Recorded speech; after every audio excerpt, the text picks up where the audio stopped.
Received no apologies today. Everybody's here or online. Okay. So welcome again, everybody. Thank you for the respectful and construction discussion we had yesterday. I'm hoping we can continue in that spirit. As I've said, we are not in a rush, but we do need to get through this. I do wish to remind us all that we're here for the benefit of all the citizens of our great city, all of Aucklanders. So please keep a regional perspective. This isn't an auction, and it requires everyone to listen to their colleagues and make some compromises, like I have done in my amendment yesterday. Please keep in mind the big picture and the challenges we are facing. Yesterday, we were reminded by staff and our independently chaired Audit and Risk Committee that there are around $3 billion worth of unfunded problems just around the corner. So today, we need to be responsible and sustainable.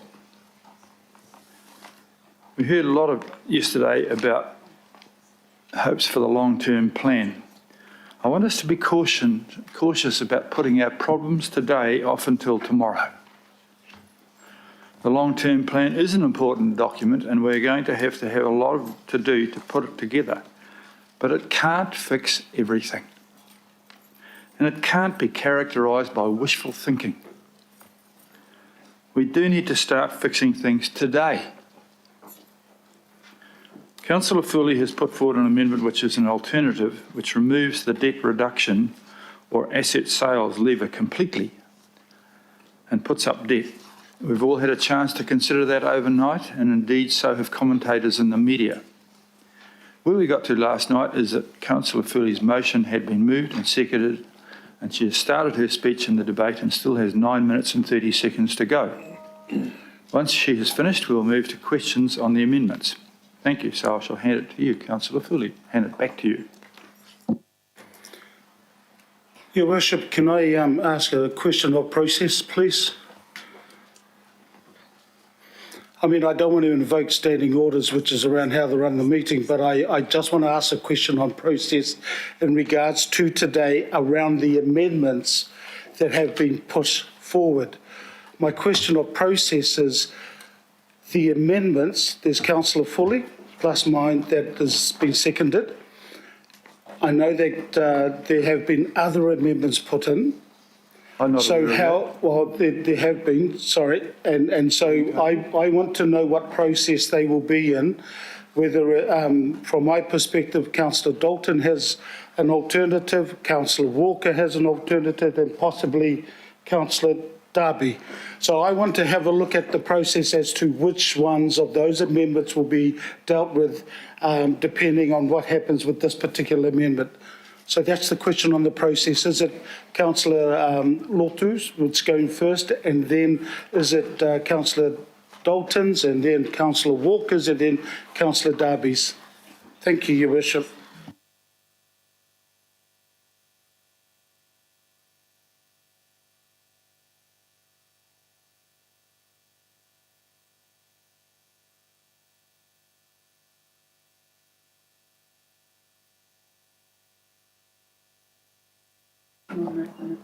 Righto, we have received Councillor Foley's one and we had started into the actions responding to that, which is where I intend to keep following up to. We had yesterday received an amendment from Councillor Walker, seconded by Councillor Waston.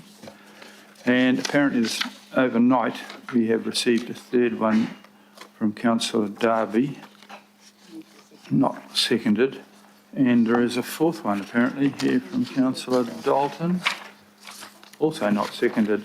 So they will just proceed in the normal way that we go through a meeting. I'm not intending to do anything unusual in the order that they've been received and seconded. And at the moment we are underway with Councillor Foley's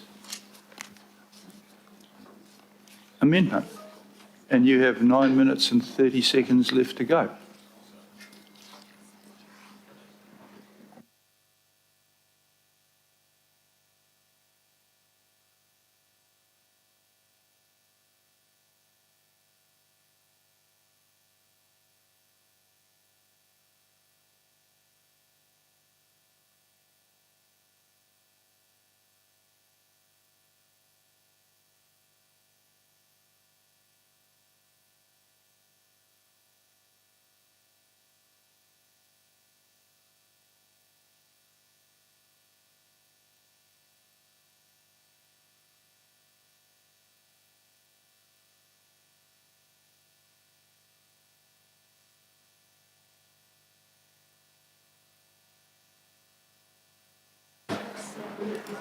Point of clarification, Chair, are we debating what is on the table? I'm a bit confused of what's going on here.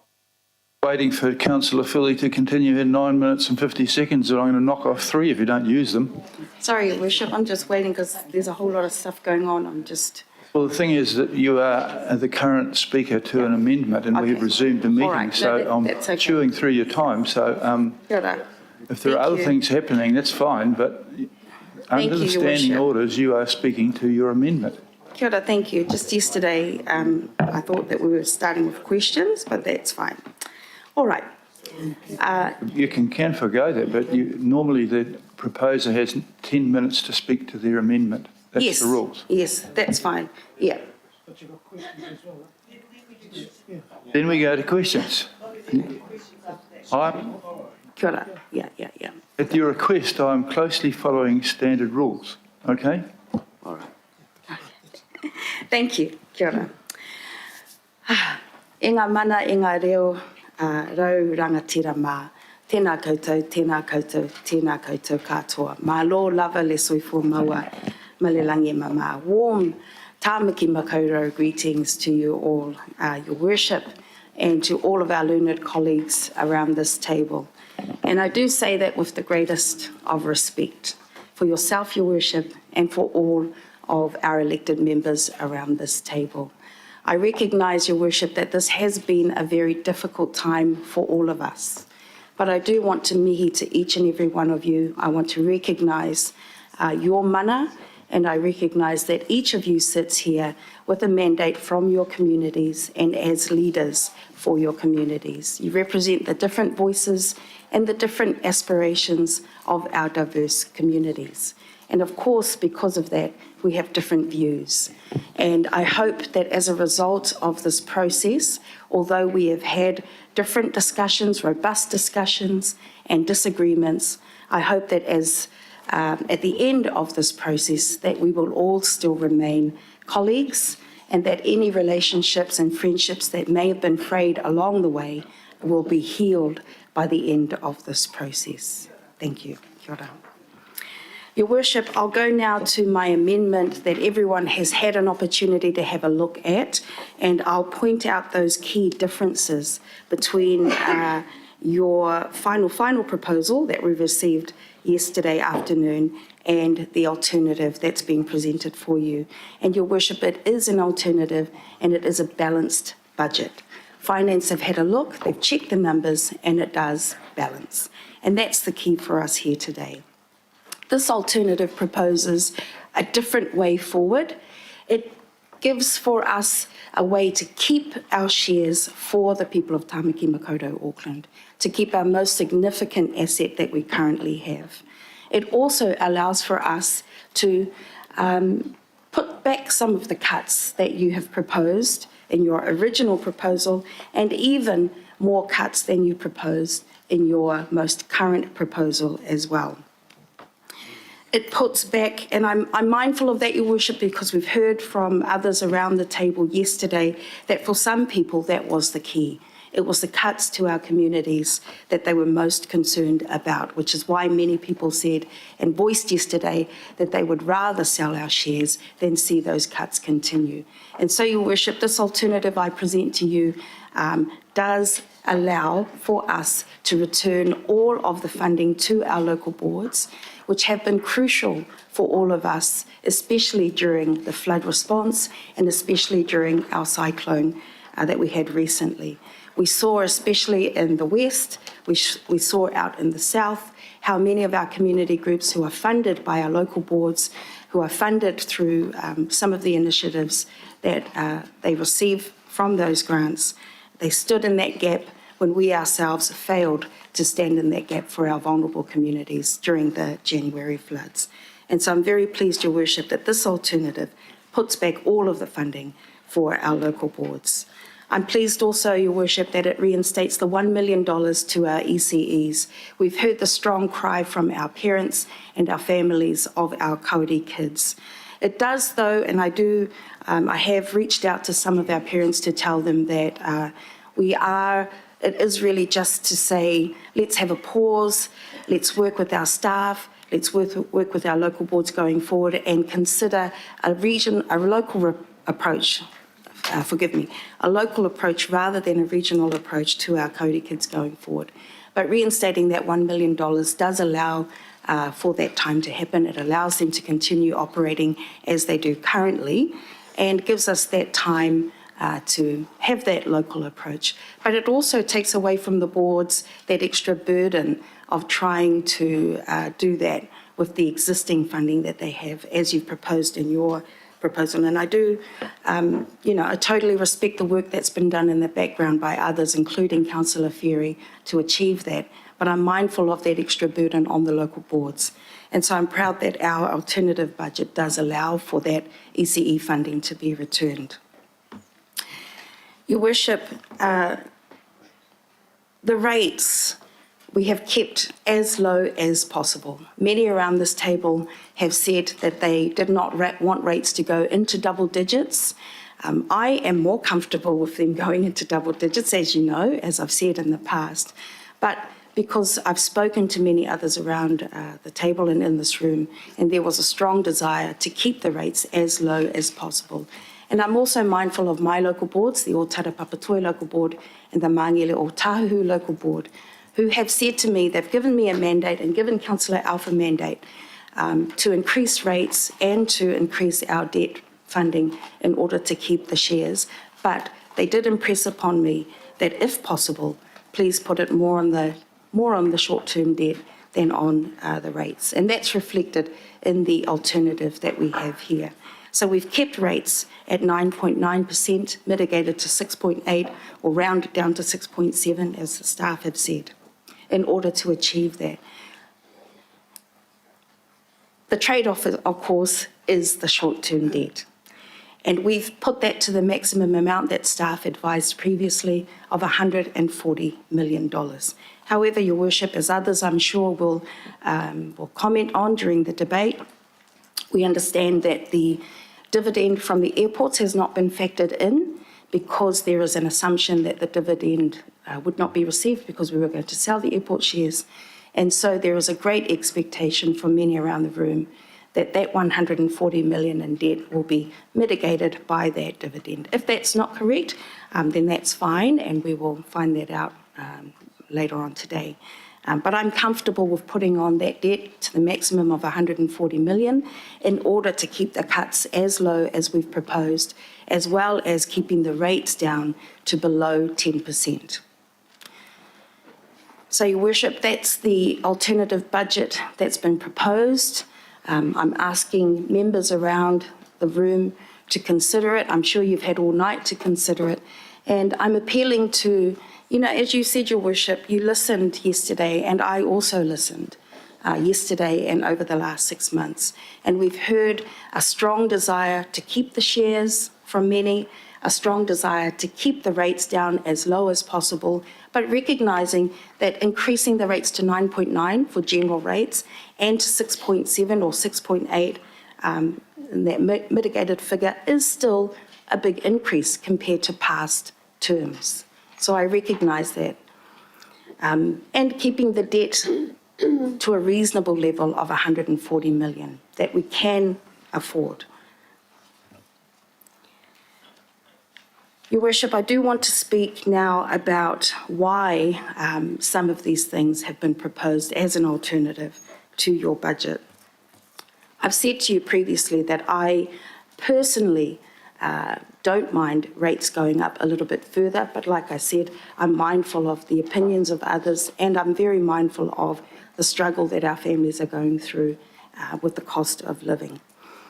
But for me, Your Worship, it has been about the sale of the airport shares. And as we've seen over recent weeks, really that's what it's come down to. It's about the sale of the airport shares. We heard yesterday, and we've heard many times, that the asset, the airport shares, although they are defined as a strategic asset in law by Parliament, and although they are a strategic asset for our city and probably for our country as the biggest airport in the country, they are not a strategic asset for us as Auckland Council. Your Worship, I accept that. I accept that we have not thought about it strategically. We have not had a strategic a strategic approach to the shares, but that's our fault. That's the fault of this governing body and of past governing bodies. We have not had an investment strategy in place for some time, and that's our failing. We failed the people of Tāmaki Makaurau, Auckland, because of that. But it doesn't mean that we have to do that forever. And it doesn't mean that that's a good reason to get rid of the biggest asset that we currently own, or to sell off that final last piece that belongs in public ownership, the 18% that still remains in public ownership. That 18% belongs to the people of Tāmaki Makaurau, Auckland, inherited from the people of Manukau City and Auckland City. It has brought in $400 million in dividends. Oh, I thought I got 10 minutes. Is that 10 minutes? Really? I Your Worship, apologise. I'd like to move an extension of time. Second that. Kia ora. Thank you, Your Worship. I apologise for that. I will wrap it up. As I said, it is a strategic asset. We should think of it as a strategic asset, and going forward, I would hope that through the long-term plan and going forward, we will begin to have an investment approach, a strategic approach to looking at this asset. Your Worship, I said yesterday that I accept that if we have underperforming assets, then we should look at selling them. But this is not an underperforming asset. Yesterday, somebody said that this asset costs us more to keep it than it returns. That's true of every single asset we own, if you apply that same logic. Show me an asset that we own that returns us more than it costs to hold it, an opportunity cost or otherwise. Does that mean that we should sell this town hall? Does that mean that we should sell all the parks and reserves that we have? Of course not. So please, let's not be rash. Let's not give away our biggest asset that we own. Let's consider it in a much more comprehensive way. Let's consider this asset along every other asset that we own. Let's have a strategic approach going forward, and let's look at all of our investments going forward as well. Thank you, Your Worship, and thank you, members of the governing body. Kia ora. Thank you for that. Are there any questions of this? Who? Oh, Councillor Hills. I'm sorry, I missed you there. Kia ora, Mayor. Councillor. Thank you, and thank you, Councillor Foley. I guess my question to finance is, Councillor Hills, I'm sorry, but I did raise this as a point of order yesterday, Mr. Mayor, and I just really appreciate clarification because it goes to what's happened now. I'm trying to find in the standing orders where a mover of an amendment is opened up to questions, if that's what's happening here. I can't find it. Kia ora, Councillor. I'm not asking of Councillor Foley. I just want to clarify that there may be other people that are doing that, Councillor Hills, okay? Asking questions and the staff are available to respond to them, okay? Is that all right? So Yep. that's fine. Just questions. Yep.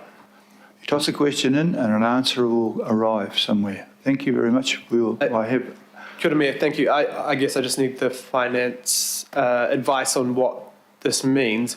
I guess when you're putting the debt up to 160 and the rates stay at 6.78, I just need to know what the effect on next year's budget will be with the whole, and or what the rates component would be to cover. I'll just get the relevant staff to come to the table. Is that all right?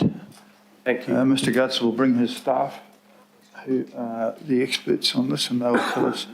So your question is, what does this mean to next year's rates? Is that what you're saying? Yeah. Yes, if we're putting the 60 million to debt instead of rates or shares, what does that mean for the gap or the rates next year?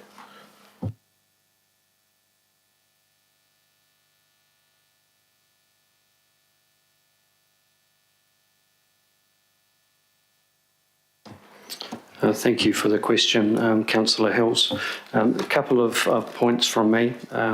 Yesterday, the investment policy came up, and it came up again today. I'd refer people to the Treasury Management Policy on our website. It's a requirement of the Local Government Act that we have an investment policy, and it is there. I googled it before. With respect to debt and the use of it, I think the staff advice is pretty clear. Staff advice, page 53 of item 9 on the agenda, has paragraphs 50 to 57 on debt. It's worth reiterating this space. The council could choose to fund a higher level of capital expenditure from borrowings while remaining within current policy settings around ensuring a balanced budget and moving to full funding of depreciation by 2028. And you've heard me reiterate that point a number of times. Current policy settings would allow for this up to 140 million for 23-24, but it's important to note that the capacity in future financial years is less. So I am getting to the answer to the question because that is a key point in moving to that. This means that using debt to the full extent of the policy settings would require replacement mitigations to be found in subsequent years, adding to the budget challenge for those years and putting upwards pressure on future rates increases. So when we're doing a calculation in this space, the lever that is moving is rates. It's not the only lever that's available. We know we have other levers, but that is the one in which we can best understand the implication for mitigations in future years. A key consideration for this lever, being debt, is that it does not address the ongoing operating cost challenge, but merely postpones its mitigation. Any additional borrowing will also increase the level of interest cost faced by the council in future years. The use of debt to address an ongoing operating challenge may also reduce credibility with funding partners, credit rating agencies, who currently place high reliance on a high-quality financial management and commitment to financial prudence and sustainability. Additional council borrowing also reduces the headroom available, and there's more in that paragraph on that, particularly around making space for water program, additional costs for CRL, and the items I talked to yesterday. For these reasons, the council took a view in the consultation document that debt should be used sparingly and only as a last resort to address the operating budget gap. It proposed a modest increase of debt by up to 75 million. The consultation document did note, however, that using debt by up to 140 million may need to be considered if other levers were not used to the extent proposed or further financial challenges emerge. And while not a sustainable option to address ongoing cost pressures, additional borrowing may be an appropriate mitigation where costs are short-term or temporary. This could include the one-off recovery and response costs associated with the 2023 storm events. So apologies for reading that for those of you who are well familiar with it, but it does set up the required context for answering the question that Councillor Hills has placed through you. So our understanding of the amendment and as it currently applies, is that compared to the initial proposal, it would increase next year's rates by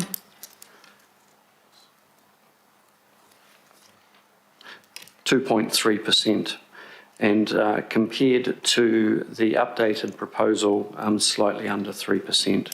Now, that may not sound like a big amount, or it might.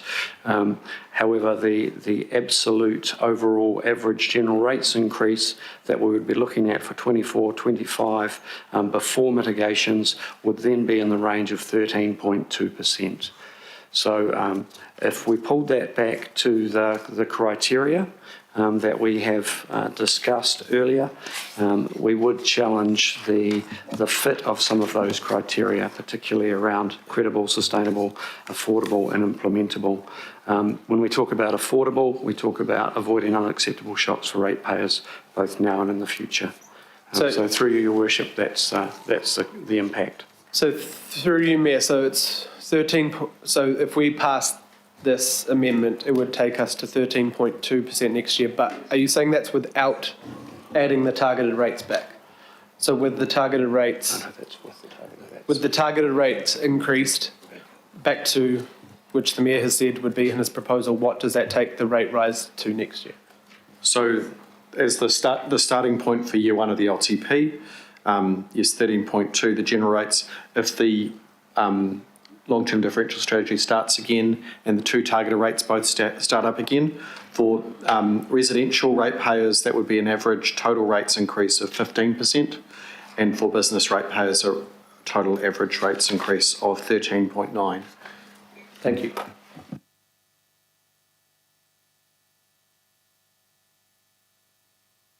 Did I answer your question? 15%. Councillor Henderson, please. Thank you, Mayor. Just two questions to Finance. and this is for all the amendments that we may or may not receive today, are they costed by finance to make sure that they add up?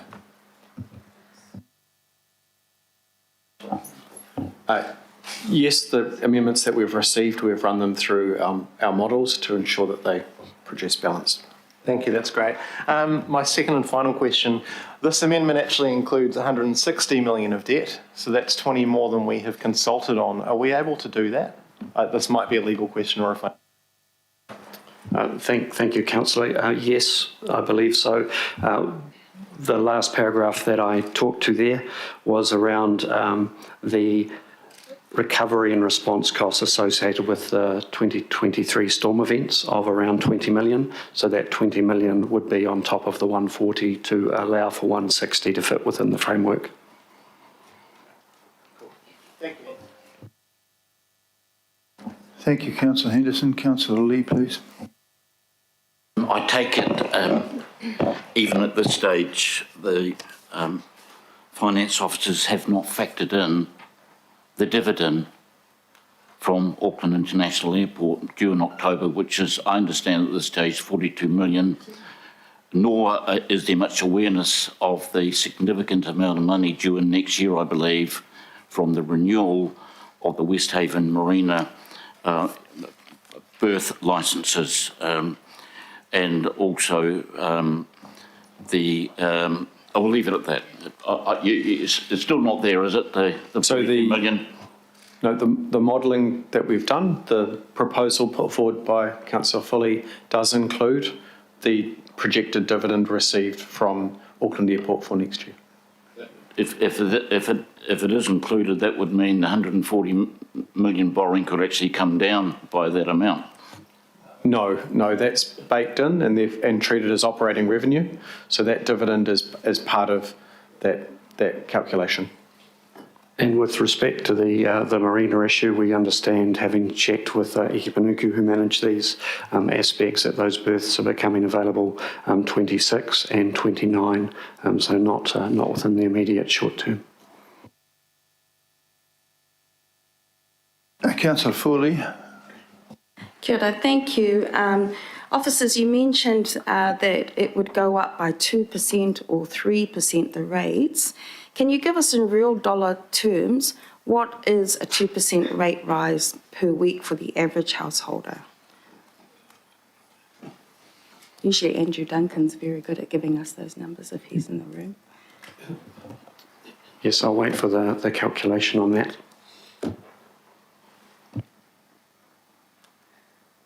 Is this the calculation on 3% or the 15%? I mean, it was a bit confusing what you said. I understood it was 15%. But the increase for next year for the year coming of 9.9% increase top line, 6.7 for residential. That would be a $222 annual increase for the average residential property. So that's $4.27 a week. Per week, $4.27. For the average. For the average household, okay. All right. And then for the following year, you said it went up and, you didn't, okay. So the current Mayor's proposal already puts the rates at 11%. That's a starting point, which is already 2% more or 1.1% more than our starting point, the alternative starting point. What does that go up to next year, or does it go down next year? So just to your other question about the second year. Oh, yes, under sorry. your one, so that 15% for residential would be $10.17 a week, okay. $529 a year. Under the Mayor's updated proposal, so 11% in the first year, 7.7, that's $253. So that's just under $5 a week. Yep. And for the second year, the average rates increase starting point under the Mayor's proposal is 10.4, which is 12.6% for the residential once you add back in those. 12.6%, okay. All right. Great. Thank you. Kia ora. So Newman, please. The amendment proposes the short-term debt would be used to cover the operating, the OPEX costs for next year. Can you confirm that in effect is taking funding that would otherwise be used to fund the depreciation of our assets, our renewals program? Yes, that would be broadly correct. The rationale for the 140 is that we are able to still meet our timeline to fully funding depreciation by 2028 and the commitment we have for this year by funding less of that depreciation, but the consequence of that is exactly as you have described. Councillor Baker, please. Yeah, thanks for that. So just so you've got it very, very clear, if we borrow the 160 and it's really just to enable us to reap, I guess, the benefit of a possible $40 million return, because as Councillor Foley says, it's all about the sale of the shares. That's what's driving her. And so to borrow the extra 60 on top of the 100 that's in the proposal, it's that would just give us a possible $40 million return from those shares. That's correct. So the $60 million of additional debt is instead of the net $60 million from selling the shares. Thank you. So just following on from a depreciation question of Councillor Newman, is there any work being done, or does our pushing out of our fully funding of depreciation, is there any work being done on what that actually means for the state of the assets? Most of those assets under the, I guess, the governance of local boards. Is there any work being done to show what that pushing out of depreciation is meaning for the underlying, I guess, condition of the assets that our communities use? Because I know what's going on in Franklin, where we're having to sell a hall because we cannot afford to fix it. So is that work being done, and what will be the impact, I guess, as we push out depreciation fully funding? I need to be crisp that we are not pushing out the 2028 date for fully funding of depreciation. That is why there is a bounce back required next year in those rates figures to ensure that we are funding the amount of depreciation that we've committed to next year. So there is no impact on that. The difference here is whether we fund the depreciation through CapEx or debt, through the operating surplus or through debt. The degree to which the assets are managed, repaired, renewed is part of the asset management plans, part of the long-term plans, part of operational decisions. Thank you. And two more, Your Worship. So if we accept the amendment, what is the exact additional interest cost that we would be facing for this year? Exactly what is it we would be paying in interest on top of the Mayor's proposal?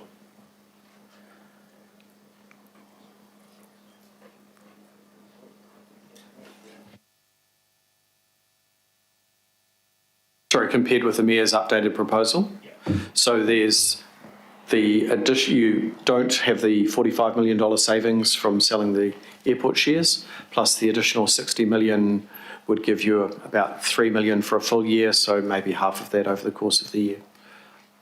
Cool. And so you just mentioned previously the impact on our, I guess, our credit rating and our credibility and amongst the financial markets. Can you sort of explain to us what the implications are if we drop our credit rating and we are seen as a less, I guess, credible customer when borrowing money if we go down this line of using debt to fund our operational costs? Yeah, I can talk to those risks in generalities. It's obviously not a decision that we make. It's in others' hands, and they look at many factors when they're making their assessments. If there was an impact on our credit rating, we've assessed that previously and provided advice that it could be a 0.1 impact for debt. On our current debt holding, that's 12, 15, maybe million and upwards, depending on hedging and how that works through. But it also, I think, goes to reputation, credibility, and the how current investors would view us as well, given they took on the bonds with a certain expectation around our creditworthiness. Thank you.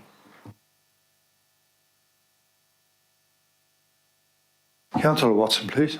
Thanks, Mr Mayor, and certainly refreshing to see the scrutiny on this level of debt. That would have been nice if that had been around in years gone by, but certainly nice to see the change of approach here. My question is a very quick one, and it goes to a key phrase in respect of the projections for next year. I'm trying to get through this year, but and that goes to the phrase, I think the Chief Financial Officer said, that's assumed without mitigation, without any sort of mitigation that may come up over the course of the next year, isn't it? I do believe that is what I said, Councillor. Right. Thank you.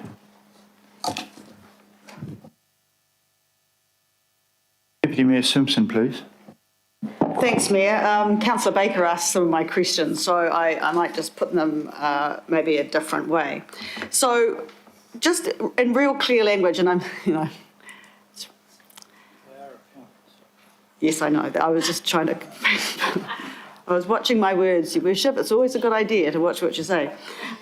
So maybe I'll ask you, as well as the operating gap next year, what does this do to our debt headroom without paying off the $1 billion that the Mayor has put in his version 3?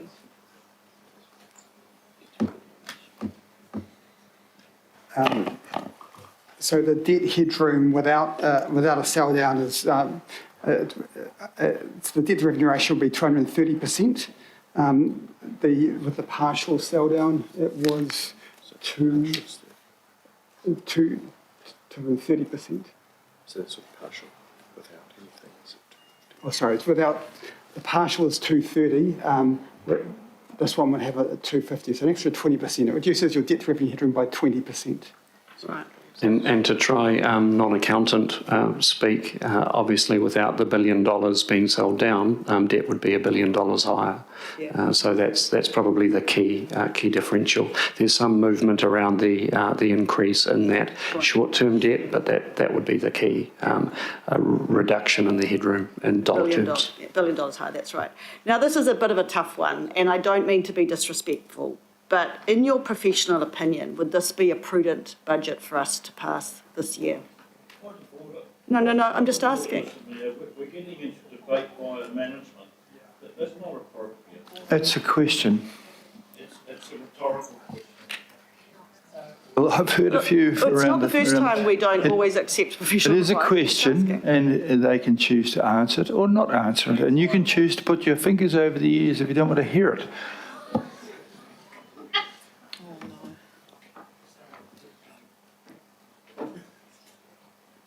I believe I've talked to that somewhat in the staff advice where we talk about the use of debt to address an ongoing operating challenge may reduce credibility with funding partners and credit rating agencies who currently place high reliance on our high quality financial management and commitment to financial prudence and sustainability. So, reading between the lines on that is as close as I can get to answering that question. But I would refer you back also to the 4 criteria that we talked about yesterday and frames up the consultation document: credible, sustainable, affordable and implementable, and the need to be cognizant of the impact, not just current but future as well. Thank you. And I was going to talk to you about the credit rating agency, because I think it's important that we, through even the toughest of times, we've always kept our high credit rating. But if we were to pass a budget that actually challenged that, realising it's not your decision, what happens if we lose just 1 point in our, what is the extra cost for us when we start to go down against the current high credit rating that we currently have? In other words, what's the cost to us? Yeah, John Bishop is about to leap up, the Group Treasurer, and provide a quite precise answer on this that will expand on the point one I mentioned earlier.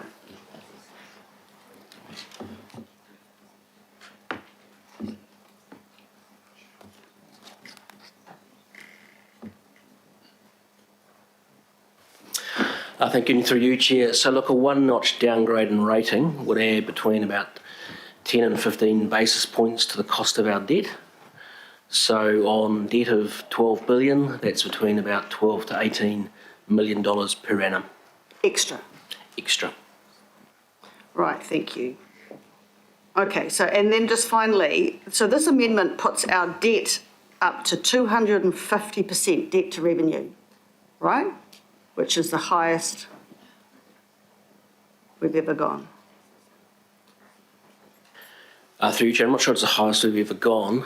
The real problem with adding more debt is not so much our debt capacity, it's the fact that we're not solving the operating gap in the most prudent and probably sensible manner. So rating agencies would look at us and say, you're relying on debt to fund an operating gap where you should be reliant on revenues or reducing costs. Thank you for that answer. Councillor Ferry, please. Thank you. I've got a couple of questions. Councillor Watson asked about mitigations. So my understanding is that the mitigations that we've got in place for this year is the pausing of the long-term differential strategy and the changes to those two targeted rates.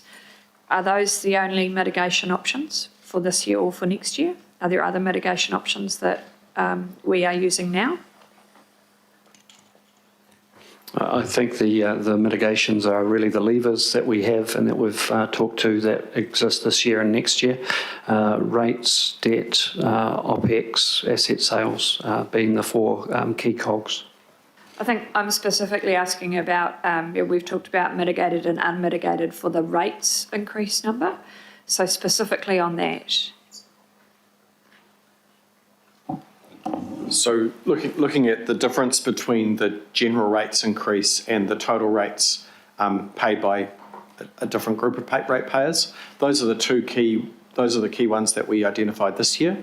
In any year, councillors have opportunities to look at all targeted rates and how they can be applied and other items of rating policy.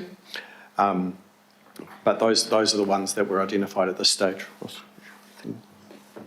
Yep, that's correct. So just to clarify, the mitigations we're talking about are the reducing the water quality and natural environment targeted rate for 1 year and using the money that's been collected through reserves, and the other one is pausing the business differential policy adjustment for 1 year. So those are two short-term measures that reduce the impact, mitigate the impact for residential households for 1 year.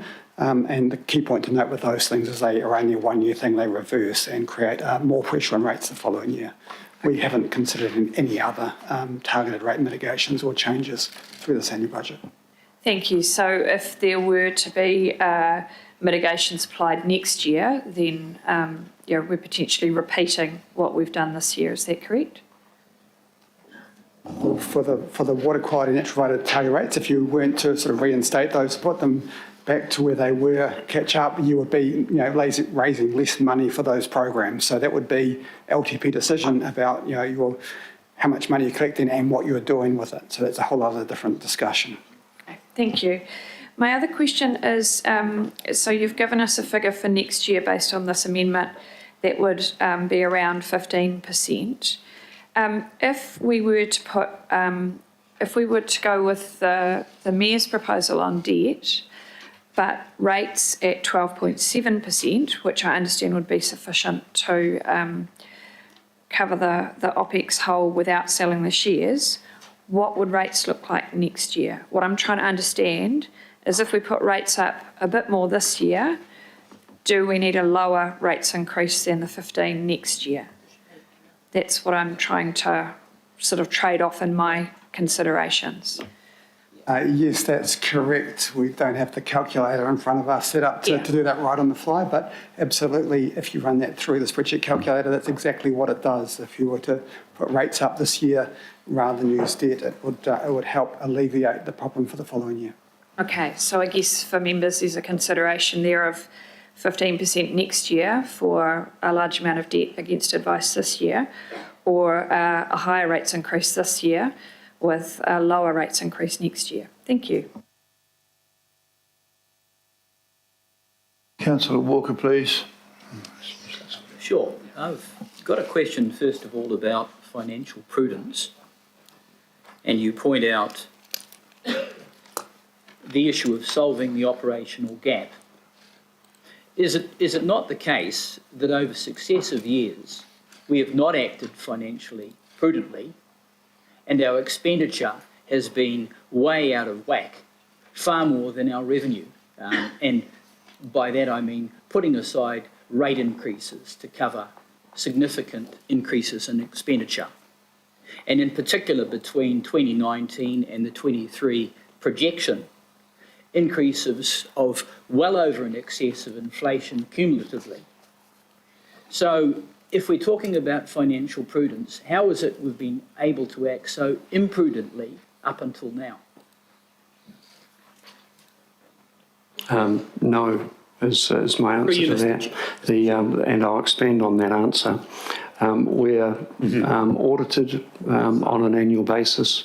We're transparent in our information. Our budgets and long-term plans are approved by governing body, and we tend to meet them. The other aspect which gives us good comfort around our financial prudence is actually our credit ratings with Standard & Poor's and Moody's, who do an exhaustive search of that. So that's how I would suggest that we are financially prudent, and I'd leave it there. Is it not the case that over that period 2019 through to the 2023 projection, that across major parts of the group, including the CCOs, we have had increases in expenditure of 40 to 50% and sometimes more above cumulative inflation over those years? Is that the case? And I'm sure Mr. Williamson to the right of me could answer that if there's an issue.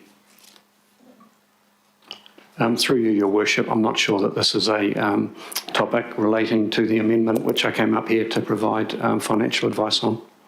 I think that's probably true. My only reason for addressing this issue goes to this matter of financial prudence that appears to be bandied around against a background of absolute financial imprudence. The other question I've got just goes to the next year, which is the LTP. And essentially I'm mindful that that LTP, and Councillor Fletcher has spoken to this and so has the Mayor, will be directed by the Mayor and Council. And is it not the case that the Mayor has signalled any number of mitigations that may include savings, and they could be cuts, and that does not mean cuts to services, enhances in productivity that Councillor Turner has reinforced on an ongoing basis, and I would suggest are widespread across the entire organisation, the possible enhancement of government funding for any number of issues where Aucklanders are subsidising expenses that are better borne by the government, development contributions, and a number of other mitigations. So is it not the case, particularly given that the Mayor has indicated that the next LTP will be built from a zero base, that we could well achieve significant savings and an absolute turnaround of this organisation, which is desperately required? Is that not an accurate portrayal? The LTP process is indeed led by the Mayor, and I'm sure it will be fully engaged with, and we will support it as it goes forward. So what follows is that the mitigations that you are talking about and the projections are essentially based around business as usual. Is that the case? I was, and through you, Your Worship, I was very clear that I had done this without other mitigations for exactly this reason, that the LTP will set that trend. It is the first year of the LTP. So yes, it is a process led by the Mayor and supported by staff. And I have a further question, and it goes to the dividends and the advice that we've received from Auckland Airport and also officers that there's a projected dividend at this point, 19 million, I think, in September, October this year, 23 million in March, April. I'm mindful also that the performance of the airport is enhancing significantly, and it could well be that those projections are conservative. Is it not desirable for us to actually achieve those dividends? Because in the short term, they supply a significant amount of operational funding as compared to debt funding. And that enhances both our revenue, our capacity to raise debt, and in the short term, our ability to cover off our operational expenses. Thank you. I believe we've discussed this item already, with the difference between the holding cost being around 100 million and the dividends being well less of that. The other aspect with respect to dividend income is the expectation of that is factored into share price. I just want to remind people that we're wandering off into the LTP, and I know that's going to be a wonderful thing and characterised by lots of blue sky thinking and wishful thinking.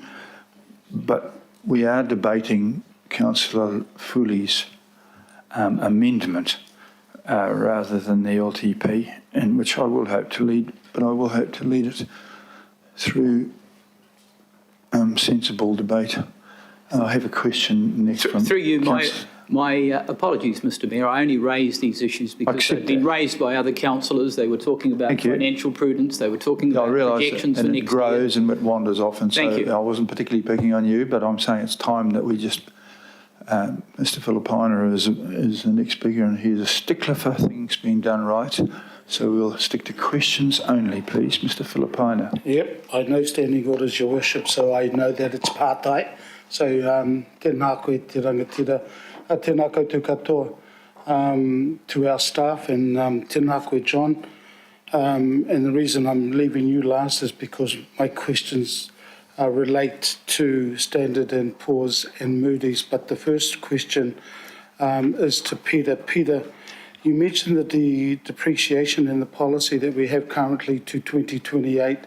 And the reason I'm mentioning this, because you answered a particular question around the depreciation.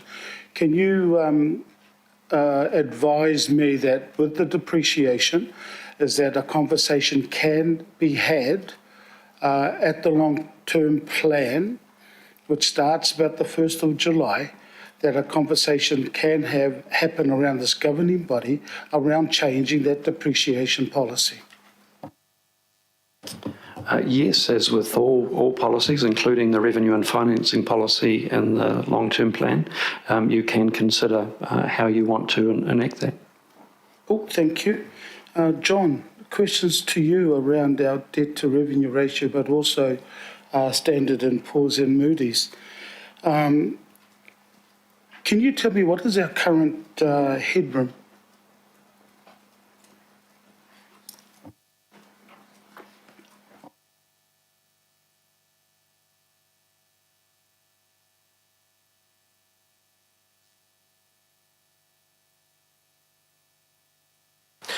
Through you, Chair, look, very roughly to our internal target of 270, there's about $1 billion of headroom, up to 290, which is our policy limit, to be about another $1 billion, ballpark. And percentage-wise, in regards to how high we can go, what is the current position with Auckland Council? Is it 250, 235? Through you, Chair, the current level is about 250%. The work we've done with S&P and Moody's, we believe we can go to 290% and still maintain our AA rating. I put a big caveat over that, is that that's only looking at the debt to revenue. There are other factors which rating agencies take into account. That's around the quality of our financial management, whether our decisions are prudent and that sort of thing. So they'll look very closely at things like our operating gap and the measures we put in place to fund that, and how prudent and sustainable that is. So it's not just as simple as saying we can put debt up to 290% to maintain the rating. A lot of other factors we need to consider. So will I be correct in saying as long as we have a plan to mitigate the debt that we do, that will be not an issue at this stage, even though we can go to 290 as long as there's a plan in place? Am I correct in saying that? Through you, Chair, what the rating agencies will do, they'll look at the overall budget package. They would prefer less debt than more debt, and they would only expect us to use debt in a small amount as a short-term measure. Because to use debt as a medium or long-term measure is simply adding to the problem and kicking the can down the road. Yeah, so 290%, and without losing the rating that we currently have. That's what I've heard you say. Can you tell me, with the 290%? If I could just add to that, Councillor. Sorry, I just wanted to bring it back to the funding of depreciation as well. My understanding of the conversation around 290 was the circumstances at the time, particularly COVID, and the understanding that we would be fully funding depreciation as well. We delayed it for 3 years, and that was very much then a stake in the ground of a commitment to getting back to that. So I think those two things have to work in tandem, rather than just being seen in differential terms. Thank you for that, Peter, because I'm only mentioning it because John did, the 290%. So thank you for that. So John, you have further to say. I've got two more questions. Just to clarify, just to be really clear on this, we can't blindly just go up to 290% and use debt in any way we think and expect to maintain the AA rating. There are a lot of other factors to take into account. So we cannot say that we can run debt up to 290% and we'll maintain the AA rating. Yeah, I'm not saying that we take it up to 290, John. What I'm asked, and I've asked earlier as well, what I've asked is that how much can we take it up to? And you've said 290%. I've also, and you also mentioned, John, I just wanted to make sure that I clarify this. You also mentioned that we will not be losing a percentage of our current rating, but as long as we have a plan forward. So that's why I asked it. You were the one that said it. So look, my other question I have is that what is the highest that we have gone as an Auckland Council with our debt to revenue ratio as a percentage? What is the highest that we have gone to date since 2010? Through you, Chair, I haven't got those exact numbers with me, but on the outset of COVID, I think we were certainly in the 270s, maybe as high as 280. What was the reaction from Standard & Poor's and also Moody's around the 270, 290? Through you, Chair, again, they don't just look at that in isolation. When it came to COVID, they looked at our overall response to how we dealt with the gaps caused by the COVID revenue shortfalls. And in that situation, we had quite a balanced approach where we cut costs, we cut back on expenditure, we had sold some assets, and we used a modest amount of debt. And they would expect exactly the same approach to the budget gap we have now. Cool. And last question, Your Worship. How strong is our credit rating now, John? Through your Chair, it's AA and AA2 for Moody's, so it would be internationally recognised as a very strong credit rating. Very strong, thank you. Councillor Dalton. No, thank you. My questions were asked by Councillor Walker and Councillor Philippine. That might give me an opportunity to talk to the actual highest debt rating we've had, which is 264. So John mentioned the 270-ish space. I do believe we were projecting that to be the case through COVID, but we were slightly better that when the actuals come through at 264. Yeah, thanks for the input, but the last comment I think was key for me, which is a very strong rating. Thank you. Councillor Henderson, please. Thank you, Mr. Mayor. So if you could remind this governing body committee, how many $1 million is a 1% rate increase?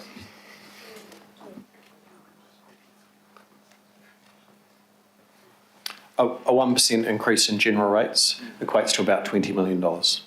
Okay, so we've had people in this debate advocate for a zero rate increase next year, and this does stray into the LTP, but it's important to this. 15% rate increase then would be needing to find $300 million a year next year? Okay, thank you. Thanks, Mayor.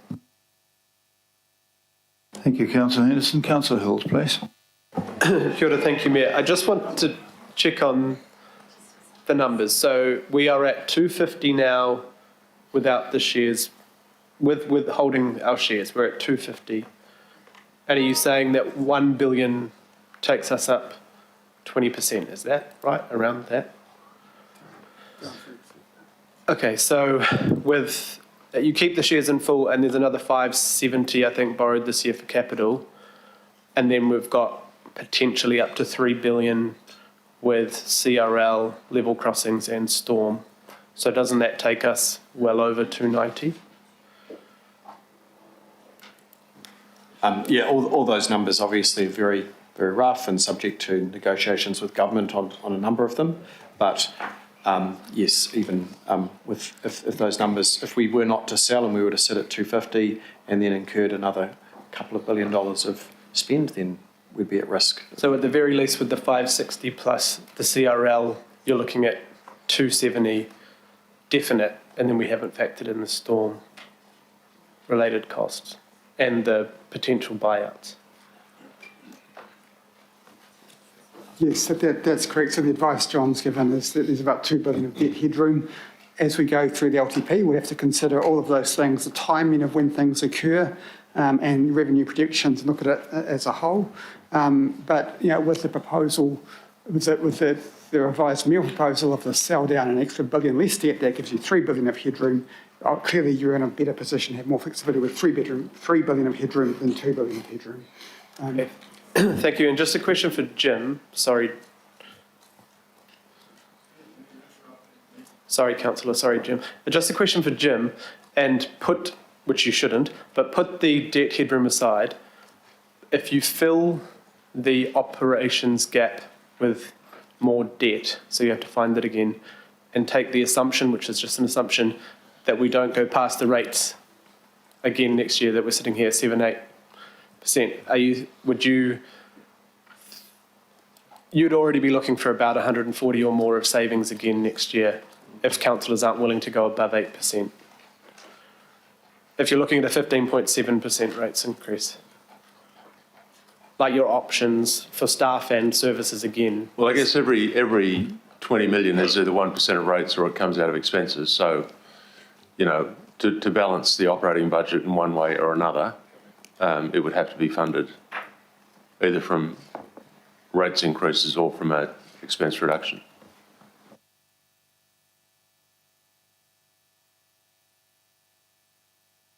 I think that's why he doesn't want to be here. Mayor, not a point of order, but I don't think that was an appropriate comment. But have you finished your question? Thank you very much for that question. I have no further questions. Staff, I'll ask you to leave and we'll go into the debate section of this.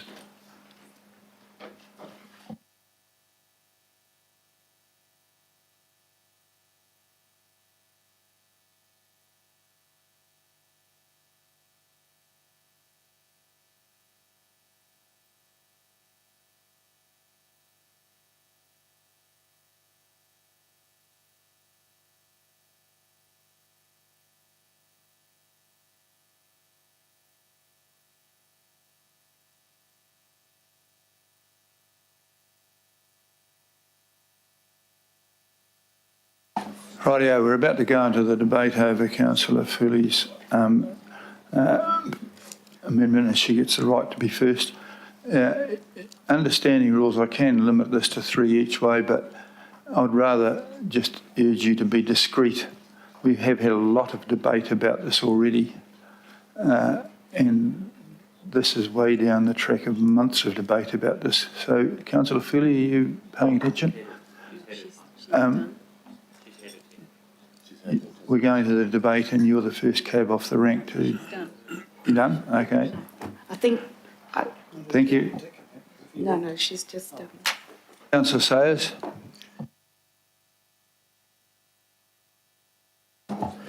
Thank you, Worship. When you have dug a $12.3 billion hole, why would you keep on digging? It's time to stop kicking the can down the road and deal with Auckland Council's debt and the associated massive daily interest charges on Aucklanders. Auckland's debt is costing Auckland ratepayers $1.5 million a day. Just think about it.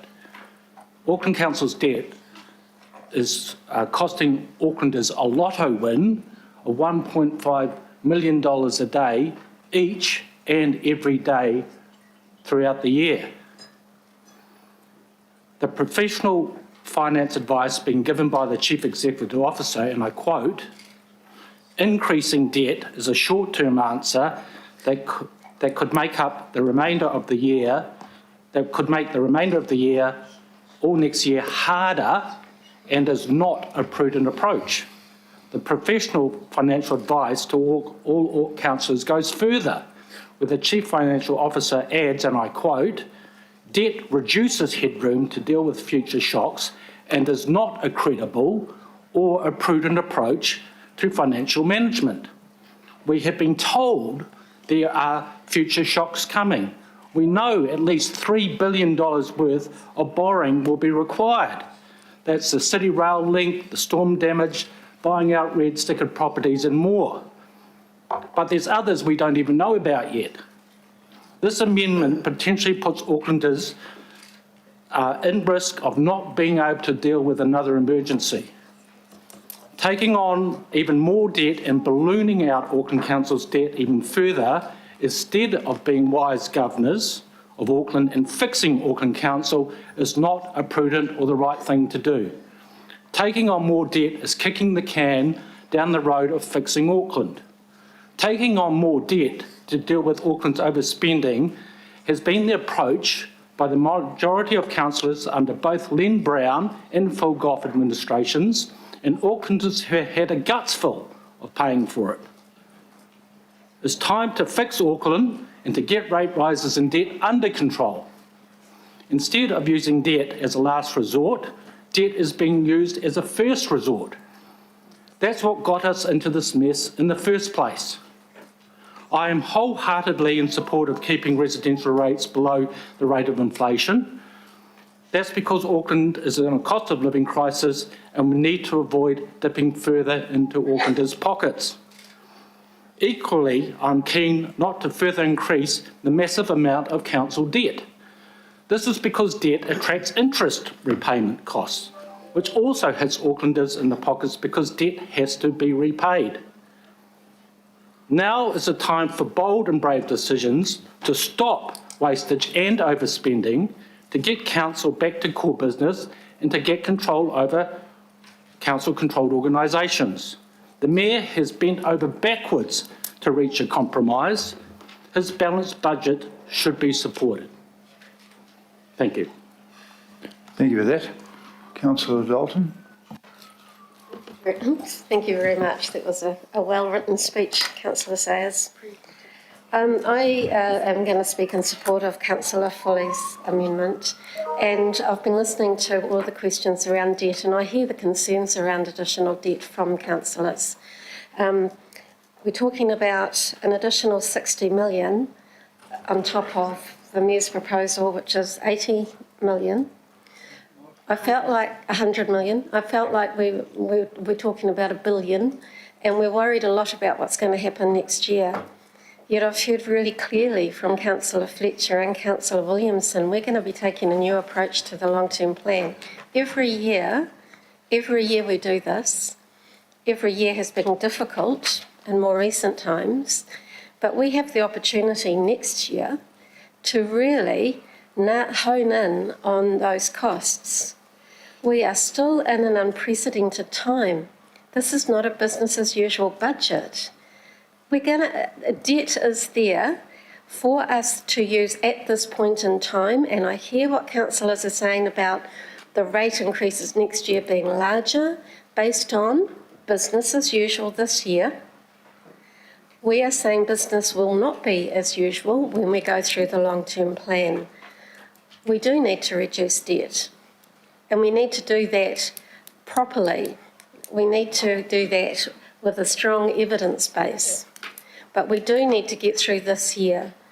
And I don't believe, and I have said it many times, that selling our shares in the airport at this point in time is the right way to solve a 325,000, well, sure, it was 325,000, 325 million gap. I believe that we can work through this. And we talk about the effect on rates on people, and I heard from councillors yesterday from wealthier wards than mine, but certainly you will have your pockets of deprivation where a rates increase will hurt. But if your pockets of deprivation were a simile to a pool table, then we're the pool table. Our communities are the ones that are sitting in the hardest deprivation.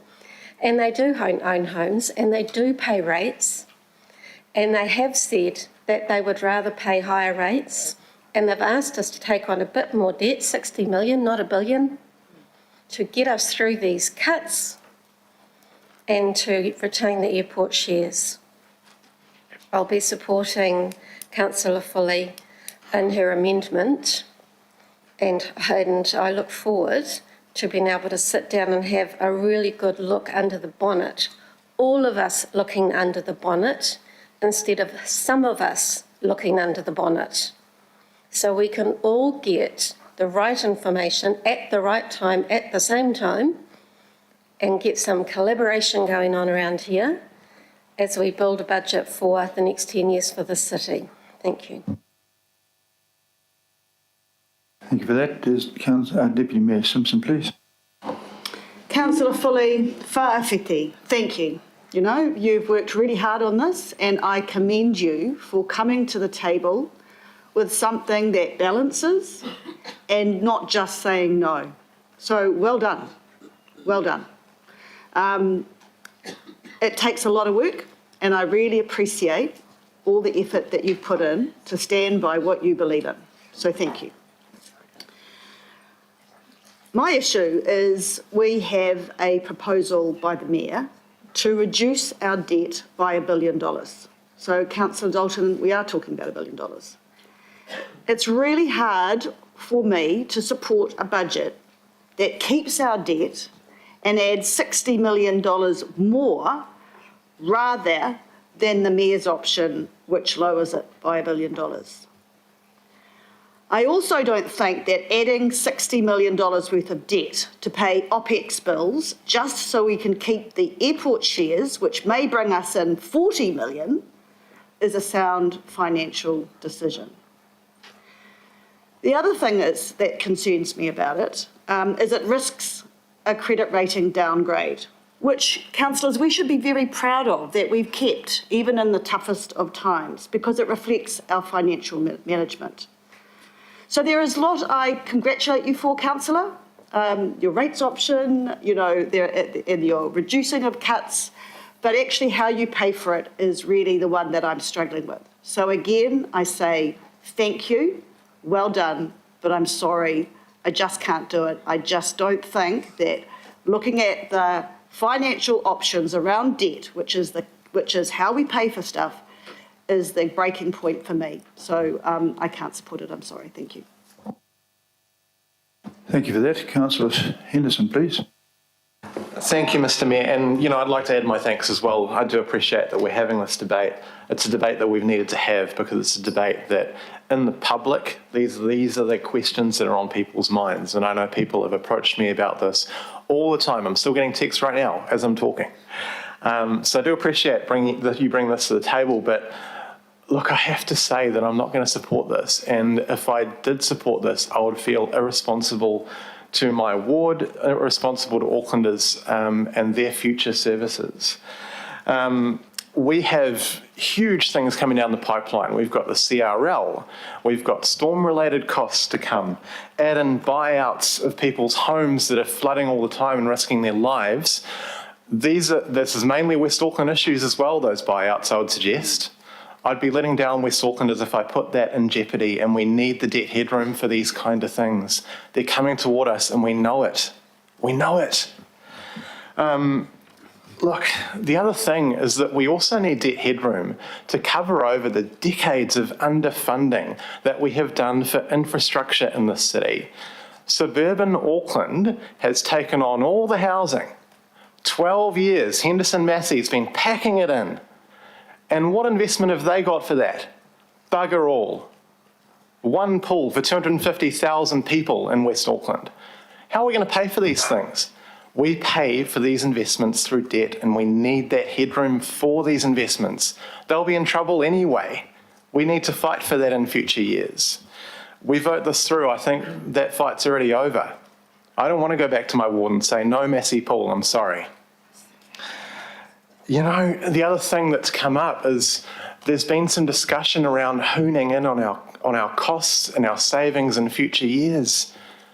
The previous budget, the budget that we went out in December, that I called the black budget yesterday, that talked about cuts to homeless funding. It talked about cuts to arts centres, things that Aucklanders value very, very much. And if we put this off and we're staring down the barrel of a 15% rate increase next year, those things will be back on the table and more. I'm telling you now. So come on, guys. Let's treat this financial issue that we have as a 3-year problem, and let's take a significant step this year to solving it so that we can get back to investing in things like pools, get back to investing in things that will serve the people of Auckland. Thank you, Mayor. Very much for that. Councillor Watson, please. Thank you, Mr Mayor. And let's be very clear at the outset here that the proposal put up by Councillors Foley and Filipaina is a genuine alternative. It presents a balanced budget that has been recognised. It enables us to retain ownership of all the shares. It restores the funding to local board. It keeps rates at the level the Mayor first went out at. Hope the Ratepayers Alliance are keeping check of that. The trade-off is short-term debt. At the centre of this, the centrepiece of this motion and any motions or amendments coming back still remains the sale of the airport shares. That is really a lazy option out, as councillors were told by specialists earlier in the week, and will just enable to watch the debt climbing right back up again. And indeed, that's already what's predicted in the council investor update. We have new debt approaching nearly $1 billion over the next couple of years, and that's not accounting the cost of refinance debt. So straight onto the debt escalator, at the same time as the asset you have sold grows in value. That's really the worst of both worlds. The partial sale option that will be coming up later is really a cop-out. We've seen how this plays out with the diversified assets portfolio. A first cut merely laying the ground for the full disposal. It might seem like a compromise, and compromise is a nice sounding word, but it's not. It's a backdoor to a full sale. I quoted exactly the details yesterday, how that went down previously and how it will go down here. First up, $335 million fund, a smaller version of the airport shares, 100 million gone straight away. Within 13 months, the balance 240 odd gone as well. But councillors who've been around here, they know that. People have been sitting around here, they know that. They also know what happened to Auckland Council Investments Limited, an organisation with considerable commercial and investment expertise, plenty of financial literacy there, probably a little too much for their own good. They consistently posted record profits and returns to council, but their function assets again speedily transferred to the council group as councillors were reassured the merits of the disestablishment rely on the preservation of the commercial return from AIAL and Ports of Auckland. I don't see too much of that commercial return being preserved today.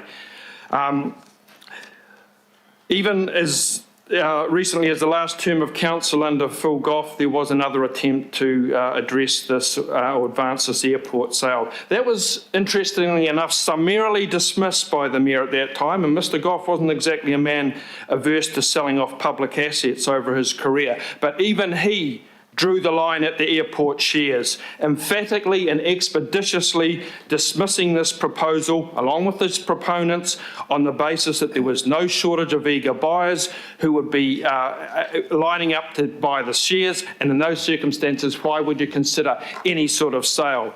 And what made Mr. Goff say that? Well, quite simply, $2.4 billion in shareholder returns over a 7-year period. After 3 years of the pandemic, those returns sat at 1.7, climbing to 2.19, currently sitting at 2.346. When we think of the numbers that are getting tossed around, that's a 586 million increase in just since last year. Similarly, the dividend payments suspended, but due to return. 42 this year, 52, and increasing exponentially after that. As to the value of those shares, there's really no doubt about them. Listen to what the brokers say. AAI remains a rare, high-quality infrastructure business. Another, AAI represents one of the world's most strategic airport assets, and the outlook has improved as international borders have now been opened. And the canny investors that we know are sitting there, they're lining up, not up to help Auckland Council out. They know that good returns are around the corner, and in fact, on an exponential level, once that passenger numbers sitting at 80% recover fully. So, quite simply then, a decision over the sale of the shares, as Mr. Crawford said, is premature. Nothing has changed, partial or full. Nothing changes that. And councillors have been told that. Our most valuable asset should be the last resort, as other people have said. Fool me once, shame on you. Fool me twice, shame on me. And there's enough councillors around there who should be paying attention to that. The cost, the spirited argument about learning from the past is not particularly evident in just ensuring the status quo remains. It is only this alternative that presents a different way forward, not the same old tried and disproven ways of the past that some speakers have already referred to today. So I will be supporting this amendment, and I will be supporting it enthusiastically. Councillor Williamson.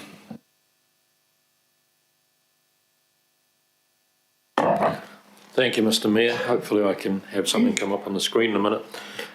There's a wonderful old... Can I have some clarification on the reference to these notes? Sorry, my audio is not going. Is this within the standing orders in a speaking turn to a motion to have an audio visual? Otherwise, I'll be presenting some Emerson cartoons. Have you got them ready? I think it's up to my discretion. Let's see what's on them. Well, no, and that's not the question. The question is it within the standing orders to refer to an audio-visual presentation? Yes, it is within my description. I've just asked the standing order policeman. Okay. So it's you're using your discretion as opposed to it being provided for in the standing orders, Chair. Provided for me to use my discretion, which presumably you must have thought about. Further point of order, I'd ask why this wasn't offered as an opportunity to all members around the table. Agreed.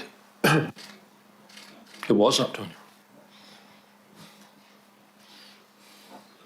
I'm happy to move in support of Mr. Williamson. If it upsets everybody, I'm sure Councillor Williamson can survive without it, but it is within my discretion to have that.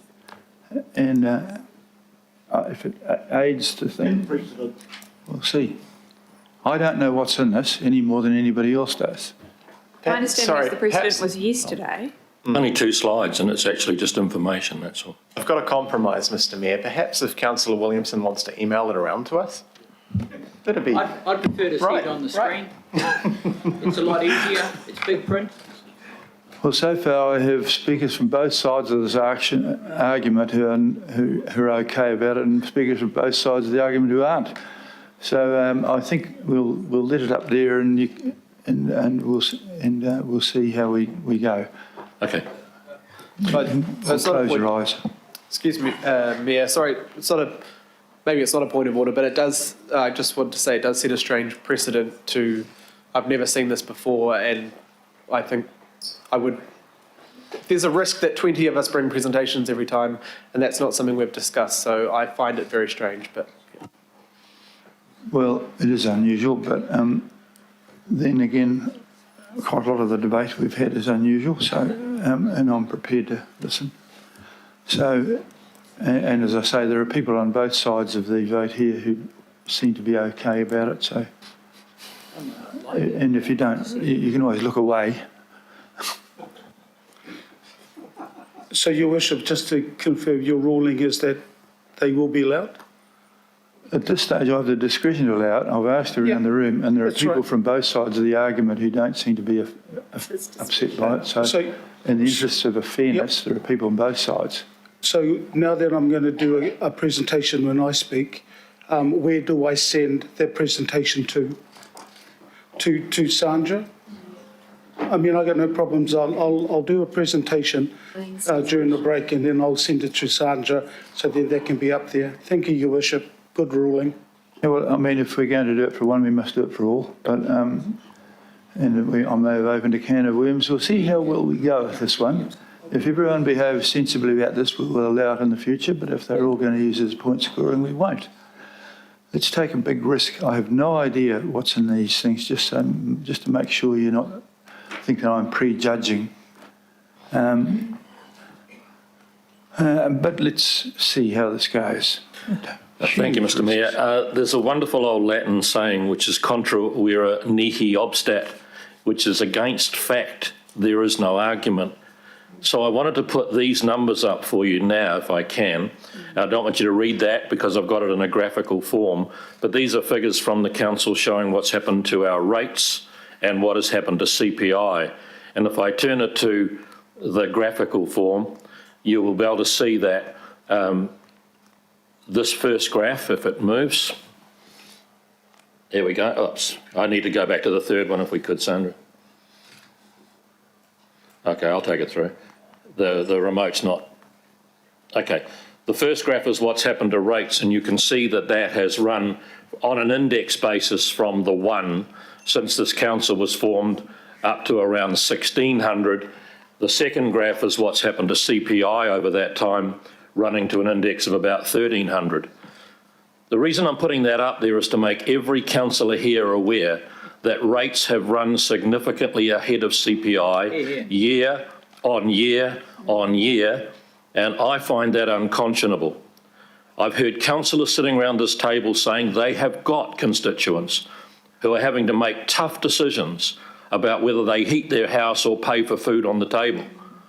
And I know there are people out there like that in all wards, not just the southern wards. And I know people who are on fixed incomes who cannot keep having their rates just pushed up and up. And that graph shows you that there is no argument about, oh, well, just this time, just this year, we should be pushing rates up.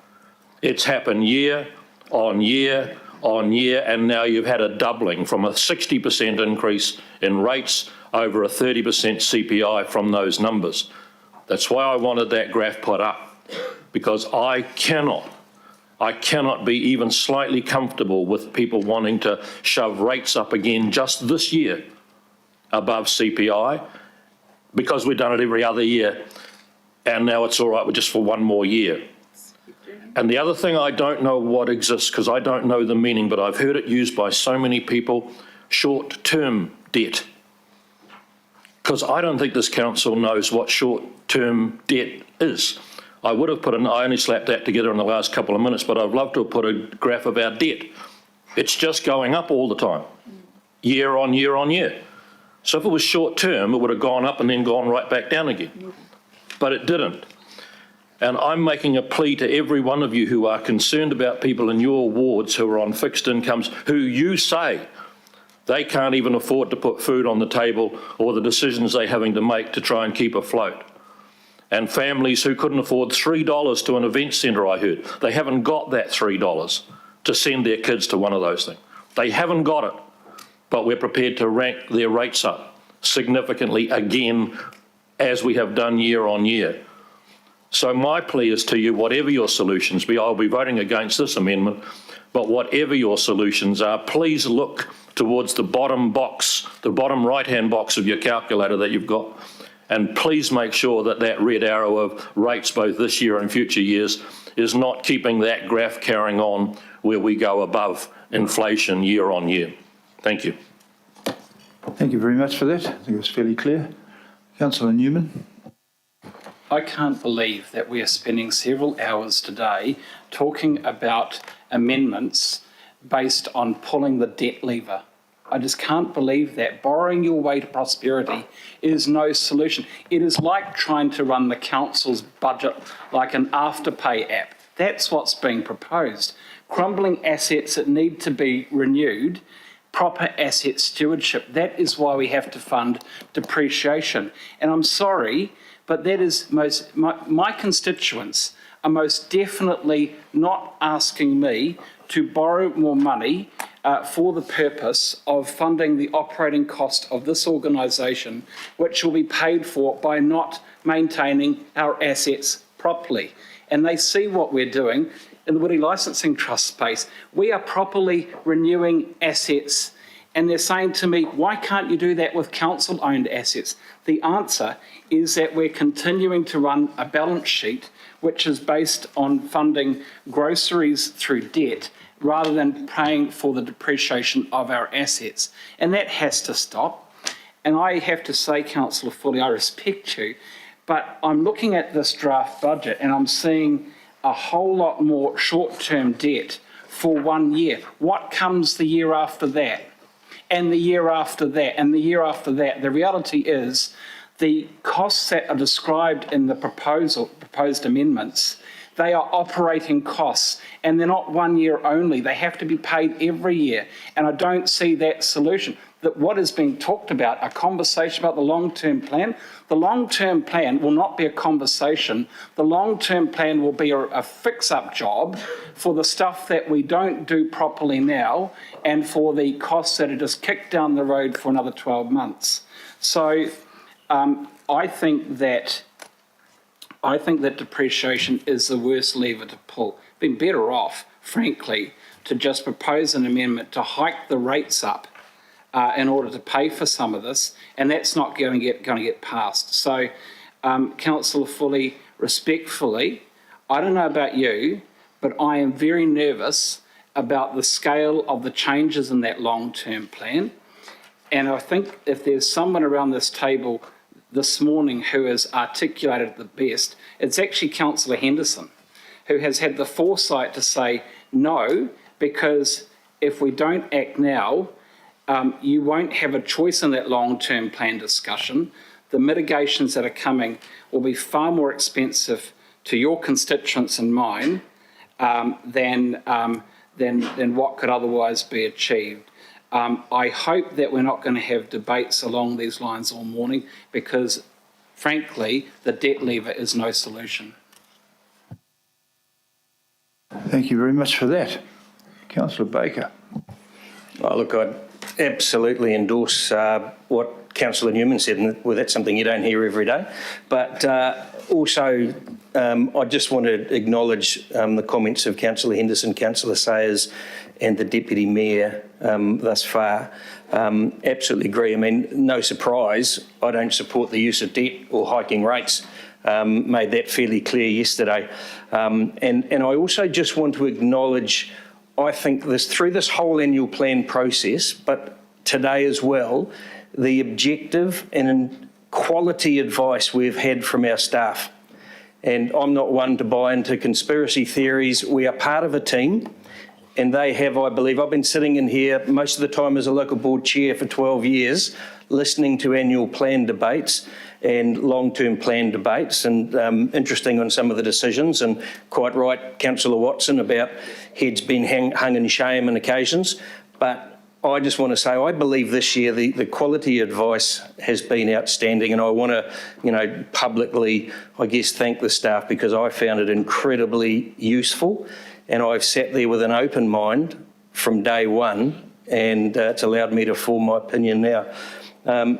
Look, basically, I'm, as has been said by the likes of Councillor Newman, to borrow our way out of a financial hole is quite unbelievable. It is neither sustainable, credible, or wise in my view. And, you know, we know, when we talk about rates, we know what that means. It's been made clear to us what that means for next year. We cannot just put blinkers on and think about this year only. We've done that enough. And Councillor Williamson, I'm a bit of a visual person. I liked your graphs and your information. I think sometimes we just get in our own way by trying to stop being informed.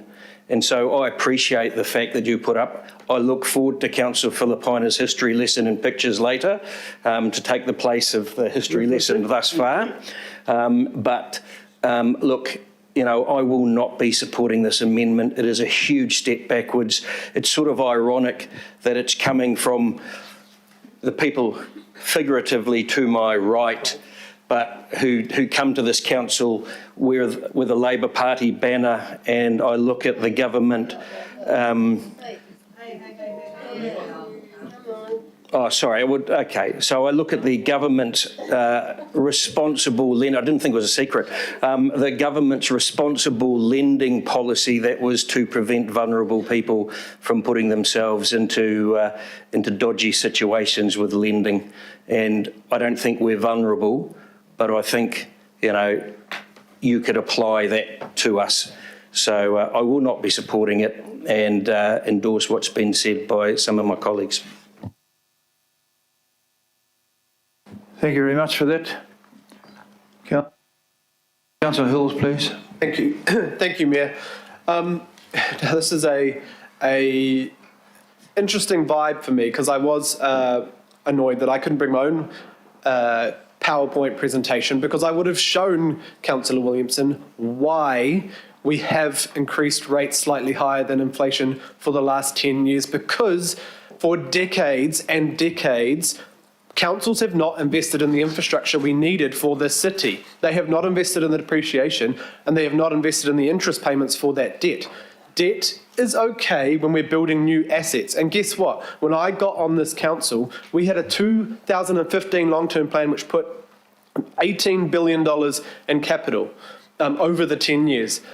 In 2021, we passed a budget that put $32 billion into capital. The reason why rates were starting to travel up, but obviously if you look at this budget, weren't high enough to cover the cost of what we're doing, is because we were investing. And my PowerPoint presentation would have shown the trains and the stations and the new builds of leisure centres and the things that we've done and replaced. The City Rail Link, the Central Interceptor, the huge amounts of investment in pump stations and all the sorts of things that people have been complaining about. The Te Ara Awataha, which is a huge, amazing project in Northcote, which stopped the flooding in that area because we spent tens of millions working with the government to do. There are countless examples of where we are getting to investing in infrastructure, but we made a choice to borrow for new assets because councils before us did not. So some of that debt, a lot of that debt, is our choice to invest in the future.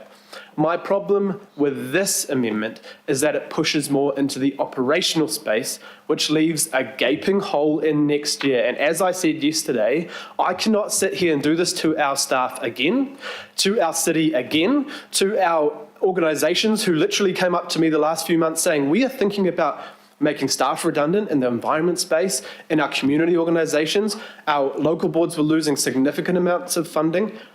There is only one option, and for the people who think that it's going to be magical, this amendment only gives us 6.7% rates increase. So you're telling me that the amendment actually is a percentage less than the mayor's, but also this will lead us, when we put those targeted rates back in, to 15.7%, and I know the numbers around here are not for 15.7%. I know the numbers are barely here for the 7.7, because Julie Ferry and others have asked, she said, if we don't sell the shares, would people support the rates to cover it?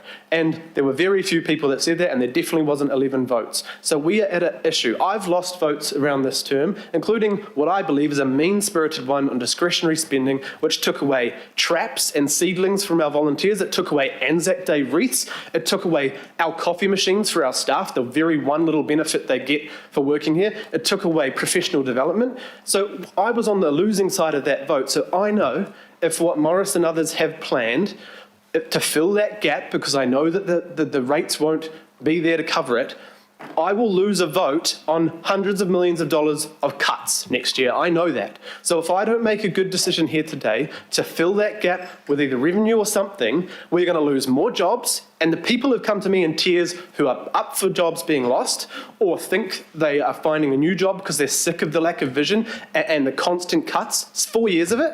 You know, the mental health in this place is not good, and if you've missed that, you need to go talk to staff from any department, any CCO, and if we don't make a good decision here and we fill that gap with debt and we leave another hole, and we tell the public, hey, please, tell us what you love, tell us what we need to save again next year, I think that is not a good thing. We will not protect our environment, we will not bring those targeted rates back, and I know I'll be on the losing vote of significant cuts again, because I've heard in workshops what people think of departments, what people think of our staff, what people think of the things we do that I believe is important to invest in the city. So if we don't make a good decision today, we are leaving that up to someone else, and I won't support those cuts, but I know there won't be the votes for the rates to cover it. So I'm sorry I can't support this. I understand what you're trying to do, but it's really, really concerning that we're sending ourselves into another big hole. Thank you very much for that. Councillor Walker. Sure. So I've heard a number of comments around the room, and all of us are in the same solution space. That is, we want the best for Auckland. One of the fairly unique things about councils is they exist in perpetual succession. So in 100 years' time, there'll be a bundle of people that won't be us, but they'll also be considering the future of this city, and it'll be somewhat different. But having said that, where we are now is built on the legacy of our forefathers, our city fathers, the people that have invested in this city, the people that built this building, for example.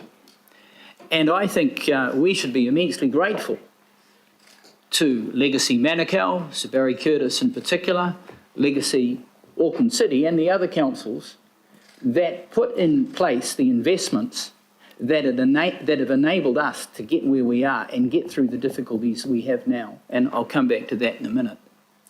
But certainly, in the past, councils have had a handle on expenditure. And as Maurice Williamson pointed out, our expenditure relative to our income is out of control. And if there is something that a rating a rater looks like Moody's or the like, it's actually your expenditure and how sustainable you are. And it actually surprises me that we receive information from officers over time, frankly, that has not been prudent. That is my personal view. So that is what we need to get in control of, more so than anything else. It's even more important than debt, because if your expenditure is out of control, then you're going to end up in a worse off position.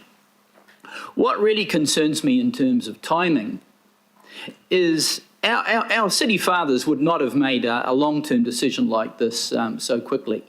They would have been far better informed than what we are. I've asked a number of questions about investments around what a diversified fund would look like going into the future, and we have not had that information here. I put to you, if we had $2 billion and we were generating, let's say 10% return on that a year, maybe more than that, that's $200 million, maybe $300 million a year.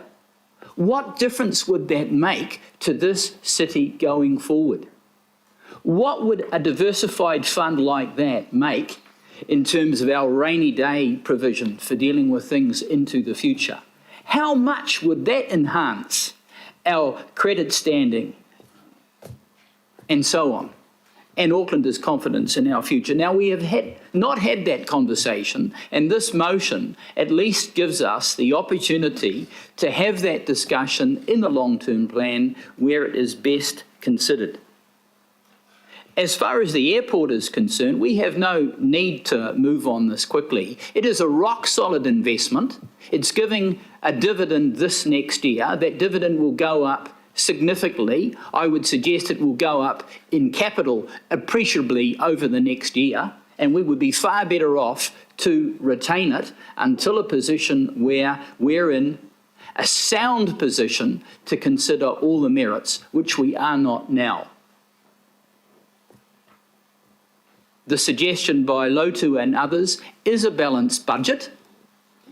Yes, it does push up debt, but debt relatively is coming down to revenue. That's what the forecast is. And if we had a diversified fund, we'd be able to pay it down much quicker, because it's not going to come down more quickly otherwise. I would say that. And this notion of scare tactics and the like around the next year is, I think, a misnomer. We can get a handle on our expenditure, and it does not have to mean cuts to services if we're smart. So I support this motion. I think it's prudent. It's the way forward, so that we've got all the information at our fingertips, which we do not have now. Mayor Brown, sorry to interrupt. Could I just make a quick apology to Morris? I singled him out and he wouldn't do that to me, and he's allowed his opinion. Apologies for doing that, Councillor Williamson. I'm sure Councillor Williams has broad shoulders. And thank you. Following that little bit of wishful thinking, we'll go on to Councillor Ferry, please. All right. Probably not going to be as impatient as some of my colleagues. Let's see where we go. So I just first wanted to note that the parents and ancestors of the city we have today were not just fathers. And also I wanted to particularly acknowledge the gifts of mana whenua that have brought us to this place today. What I see playing out here is the key dichotomy, I think, that plays out in the politics of our city and has for many years, which is the tension between those who want council to cost less and those who want council to achieve more. And I'm not putting a value judgment on, I mean, obviously, you know, I pick one of those sides, but I'm not putting a value judgment on either of them at this point. I think that's the key dividing line when we have all of these debates. And this year, it is probably more finely balanced than it has been in the past. And so that is part of the challenge around the table and why there are some interesting political alliances forming. For me, I'm not scared of putting up rates, and I've mentioned that before. And thank you, Councillor Hill, sorry to single you out for mentioning my attempts to have those conversations. As has been pointed out, one of the reasons why our rate increases have been more than CPI is because of the lack of investment. And in the part of the city that I was on the local board for 12 years, I saw that lack of investment going back to the Auckland City Council days, and indeed in some cases Mount Roskill Borough Council days, writ quite clearly. Every time we did a car park project, not my favourites car parks, but some people use them, I use them myself sometimes, we would discover that the foundations had not been adequately laid. And so it would cost us a whole lot more to renew that asset than we thought, because corners were cut when it was built. And those corners were cut to make council cost less, not to achieve more.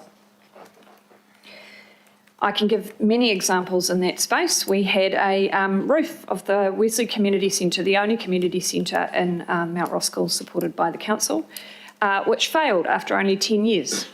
And it failed because Auckland City had sweated that asset, cut the maintenance budget, and we couldn't go either the installer of the roof or the people who made the product because they had voided the warranty through cutting the maintenance budget.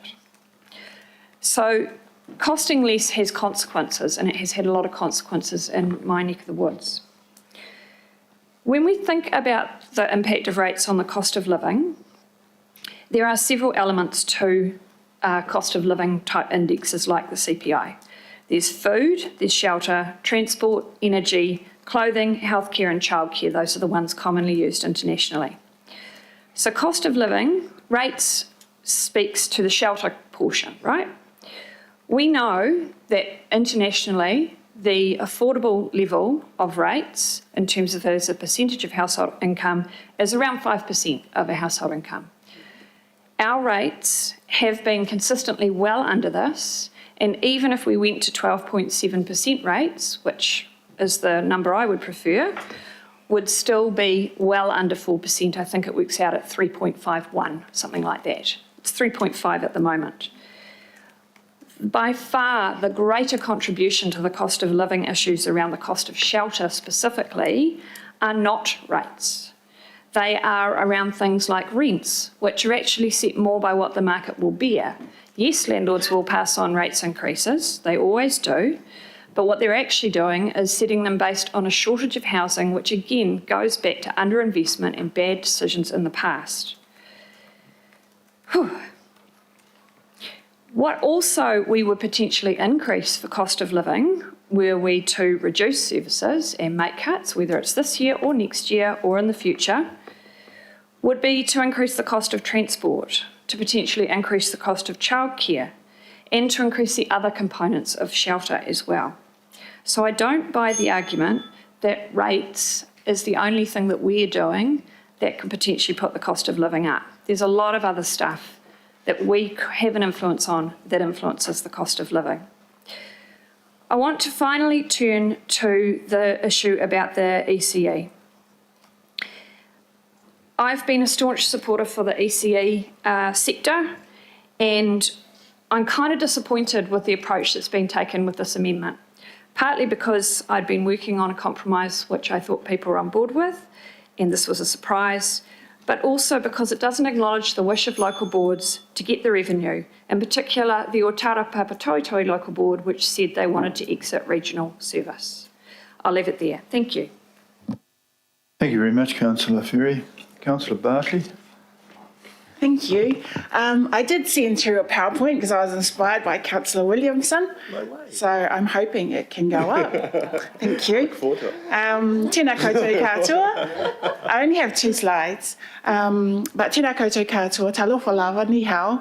I actually want to thank the Mayor for making us really look at what is important to us. So much so that we've had to kind of align with people we would never think we would. And I think that that's pretty cool. You know, like we all have different opinions. We all have different things that we value. We're all representing our communities and trying to do the best that we can. And so that's because you made us do that. So aside from your put downs, you've made us do this, so that's pretty cool. Thank you. So yeah, representing my community, the very community that some of you speak about who are struggling, and we all know it. You know, we've all got residents in our areas that are still living in their cars because they can't afford a home, people who are renting, people who do own their homes, and everybody is struggling. And I know this, we're talking about food, I deliver food parcels, and I know I'm now delivering food parcels to areas that are the flash parts of my area. So I do acknowledge many are struggling. I put this up because this is from the Auckland plan. And if we had a budget that focused on this, we wouldn't be putting up the cuts that we're putting up the cuts first. All Aucklanders will be part of and contribute to society, access opportunities, and have the chance to develop to their full potential. The areas of council that look at servicing this for us are the ones that are being put up to be cut, that address the inequity in our city. You know, the vibrancy, yes, the arts, the culture, the events, our community funding, our regional services, our safety, services that they provide, the leadership and collaboration, those were all put up to be cut first. Please do not tell me that they are going to be saved, because they were not secured in this budget. They were put up to be saved on the basis that we sell the airport shares. So they are not valued, they are not protected. And so that's why I put this up. I ask myself, what is my job here? And I look to the Local Government Act. A local authority should ensure prudent stewardship and the efficient and effective use of its resources in the interests of its region. Efficient and effective use of its resources. In order to look forward, I need to look back. And so I look at the airport company, established in 1988 with local government in Auckland owning 51%. Since then, North Shore City sold its shares. Franklin City Council sold its shares. I think you got like 14.2 million. North Shore got like 2.6 million to reduce debt, to reduce the plan rates rises, and to kind of do your investment accounts. Rodney District Council sold their shares. Papakura District Council sold its allocation. Waitakere City sold its shares. Auckland City retained some. Manukau City debated selling shares to clear its debt and invest the remainder. The exact same position we are in now, selling to pay down debt. But Manukau, Auckland, they kept them, and now these shares are worth $2.2 billion. My point is, shares were sold to pay down debt. How's that working with a debt that is now $12 billion? So here we are again, and my next slide is this. Insanity, doing the same thing over and over again and expecting different results. So the shares were sold, debt was paid down, and we are back here again talking about selling shares to pay down debt. If we sell these, even though it's partial, we learned yesterday that partial opens the door to full. And we've done it before with the diversified investment fund that you mentioned, Councillor Watson. So what needs to change is thinking that selling the shares is going to be the circuit breaker, is going to be the thing that makes a difference, when actually holding on to them has. And it's thanks to those public servants and politicians back in the day that had the foresight to hold on to these shares. We owe them a debt of gratitude for their long-term thinking to safeguard these assets for future generations. In fact, so that we could be in the position that we're in now to have this debate. So I thank them for their foresight and not looking to it to be some kind of circuit breaker, when, as I've just mentioned, it is not a circuit breaker. It's something that was looked at in the past, done in the past. It's not bold and brave. In fact, it's just trying to do something that we tried to do before that didn't really work. So in a way, it's kind of lazy. So it's a short-term fix, knee-jerk reaction that sells out our future generations. Thank you. Thank you for that. Councillor Filipino, rather. Sorry. Oh, good. Thank you, Your Worship. Firstly, I think I need to address the Labour comment, and I'm going to do that, and proud to be in this position as a Labour candidate. Proud. But proud with only 18 of the 19 years I've been here, because I got in as independent. So, Your Worship, I also have a lot of respect for Councillor Baker, and will, even after and during this. And the reason I mentioned that is because, Your Worship, for me, local government, central government, two totally different beasts. And so my decisions I have made in the 19 years I've been here have always been for my community. Hence, 38 and a half years in the police in Counties Manukau. And I can tell you now that I am fully supportive of this recommendation. Why? What I've heard so far around this particular table is interesting, Your Worship, and colleagues, and that is, people have been mentioning debt. People have been mentioning rates and the impact it will have. This particular one is actually lower than the mayoral proposal. So I'm thinking, why are you then saying, oh, look, you know, that it's going to have a big effect on our community, when I think I understand that the rate, the residential rate is less than what we have for the proposal yesterday, I think, Councillor Foley. So, I mean, I'm hearing everybody talk about rates, but this is less. When you talk about debt, and the reason I asked the questions of John Bishop, and also I asked of, if I have with our finance team, the reason I asked those questions around the debt ceiling is because of the $900 million hole that we ended up facing in that emergency budget. Guess who put us through that, and guess who took us out into the light, for want of a better term? The Deputy Mayor, along with her finance team and with the councillors around this particular table. So, Desi, I congratulate you on that, because that $900 million one, I can tell you, had a lot of debate around this particular chamber. But you took us through as finance chair and everything else, so I applaud you for that. This particular hole that we're facing now, again, I asked the questions yesterday. This is not of either our staff or our making. This is why I went through when we ended up looking at the 295, when we had 90 million identified. Nothing to do with anything around the words I'm hearing, mismanagement. There's nothing to do with that. We inherited it. His Worship, the Mayor didn't inherit it. None of the councillors here inherited it. We all inherited that. 90 million was identified. We then ended up getting, as I pointed out, you had higher interest rates, costs, reduced profitability, reduced reserve projections. We inherited it. And we are going to see our way through that now. And this is the way that we get ourselves through it, is with this recommendation.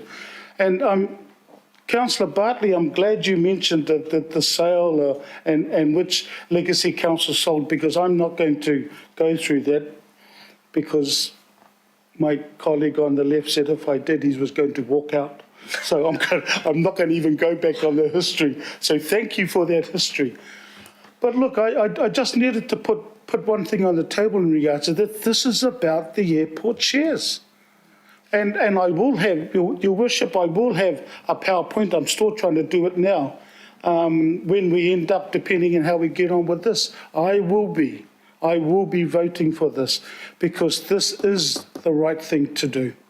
And my last comment, well, no, there might be some more depending on how long I've got left before the bell. Oh. So my last comment is this. Councillor Ferry, you mentioned renters. You mentioned them, and I totally agree, because everybody in the areas that we have across Tamaki and Makaurau are paying rent. But guess what happened with the food? 41,000 people that ended up going this. They ended up, the majority, ended up saying, we're okay with the debt, we're okay, especially with the sale of the airport shares. 59. Thank you, kia ora, thank you. Thank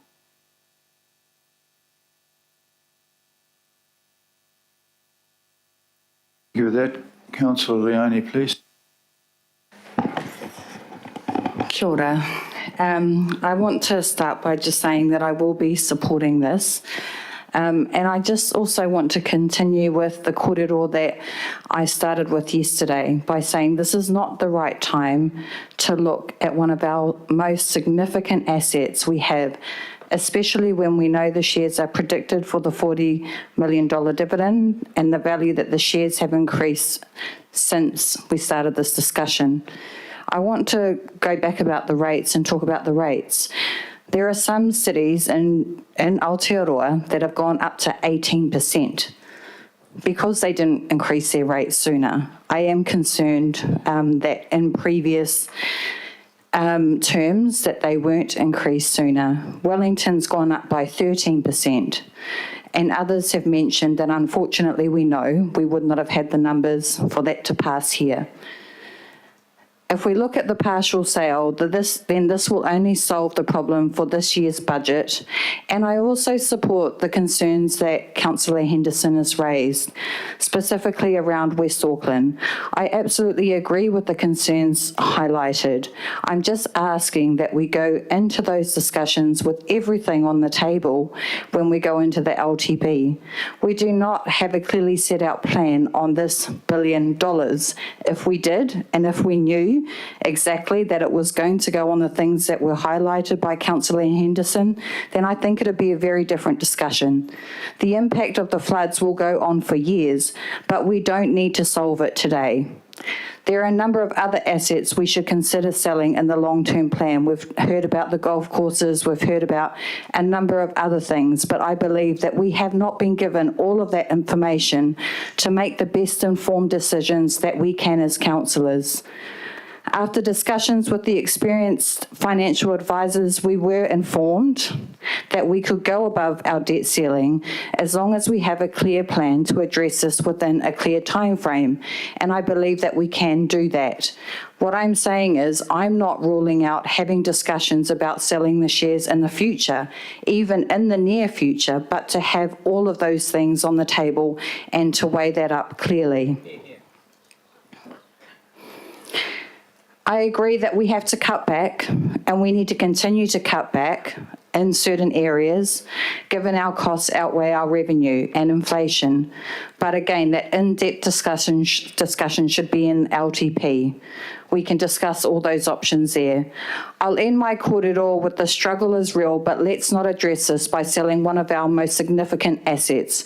Let's lay it all on the table, work as a team to look at every single option we have before we sell this critical asset that we have for our city, Tamaki Makaurau, that was first discovered by mana whenua here many years ago, that we continue to work in co-governance with.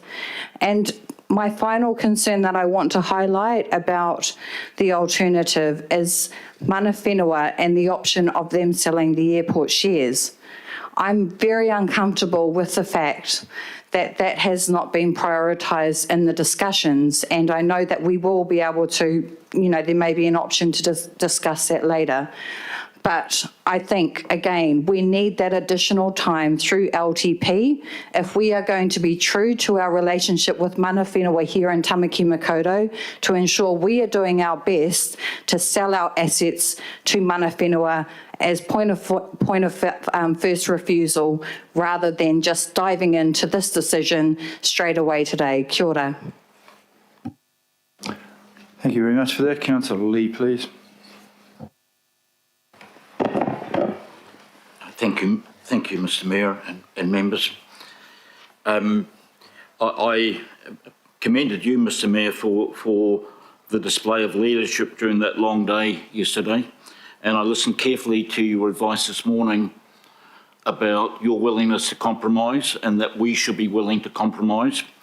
I can tell you my first response to the airport sale proposal was to have a showdown and vote it down and throw it out, as has happened apparently in here in the past. However, we need to bear in mind that Councillor Foley's amendment is very much a compromise, because it keeps your original proposal intact, but it places it where it should be properly addressed, and that is in the long-term plan. In terms of leadership, out of this crisis, I see another leader of the future emerging, Mr. Mayor, and that is Councillor Foley.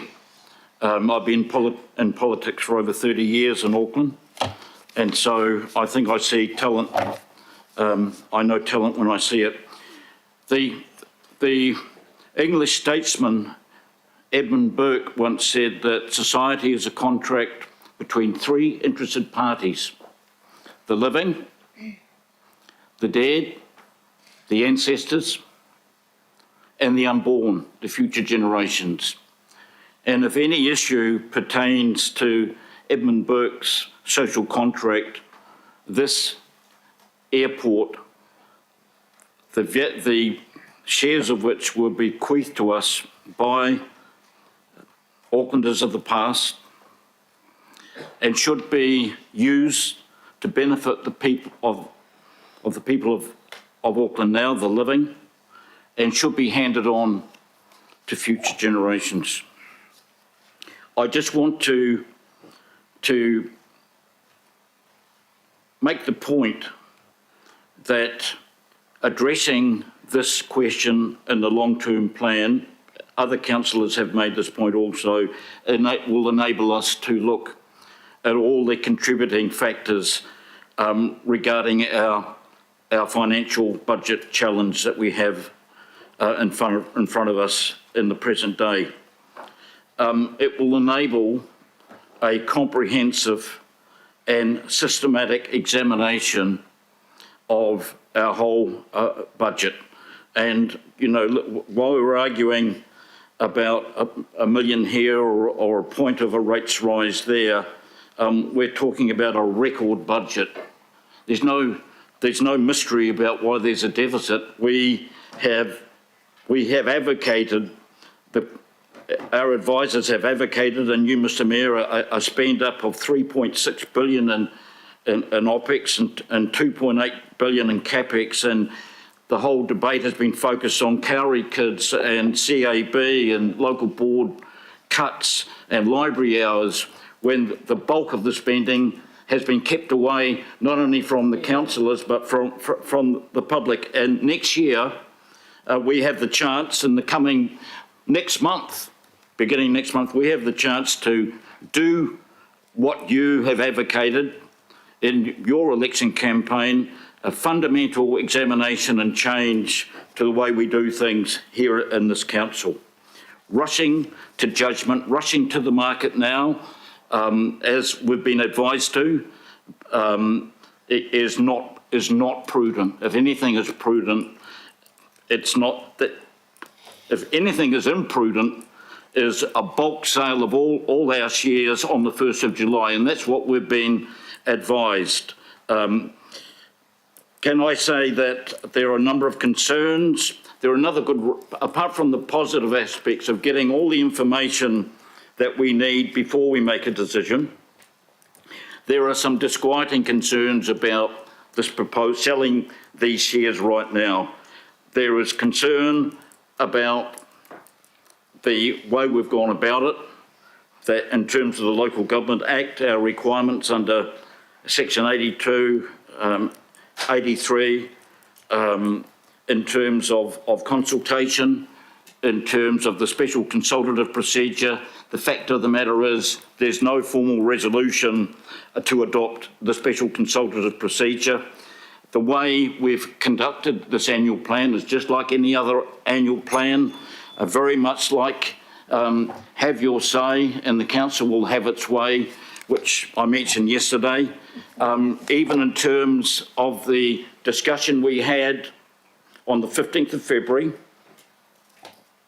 when one of the councillors here, or some of the councillors here, argued for a formal hearing, and I guess because we didn't adopt a special consultative procedure at that critical meeting, councillors were able to say, perhaps without realising it, that they didn't want to be sitting in a room listening to the public all day, and it was unfair to expect high-paid staff to be sitting in this chamber listening to people all day, overlooking the fact that this was a special consultative procedure. That's challengeable, if anything's challengeable in the courts. So I think it would be very wise to take this amendment on board. Everything remains intact. Work could begin next month on a thorough review, and I think that is the way to deal with this. I just want to pay tribute, before I close, to the foresight of the regional leaders, the mayors and councillors, first of all those leaders who built the airport in the first place, for future generations. And those mayors of the past, including the one on my right, Councillor Fletcher, former Mayor of Auckland, who handed those shares on. And I want to note in particular Dame Kath Tizard, and also especially Sir Barry Curtis. Sir Barry Curtis, can you wrap it up, perhaps please? of all the leaders, was the most passionate and still is concerned about the legacy of the airport shares, and his wish is to see those shares handed on to future generations, and he's calling for our support, and I think he deserves it. Thank you very much. Thank you for that. I do have to say that this process has not been rushed. It has been anything but rushed. In fact, I proposed my first one in December last year, and I may not even get to even have it voted on yet. Thank you for that. Councillor Fletcher.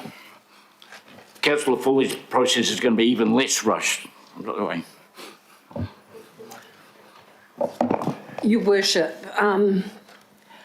one of the best things to come out of the budget thus far, and not just you exercising the considerable patience that we are all surprised with, but is the way in which we've been able to all work together on this and stick to the issues and not have a, getting drawn into personalities. So I really welcome the determination that everyone is expressing to get all of these issues onto the long-term plan. And let's just hope that that is what occurs. So I've got enormous sadness that I am not going to be supporting you with this amendment, because I know, Councillor Lotu, it is a really genuine attempt to address the difficult situation we are in. So I feel sad about that. But ultimately, we all have to exercise and own the votes that we will cast. And right now, my judgment, my instinct is that we have to preserve our position in terms of some debt headroom. We don't know what is going to befall us in the next little while. And I need to be consistent with my role that I have on the audit committee, where I've been one of those who have really encouraged officers to have to come before us and have complete disclosure in terms of risks. So it was solely on that basis yesterday I indicated my support for some small share of sales to be sold. I want to tell some of you, Councillor Lee has referred to the fact, I almost brought a cartoon in today of me saving the airport shares because I had to fight to save those airport shares. But that's not the real reason why it really hurt to make that concession yesterday. My late father, some of you might have known, Ted Lees.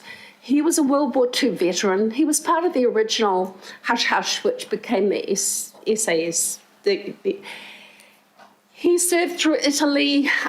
He served for years on the harbour board, and he always told me, never let those airport shares go. Never let it go, because for a small island nation like New Zealand, our airport, it's a monopoly. And when he was dying, I spent a long time with him and talking about things. In fact, he stretched his death out. He wanted to die on Armistice Day. But we talked about the airport shares. Now, obviously, we know strategically we can't control the outcome of the airport, but I will still keep fighting that we have a block of shares there. So for me to make that concession yesterday was immense, perhaps disregarded by some people. So I want to foreshadow my support for the amendment that Councillor Darby has proposed from 8% to 6.5. I know that it's been scrutinised by officers. I know that legals have had a look at it. I know it's inside the scope of what we consulted on, but furthermore, I know that it doesn't entail any further rate increase for the coming year. And unlike Councillor Ferry, I am hearing from people on a regular basis of the difficult circumstances that they're finding themselves in, and I don't believe that we can go further than the Mayor is proposing For those people in my ward on fixed incomes, and all of us will have email boxes just full, but I just can't bring myself to think that we're going to impose further hardship on them. I think the greatest thing we can do today is to bring certainty and credibility to Aucklanders and to our funding partners, is to demonstrate that we will have operating expenses below income, and that's got to be our collective goal. And Councillor Lotu, through you, Mr. Mayor, I really welcome working with you on the LTP, but I can't support your amendment today. Thank you for that, Councillor. Councillor Turner, please. Thank you very much, Mr. Mayor. Thank you, everybody. I've listened intently again, and we have so much in common amongst all of us. I listened to Councillor Sayers, who stirred me and put steel in my spine, and then I listened to Councillor Watson, who stabbed me in the heart because he's right, and I understand. But we talk about investment, not enough investment. There's plenty of investment. It's just that one third to a half of it is going up in smoke with everything we do. We're not getting traction on the ground, and until we fix how we're spending the money on the ground, we're not going to fix any of this stuff, no matter what our decision is. There's tradies out there, there's people walking the street every day saying, what the hell are they did like this for? Why did they do it this way? Why does this bit need doing when that bit needs doing? There is a bridge in West Auckland right now which is being painted, and I understand the cost of painting it is almost the construction cost 20 years ago. And it's not because the paint's gone up, and it's not because the labour's too dear, it's because our processes are sinking productivity. So, John, I'm sorry, but I've flip-flopped around all over the place, and I genuinely have come to this with an open mind. But the Mayor has come to this with a compromise, and so will I. I want to move on, and I want us to all work at getting what the fundamental thing down there on the ground is. What's wrong, we need to get that right, and it's not about bean counter talk. It's about getting back to our constituents and asking them to tell us what we need to be doing. So I'll be not voting for you, Councillor Foley. I'm sorry. I will be voting for the Mayor's option. Councillor Stewart, I believe you. Yes, well, I've been listening to everybody, and this is a really, really hard decision for me. And, I listened to Councillor Watson, and what he had to say really moved me, just as it did Councillor Turner and a lot of us around here. But unfortunately, I won't be able to support this, Councillor Lottie. I won't be able to support your amendment. And the day of reckoning will be the day that the rates demands go out to everybody, and if the rates go up, there's going to be a lot of people that are out there that are really, really struggling. There's a lot of elderly people, there's a lot of young people that have mortgaged themselves to the hilt, and for a lot of those people, a lot of them, they may have to end up selling their homes and mortgagee sales and all sorts of things, because everything is costing, and every time a rate or another fee goes up there for somebody, it's really tipping people over the edge. So I've really been listening, and I know that there's a couple of other amendments, and I'm going to be listening to those as well, but unfortunately I won't be able to support your amendment today. Sorry. Thank you very much. It seems to come to the end of those who wish to speak.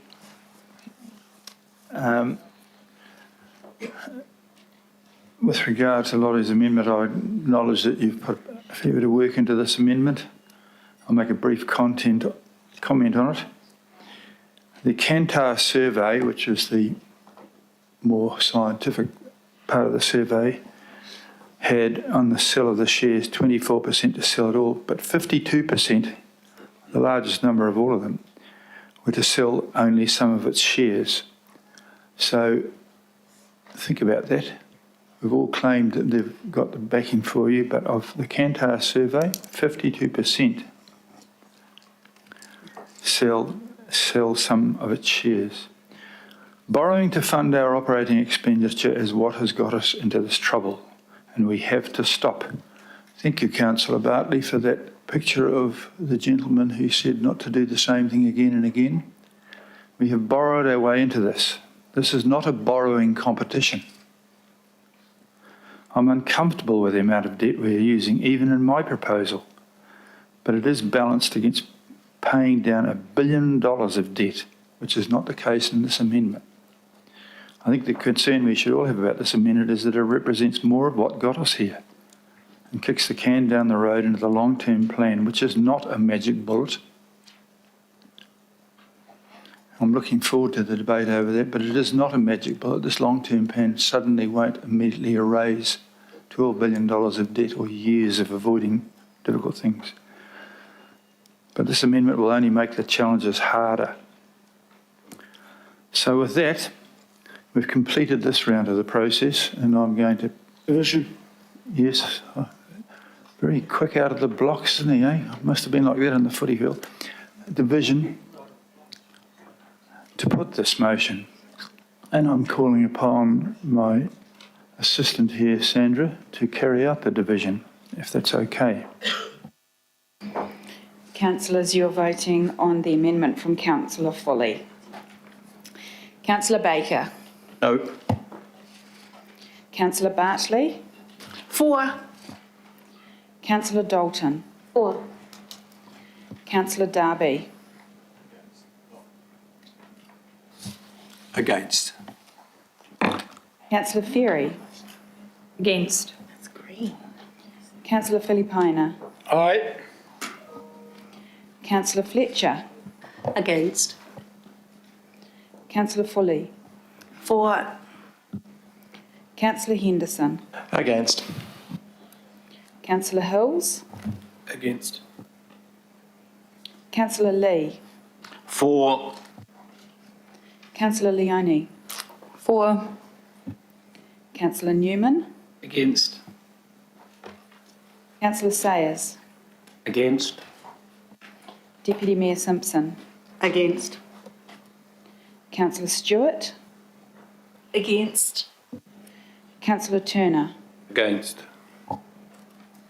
Councillor Walker. For. Councillor Watson. For. Councillor Williamson. No. Mayor Brown. No.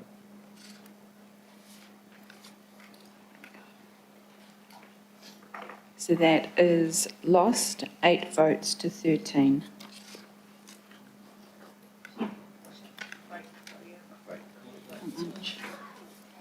I think in the interests of personal health, we will have a break. Your Worship, I'd just like to move my amendment. The seconder is Councillor Bartley. That's fine, okay. I Thank think you. we just go straight to moving because the debate is pretty much the same. Okay. Point of order. Point of order. Sorry, I already adjourned the meeting, so we will do that when we get back. Okay, thank you. How long's the adjournment, please? Discretion. Is it lunch or is it a cup of tea? Come back at 1, please. Okay.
No mai haere mai.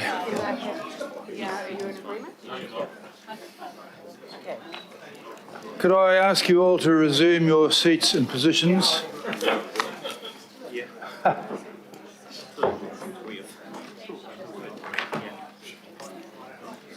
The phalanx of cameras are still here. Good on you. Before we start, it's come to my notice that it's Councillor Turner's birthday today, of all exciting things. Hey.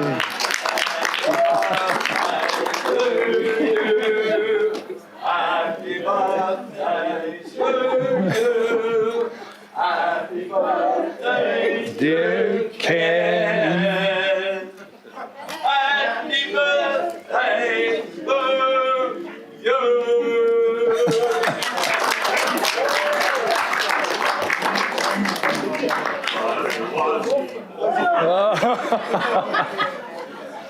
Oh dear.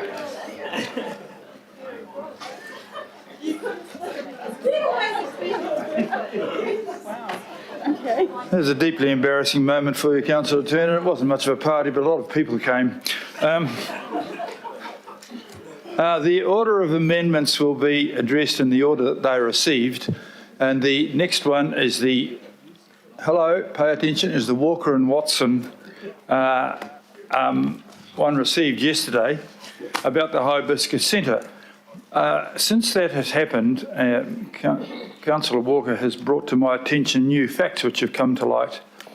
I've been informed that there is an existing contract and already in place for one more year, and I've spoken to the Deputy Mayor who seconded my motion, and she is more than happy to second it to include mine. So we don't need to go through that. Thank you, Councillor and Walker and Watson, for raising this. We will request staff provide advice on equitable and contestable funding options for broader consideration, including the Hibiscus Coast Youth Centre as part of the 10-year budget. Thank you. So there we are. That's the first of the 10-year budget things we've got. The next amendment received was one from Councillor Darby. I believe it has a seconder, or it does not have a seconder? No, I won't move that until we've heard from Councillor Dalton. She'll move hers first. Hang on, are we right for that? Are we allowed to change the order in which they're received? You have a seconder.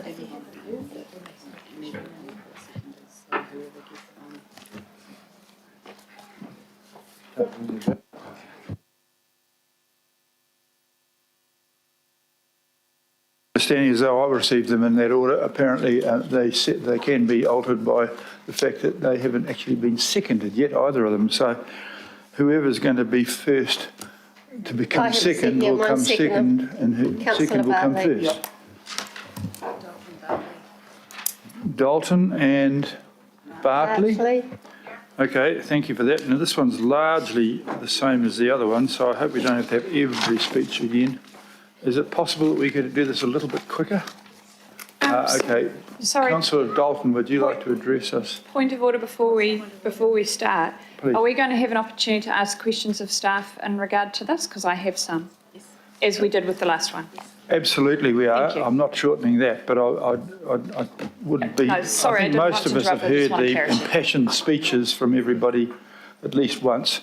So we'll try and deal with this in a modified and slightly sharper version. Is that all right, Councillor Dalton? You don't object to that, I'm sure. Yes, thank you. Thank you, Your Worship. Staff questions will be available at this. I'll get you to address us, and then I'll ask the staff to come and I'll open it for questions. Are you happy with that? Yes, thank you.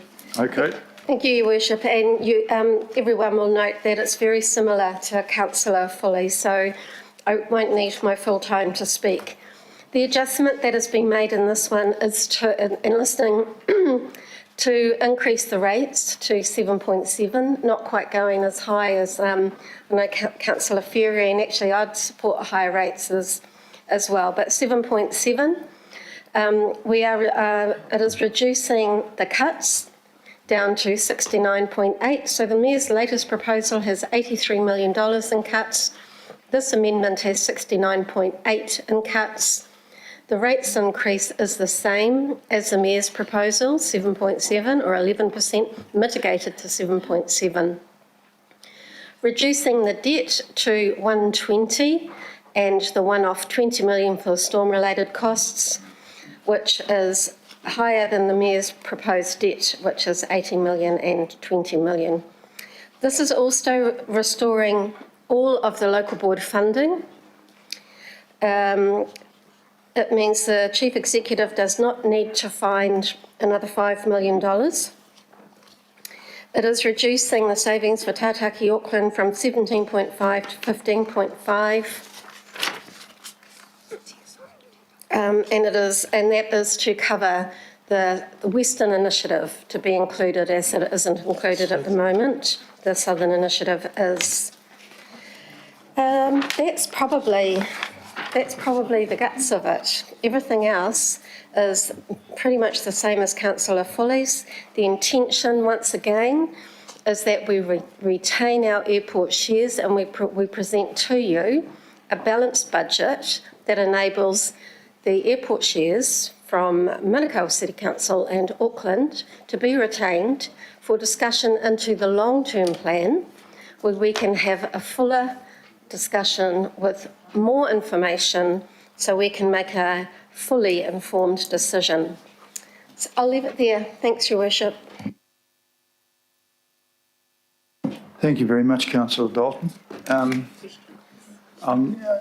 going to ask for questions if anyone's... Just ask, please restrict your questions to questions about the difference. With most of the questions, they are very similar. So if we're talking about questions about the main bit, try and your best to limit these to the changes that Councillor Dalton has offered. I'm sure Councillor Dalton doesn't mind that either, is that right? Thank you. Okay, so I have a question from Councillor Ferry. And sorry, this is a question for finance staff. So I'll give them a moment to get to the table. I did pre-warn Mr. Gudsall that I would ask this if I had the opportunity. I think they're coming to the stage. Great, thank you. Thank you.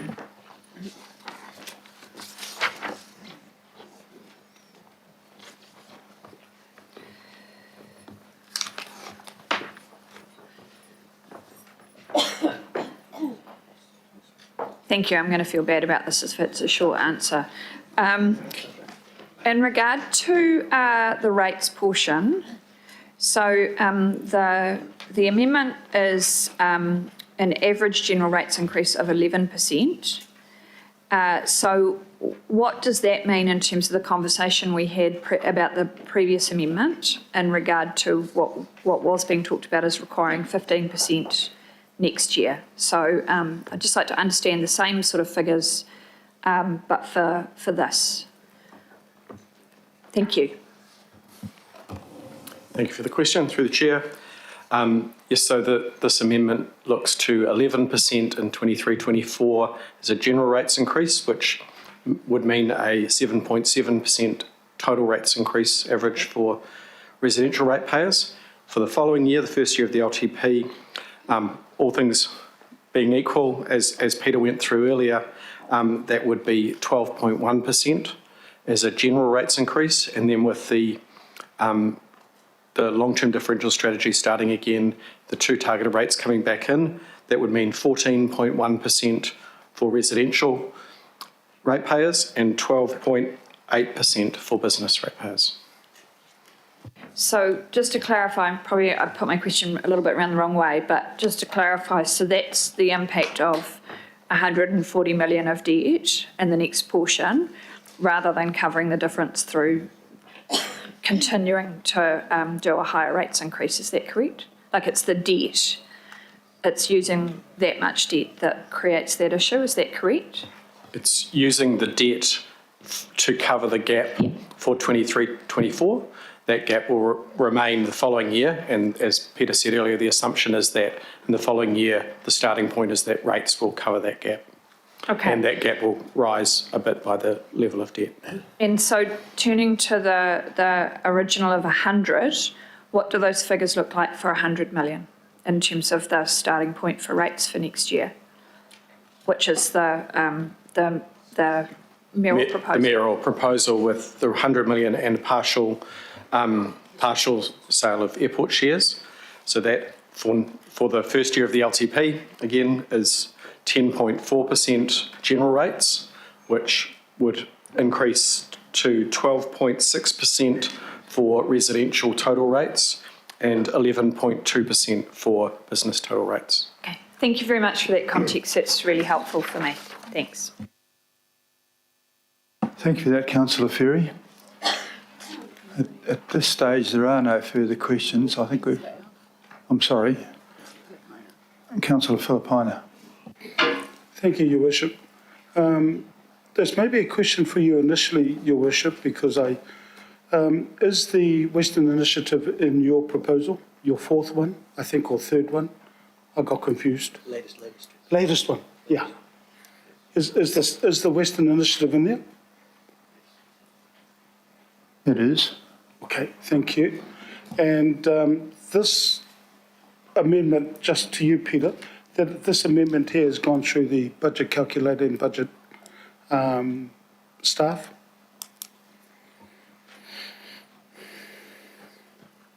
Yes, it has, and it meets the balanced test. Yep, totally agree. Thank you. Councillor Foley, please. Kia ora, thank you. So we've got a $20 million reduction in the debt. Does that now meet the requirement or the threshold that you said the previous amendment didn't quite meet? Is this now more affordable or affordable, implementable, sustainable, achievable, and all the other balls? Thank you for the question. Very, very well put. The last one met the threshold because the threshold that we had talked about as the extreme element of debt that could be used was 140 plus the 20 of storm-related one-off. This is within that boundary. It's at 140. Kia ora, thank you. Thank you, Your Worship. I think in the absence of anything, we can move to go for this one. I will point out once again that it is very similar to the last one and it still has roughly $1 billion more debt than the mayoral proposal or the current mayoral proposal. So I no doubt Councillor Filipaina will request. Yes, I do, Your Worship. So before I put up my PowerPoint, because I actually done one, before I do that, I just wanted to sort of say with the whakaaro situation now, I am so again surprised around how the comments that I heard in the last debate, how confusing they were. And the reason I say that, Your Worship, is because we had a situation where the debt, not the debt level, but the situation where the rates were lower than your proposal, but people were still talking about this is no good for our community who have fixed incomes and, you know, it's raising their rates. Well, that is what your mayoral proposal is doing now. And so I was confused with some of the comments I heard in the last debate. So I want to try and clear those up. This is the same as your proposal, your latest proposal. This is the same. The only difference is the airport shares. That's the only difference. So I will go to my PowerPoint and there's only one page. Look at that. That is so cool. Why is it cool? Because if you have a look at 23rd of February 2023, please go on to the airport website. Go on there. First half 23 results. Auckland Airport returns to profitability as travel continues to recover. What I will have a look at, just to mention that in that bulk of the report, Auckland Airport returns and the word profitability as it continues to recover. That's on the 23rd of February. If you go to the next one, 17th of March, building the gateway New Zealand needs, multi-billion-dollar investment in future of travel at Auckland Airport. I just want to take some of the comments that are on that particular page. Auckland Airport Board today reaffirmed its commitment to the integration of domestic and international travel, approval for the project to move into the final stages of design as part of the construction program to take place over the next 5 to 6 years. Second comment, I just want to sort of point out to everybody around there, and this is from the CEO, Kerry Huri-Hanganui, and this is all about building the gateway Auckland and New Zealand need. If we go to the next one, the 27th of April, onwards and upwards, long-haul flights taking off from Auckland Airport. Comments in that particular one is first time since the pandemic, long-haul flights between Auckland and North America are set to exceed 2019 levels with a planned 11% increase. Also, Kiwis hopping away in droves during Easter school holidays at Auckland Airport. The last one, Auckland Airport, FY 23 to 27, price changes. That particular one, again, I'm going to quote the CEO. If you have a look at that particular release, and it's the 8th of June, which is yesterday. And what she said is here, that's the CEO, said the ongoing recovery in aviation is strong, as is the need to invest in critical aviation infrastructure for the future.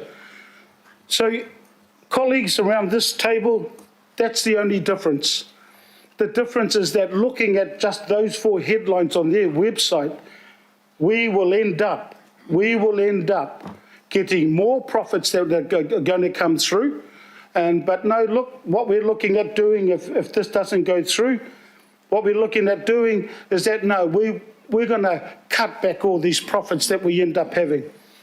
So for me, and Your Worship, I ended up getting an email, and for me, I'm glad I got the email. And what that email said to me was, look, those airport shares are the most valuable asset Auckland City has, or Auckland Council. None should be sold. All 3 Western boards have a majority for no sales of the airport shares at all. So look, that's what's happened. I want to sort of mention, and I think I got about 2 minutes, I think, approximately. 30 seconds here ago, 12 local boards, they oppose selling airport shares. And, 12. If we recall, there was a vote that had around the local government New Zealand and membership of that. How many boards there ended up saying we do not want to leave local government New Zealand? I think it was about 20. My last comment is about local boards. And I want to acknowledge the 2 local boards in the Manukau ward, because they have been ardent supporters of the position that myself and Councillor Foley have had around this airport shares, and that is not going to change in this particular. So I'm going to listen to the local boards. Nobody else, the people know who didn't listen to them when we got out of local government New Zealand, but I am going to listen to the local boards. So look, thank you, and I look forward to this going through. Thank you. Okay. Is there any further debate on this? We've had a fair stretch of it. Righto. I've got quite a few suddenly. Where they've suddenly emerged from. Foley, Henderson, Walker, Newman, Ferry. Not Lee, Ferry. Right, I've got Foley, Henderson, Leone, Newman, Lee and Ferry. Does that cover the pack? Walker? Okay, now, bearing in mind that this is very similar to the other one, can we please attempt to introduce new stuff rather than relitigate long speeches? Thank you, and the Deputy Mayor. Foley first. Kia ora, thank you, Your Worship. I'm going to speak in support of this amendment. That should be no surprise. In the last amendment, we heard many around this table saying that their main concern was that the debt was at 140 million. Their main concern was that we weren't putting up rates high enough in order to get that revenue, ongoing revenue, and that people did not support having more cuts. Well, here is an amendment where the cuts are reduced even further, returning more money to West Auckland and to South Auckland through TSI and TWI, restoring all of the local board funding. It brings our debt down by another 20 million. We've heard from our staff that it is achievable and everything else. And it includes an increase in the rates to match the rates that the Mayor proposes in his latest proposal. So for those people who raised those concerns in the last round, I hope that this allays your fears. I hope that this helps you to realise we can balance a budget and we can keep the most important and highest revenue earning asset that we currently hold. This is a defining moment in time for all of us, a defining moment in history. Where will you stand on the side of history? Will you protect the borders of the city? Will you protect our greatest asset? Will you strive to make sure that we have a more strategic approach in the future at looking at this asset and others, or will you simply cast it away without much more thought? I won't say what I was going to say. Kia ora, Your Worship, and I hope that this brings people around to voting for this amendment. Kia ora. Thank you for that, Councillor Henderson. Thank you. I don't have too much more to add. I think I covered this topic fairly comprehensively in my previous yarns. Just a couple of things. Look, opening comments about the Western Initiative, it was already in the proposal. So I think that's actually out of order to be saying those kinds of things. Look, in my view, debt at 100 million is already high. It's too high, almost. Goodness. So just so I can, people out there scared about the Western Initiative because previous comments that are watching this, I just want to let them know that I am going to be fighting for Westie homes and communities that are in huge danger from floods. Danger before, danger now. I will fight for a pool in Massey. I always have and I always will while I'm here. I will fight for infrastructure to meet housing growth for suburban Auckland. That's not just West Auckland. That's suburban Auckland that has taken on all the housing and gets bugger all. I will be fighting for that infrastructure. For that infrastructure, that needs debt.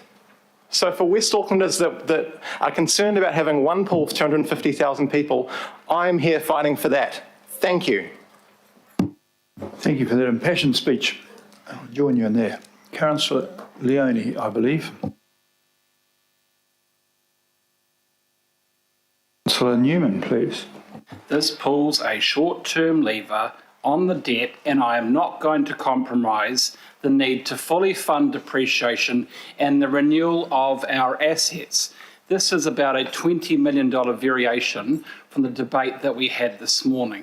But, you know, new information. Some years ago, I visited the Ronald Reagan Library in Los Angeles. And I want to just read, people are quoting lines. I'm going to give you one line from his inaugural address. You and I, as individuals, can, by borrowing, live beyond our means, but only for a limited period of time. Now, he didn't actually balance the budget. That had to come later. And we will do the same. But we will have to scour out costs for the unfunded mandate, that is the CRL contract, which doesn't have a fixed price. We will have to fund depreciation, and we have to fund storm recovery in West Auckland.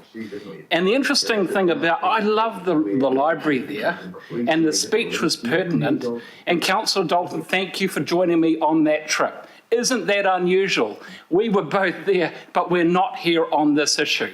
Not here on this issue. The reality is that when you use debt, you have to pay for it. And it will be paid for by a general rate increase, which is unacceptable to me, unacceptable at 11%, 12% the following year. If we continue with the differential move, 14% on residential rates. 2 nights ago, Gladys Bonner, when I was on her doorstep in my ward, saying, no way, don't do that. I'm not going to do that because fundamentally this amendment doesn't pay for itself. This amendment just requires the next budget round to start to pay down the cost, and it will be through an exponentially higher rate increase, and it will be to the detriment of the renewal of our assets. Thank you, Councillor Dalton, for joining me that day, but I'll finish once again with what he said. You and I, as individuals, can, by borrowing, live beyond our means, but only for a limited period of time. Good trip, great advice. Thank you very much for that interesting little vignette. Councillor Lee.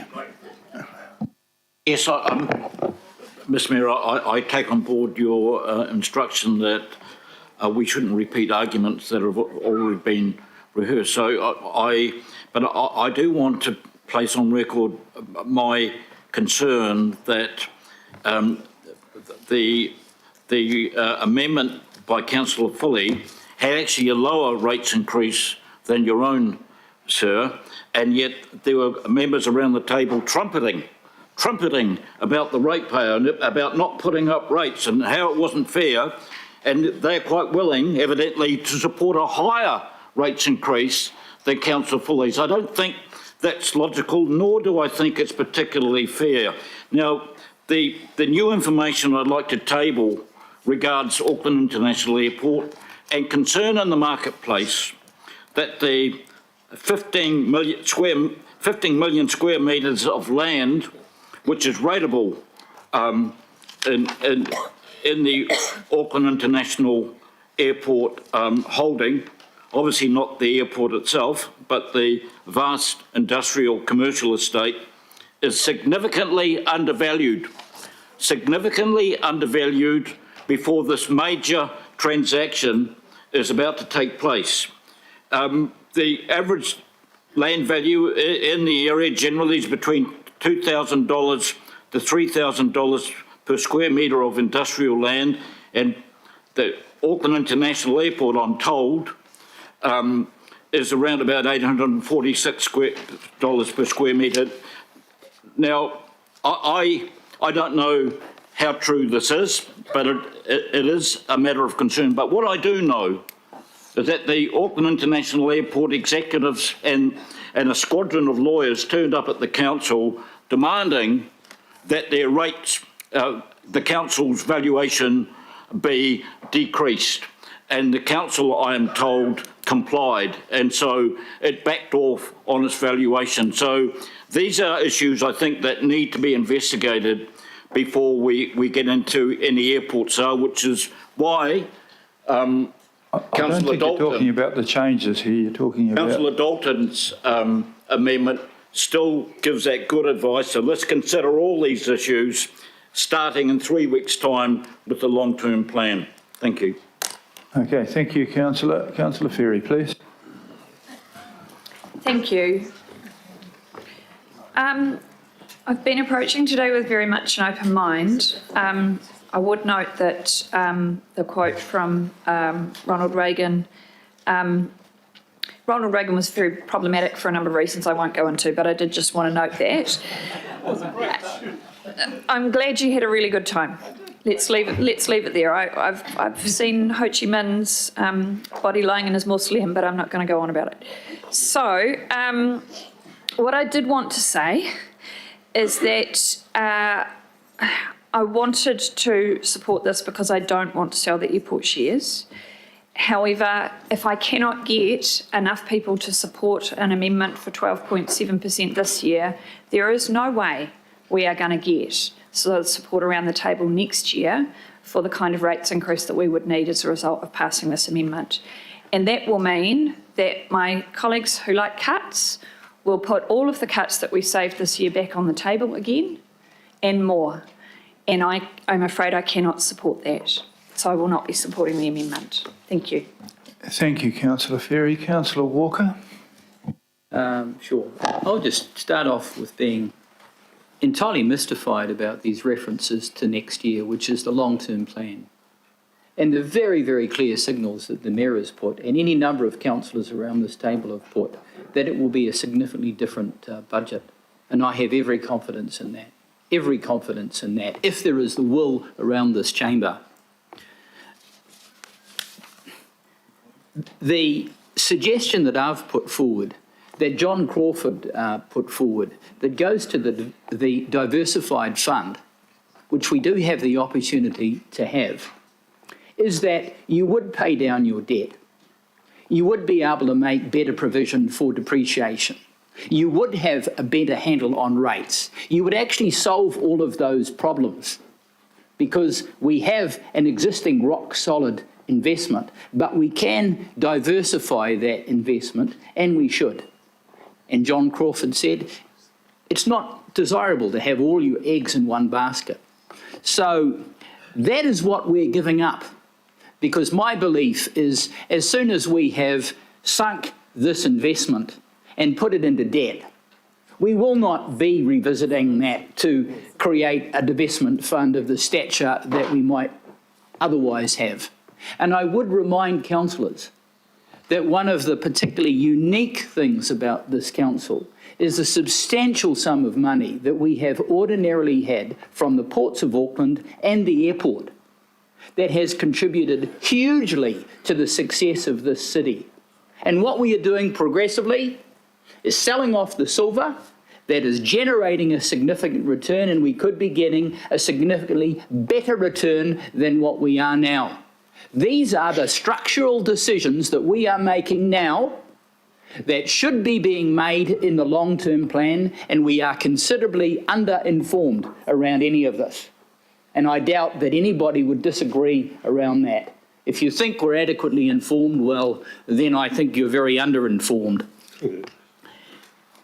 And if I quote from the Chief Executive of Auckland Airport, travel is back and the recovery is taking place more quickly than anyone expected.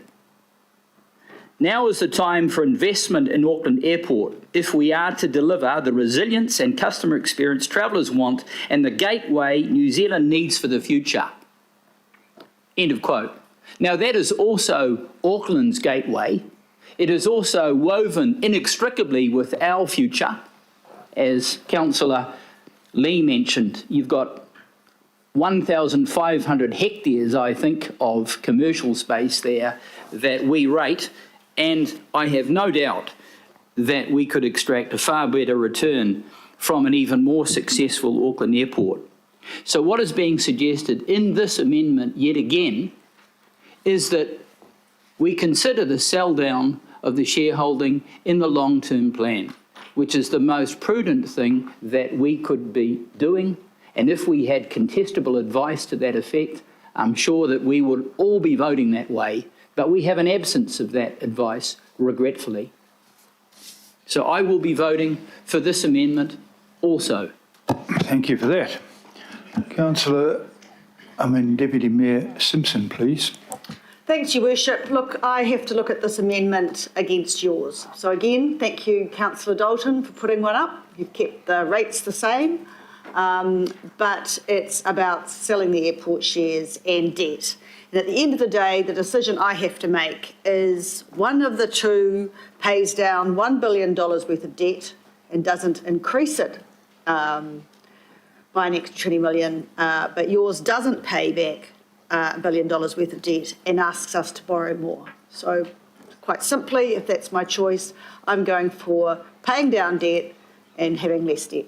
Paying down $1 billion worth of debt and getting less debt. Thank you, Deputy Mayor. Councillor Watson, please. Thank you, Mr Mayor, and I'll try and hold to your request for new information. So it'll be a fairly short but typically insightful observation, I hope. And that really goes to the first recommendation put up by Councillor Dalton in respect of not selling the shares off at this moment. And the new information, Mr Mayor, really looks at the consequences of holding on to this asset in particular, not assets generally, but this asset in particular. And inspired by some of the PowerPoint presentations, I looked at the shareholding of the legacy councils, which at one point there amounted to 47 0.4%. Now, if those legacy councils like Auckland and Manukau had hung on to their investments, that investment would now be over 6 billion, 6.143 billion. That would be available to this council. And to put that into perspective, 6.143 billion now would enable us to pay off more than half our debt. That's the sort of contribution you can leave to legacy, to your successors, with prudent choices at times like that. To put it in another context, that 6.143 billion would enable the council to pay its contribution to 2 City Rail Link projects. Can you imagine that? What a legacy that is. 2 City Rail Link projects and fully fund Penlink. I want to have a bit of local investment in this. That's the scale of investment that wise forefathers initially left us, which we have squandered to date, and which we now proceed virtually to give away altogether. And what's the contribution, the difference between the 2 City Rail Link projects and the Penlink project? What is our legacy? It's $1 billion into the debt ether that we all know will just build up again, and we'll be back at the start of the race. The ultimate snakes and ladders. That's my additional comment, Mr. Mayor. Well, thank you very much for that additional comment. Councillor Hills. Thank you. Just want to follow up from Councillor Ferry, and I think people are, well, I don't know, but it feels like we're missing the 2 different issues. There's one, the debt headroom, and it's because we need it for the City Rail Link and the storm damage, etc., and that's fine. But we've also discussed this as a group many, many times. If we wanted to save the shares, or we wanted to do something different, we'd have to have a far greater rates rise. And we checked, and we didn't have those numbers. We pushed and pushed and pushed you, Mayor, and thank you for bringing back a whole lot of the cuts that Auckland has asked us to do. And you have borrowed a bit more. We also pushed you on that, borrowing a bit more this year. But the main issue is the continual increase in the borrowing to fill the operational gap. It makes it so bad next year. It'll already be hard, but it will make it so bad next year that the austerity that is being pushed this time by some elected members will be far worse, because I know that councillors aren't going to vote for a 14% or more rates rise. They might not even vote for a 7.7.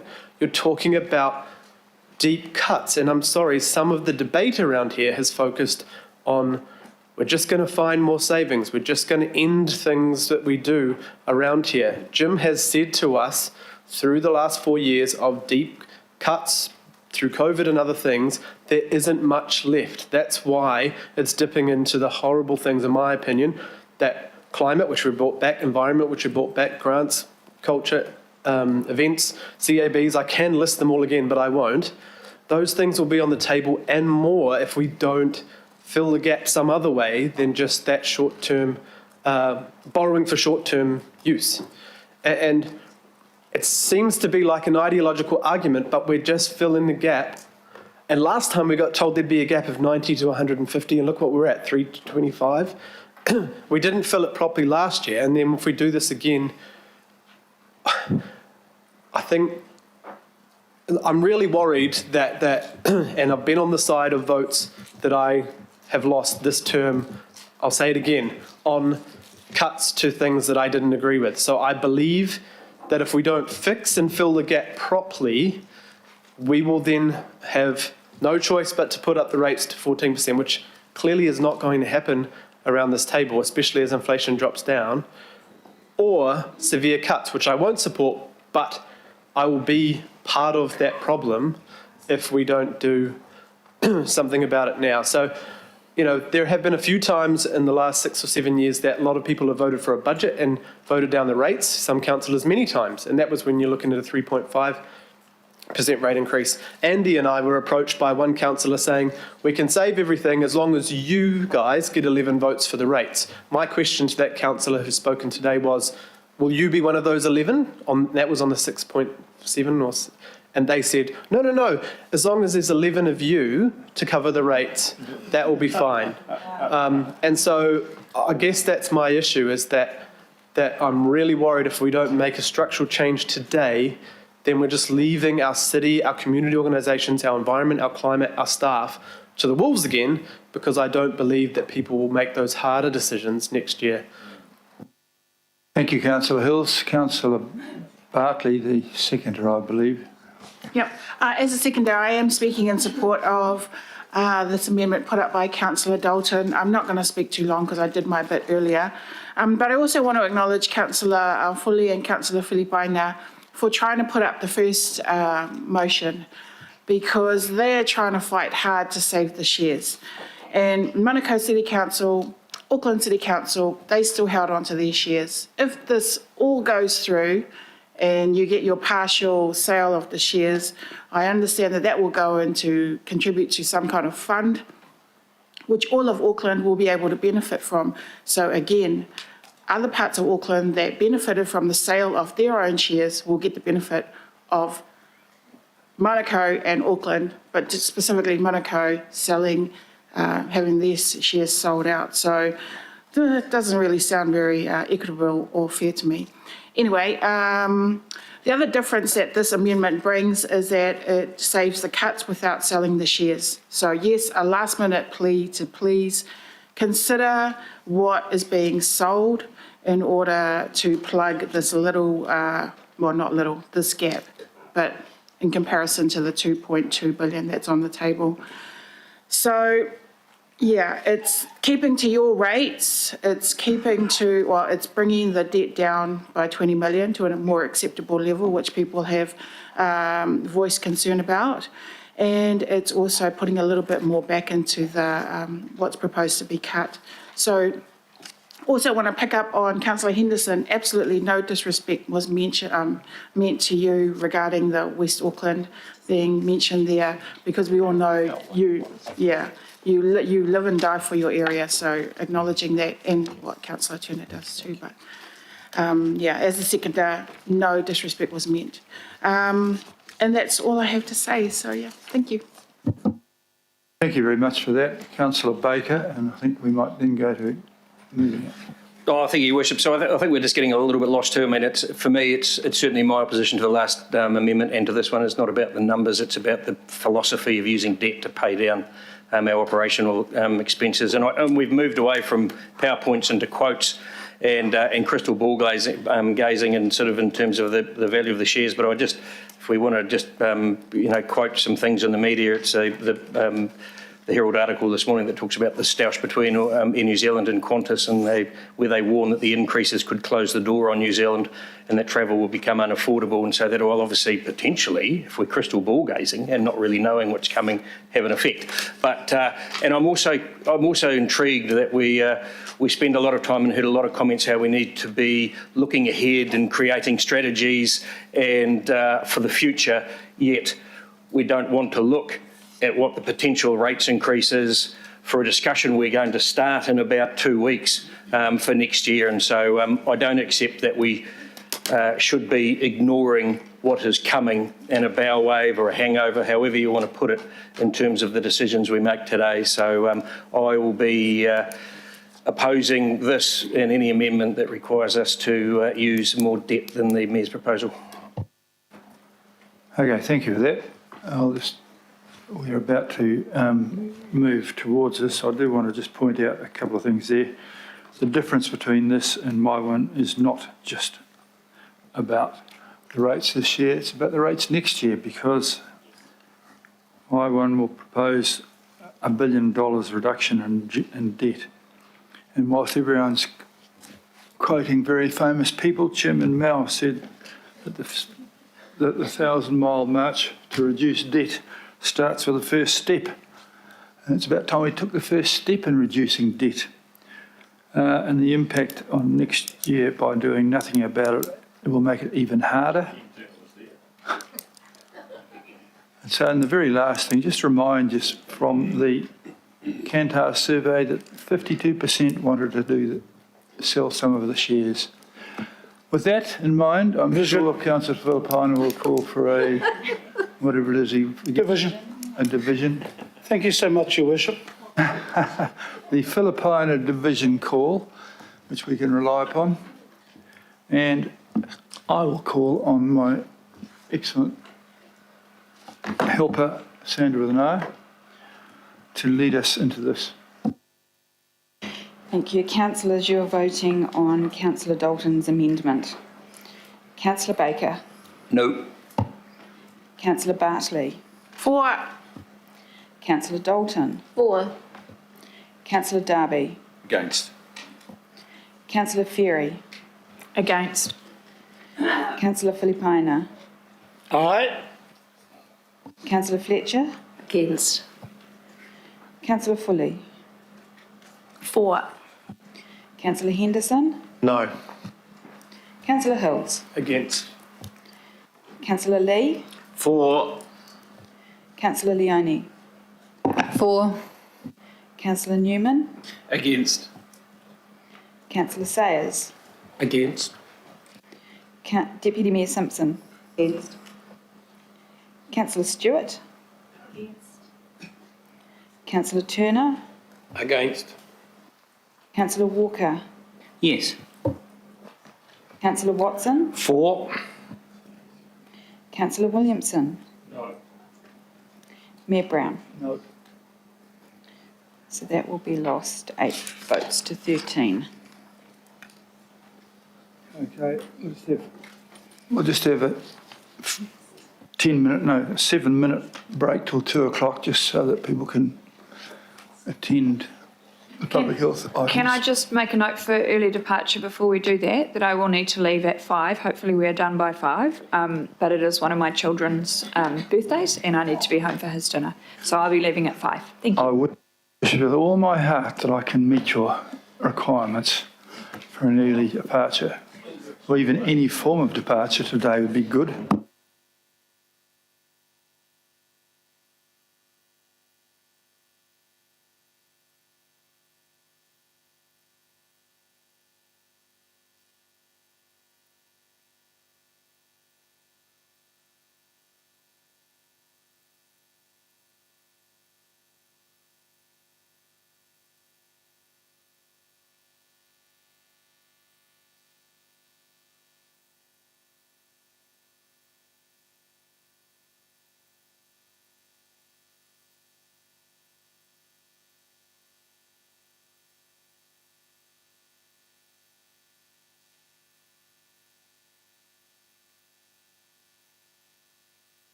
Ladies and gentlemen, as usual with sudden amendments, it takes time, and we have had a little bit of a review, and I'm going to reconvene the special general meeting of the governing body, and I call upon Mr. Darby to speak. Mayor, I think I'm grateful for all the input. Our most recent conversation, Mayor, is rather than an amendment, an accommodation.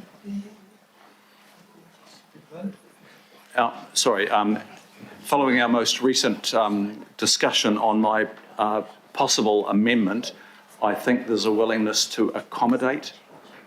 So I probably need to hand back to you, Mayor. Well, I think you'll have to withdraw yours and that'll go to mine, but I will accommodate what we've discussed. You have my word. So mine isn't moved, and so it's back to you. It just needs to reflect our discussion. Yes, I will. It's not been tabled. I haven't moved an amendment. It's not been tabled.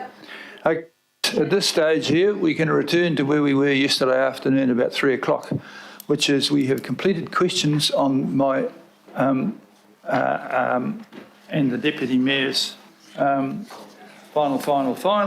proposal, which the Deputy Mayor and I have agreed in order to get the support required to make progress, the 8% of sales will become 7% of sales. It's a bit unfortunate, but it's 7 more than we had before, and I believe with that, I'm not happy to do this, but I've agreed to do this in the interest of living long enough to get to the end of this meeting, and 2, getting a budget which goes through. So we've had the questions. I will now open the floor to debate. The staff have gone. We've done that all yesterday. So if there is any further debate, which is bound to be,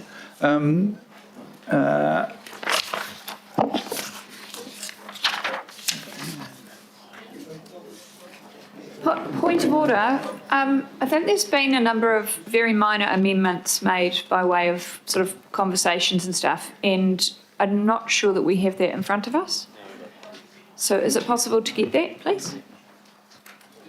Just hang on, Councillor Ferry. I'll make sure those are clear. There's the words there about the your requirement for the children's education going to the. Your Worship, it's been a request for just Can you put the microphone on?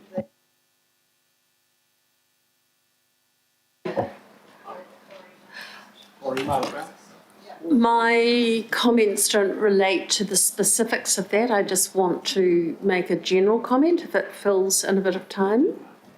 I'll accept your comments now while we do a little bit of research to cover the question that Councillor Ferry's asked, and I'll come back to Councillor Ferry when I've had a response to that. But please take yours up, and she was very quick. She beat you off the mark there, Councillor Filipina. So you're now second. You're losing your touch. Thank you, Your Worship, and thank you for your willingness to accommodate some of the requests that have been put to you. In just sort of summarising things, think that there are lessons that we can learn from this debate and going into the long-term plan. There are some magnificent opportunities for all of us to provide leadership on the way that, and I think you've heard right around the table today, there really is an enthusiasm for putting everything on the table and having some really clear guidelines to staff on the brief that we wish for ourselves. One of the lessons for me is the way in which Auckland Council Investments Limited was wound up. And at the time, the Mayor, Phil Goff, said he was saving $1 million a year. Well, I just heard some new information on how much those airport shares have gone up. Somebody, Morris, was telling us just in the course of this meeting. 26 million since 1 o'clock. But the reality is that we do have to have a much more coherent strategy for our investments for the future. And so I really applaud you, sir, for agreeing to establish a working party group on Auckland Council investments to oversee a program of work to consider and make recommendations to the governing body on the matters which are outlined here. I think that the reinstatement of serious and careful consideration of investments, it's going to take a lot of attention. Really, the last 48 hours have been about a discussion about the Auckland Airport shares, whether you're for them, whether you're against them. I mean, ultimately, none of us feel good about selling any shares just to pay down debt. I think it's an indictment on everybody who has sat around this table that we have allowed this situation to happen. But happen it did, and you are doing your best to mitigate that and to reset. And for that, I support what you are trying to do today. But that's all I really want to say. I think we've got a great chance with actually creating some new disciplines around how we're going to deal with investments for the future. We've got a great chance with the long-term plan and doing that reset. So I just hope that the spirit of cooperation that we've seen around the table today will continue, and thank you for your indulgence in actually trying to accommodate as many of us as you can, and also for chairing the thing pretty well. Thank you.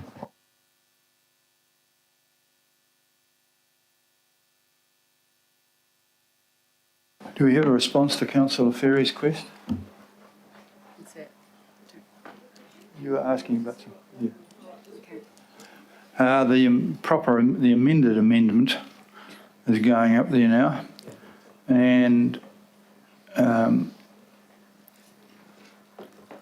it still is a balanced budget. Where's the bit that you were looking for, Councillor Ferry? I'm not quite sure. So, could you maybe just quickly outline what I can see them in yellow, but maybe I need to go to Specsavers because it's a little bit hard. Can we just have it emailed through, because some of us are finding it hard to follow this, please? Email's great, thank you. Good thinking, thank you. That will happen in the next few minutes. Councillor Filipaina. Thank you, Your Worship. I'm just going to start my 5 minutes just in case. Your Worship, it won't come as a surprise that I will not be voting for this because we're selling the shares. I've listened around this table. I've also listened around this table for since 2010.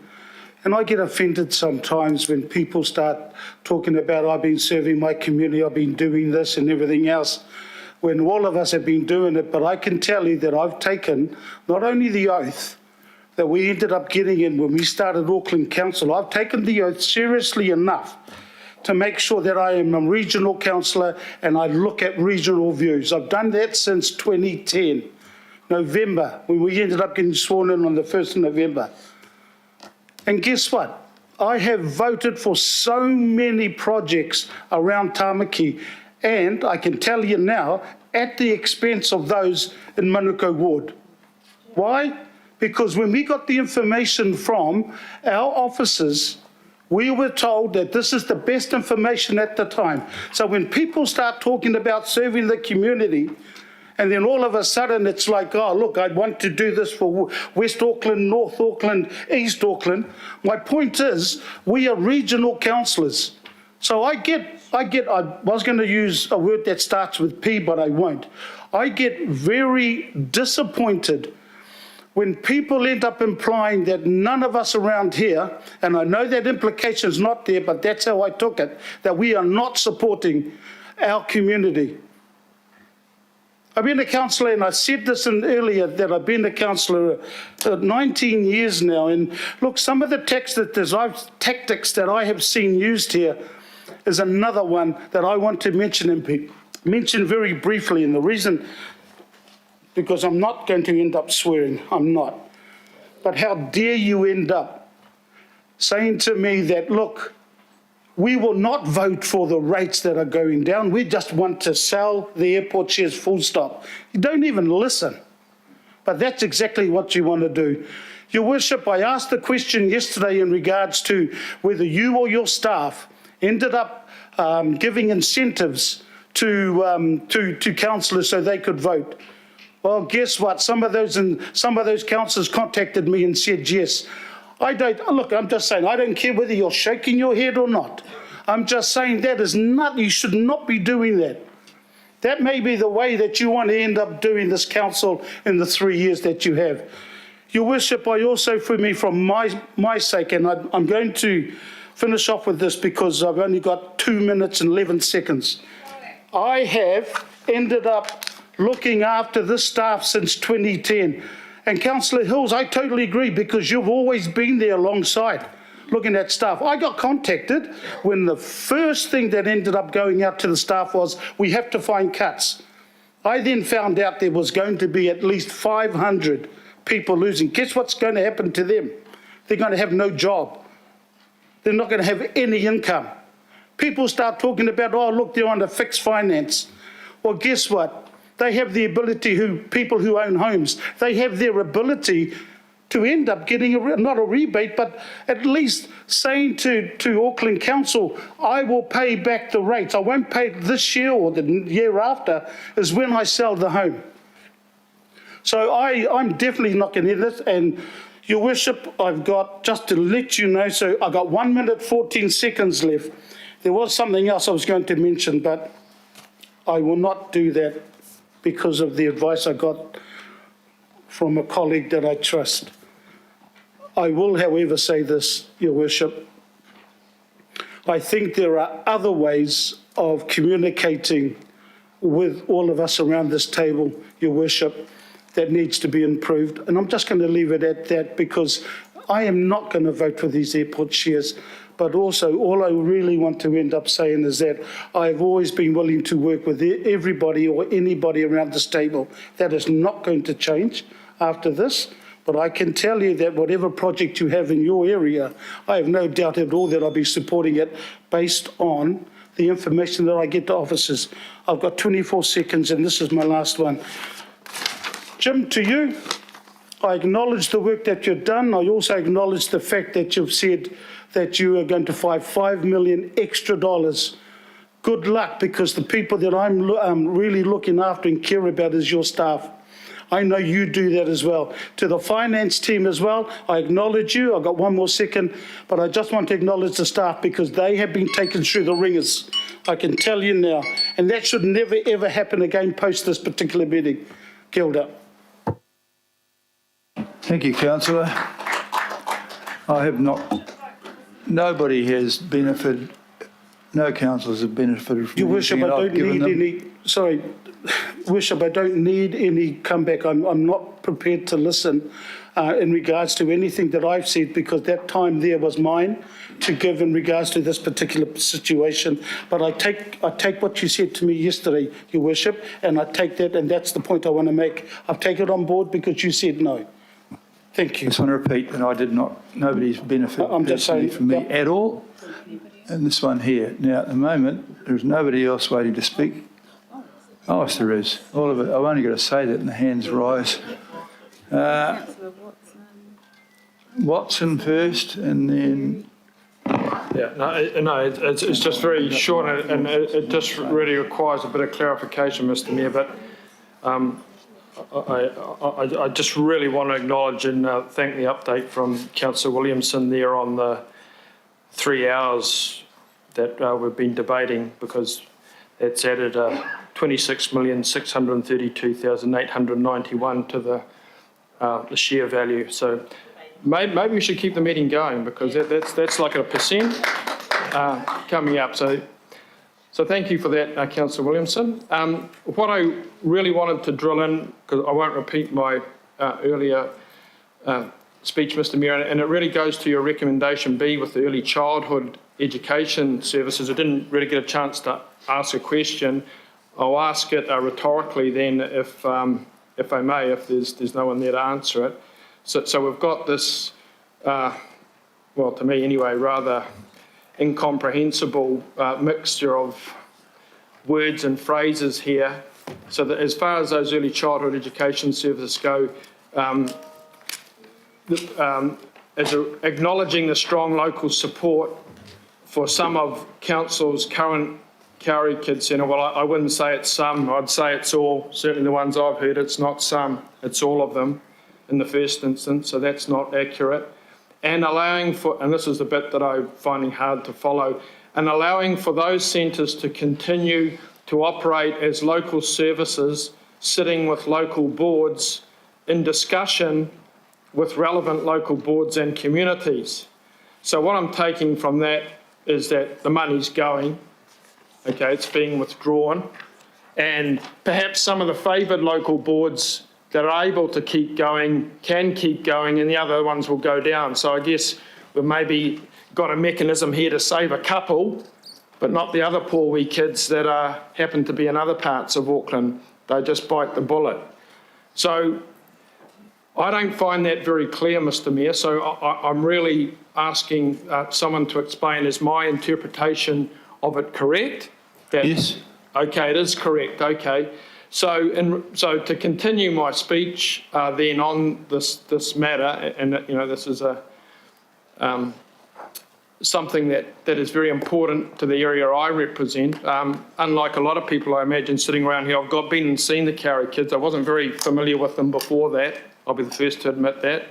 I went around and I was incredibly impressed by the standard of care that's provided and the different type of care from the big childhood centres that are elsewhere, the big commercial operators who dominate now. So this is a very specific, utilising the existing council facilities, for goodness sake. So these rooms and these little play areas are not going to be used for anything else. So we're going to kick these kids out, these poor wee kids out, and then there's going to be empty spaces, basically. No one's going to come and start playing on their playgrounds.